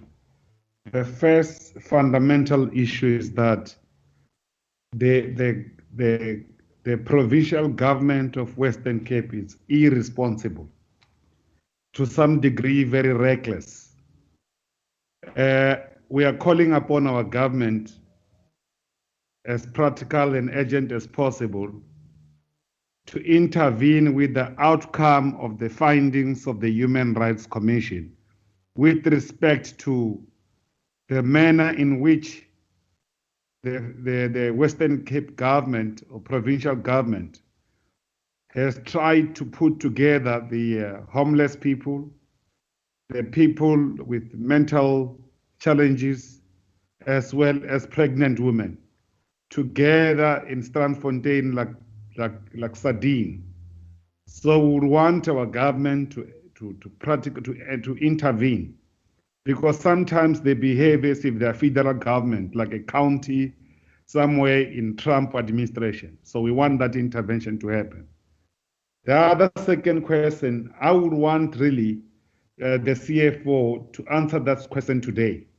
Well, sometimes I leave some questions for some other time. I want to ask a question, Chair, with regard to Program 2, the National Health Insurance.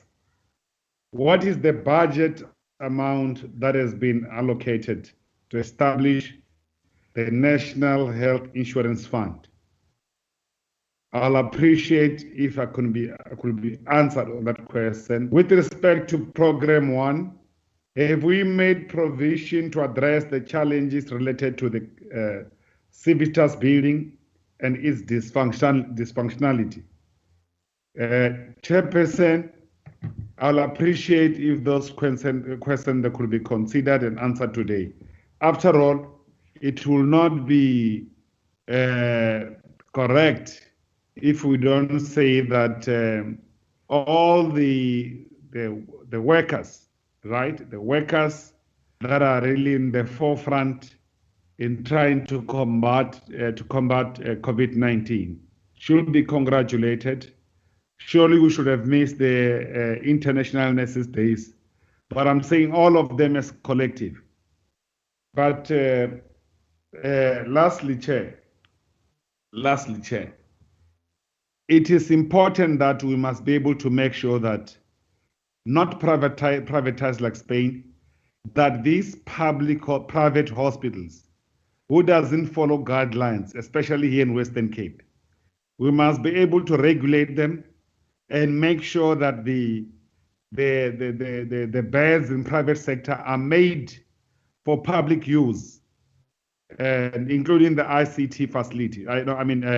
Emergency facilities, because private sector across the country, we have seen some major infections, both in KZN that has been dealt with, but also here in Cape Town.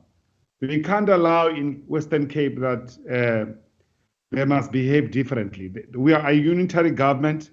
Each and every province must toe the line. Thank you.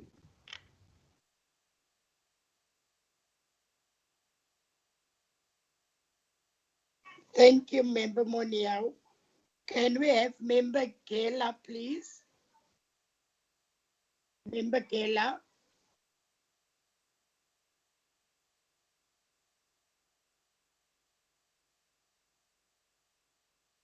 Member Gela, are you still there?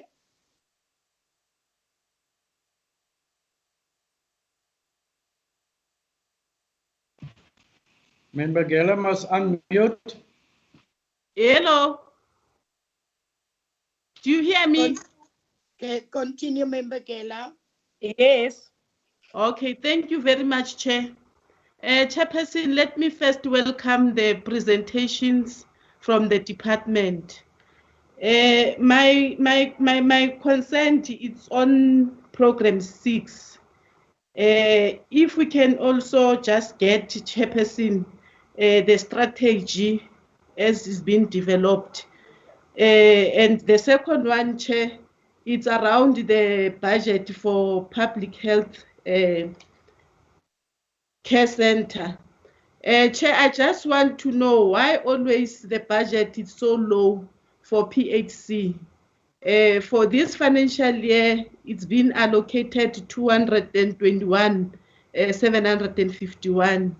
I just want to check, Chair, why always is so low, and mind that we are facing a COVID-19, and the primary healthcare, it's a phase of our health sector. The other one, Chair, it's regarding the concern that were raised by AG, the findings. I just want to check how far is the department to address all those issues were raised by AG. For instance, on slide 19, which is a main concern, for instance, the issue of IT and also the issue of filling the vacant post in the department. But I must also congratulate the department for appointing Mr. Buthelezi as DG of the department. Well done on that one. Thank you very much. Thank you, Member Kela. Can we have Member Sokashe? Thank you very much, Chairperson. Am I audible? Chair, Yes, can you hear me? Yes, you are. Thank you very much, Chair. Thank you very much, Chairperson. Chairperson, let me also welcome the presentations. I've only got two questions. Some of my other questions have been asked by the members before me. The first question, Chair, is on the APP of the department. When Dr. Andrews was making her presentation on the APP, she started with a statement that said that the programs of the department are not aligned to the organogram. What does this mean? To me, it can mean a lot of things. First of all, it can mean that the department is just appointing people randomly. And secondly, it can also mean that the department appoints people on positions that does not exist on the organogram. And it can also mean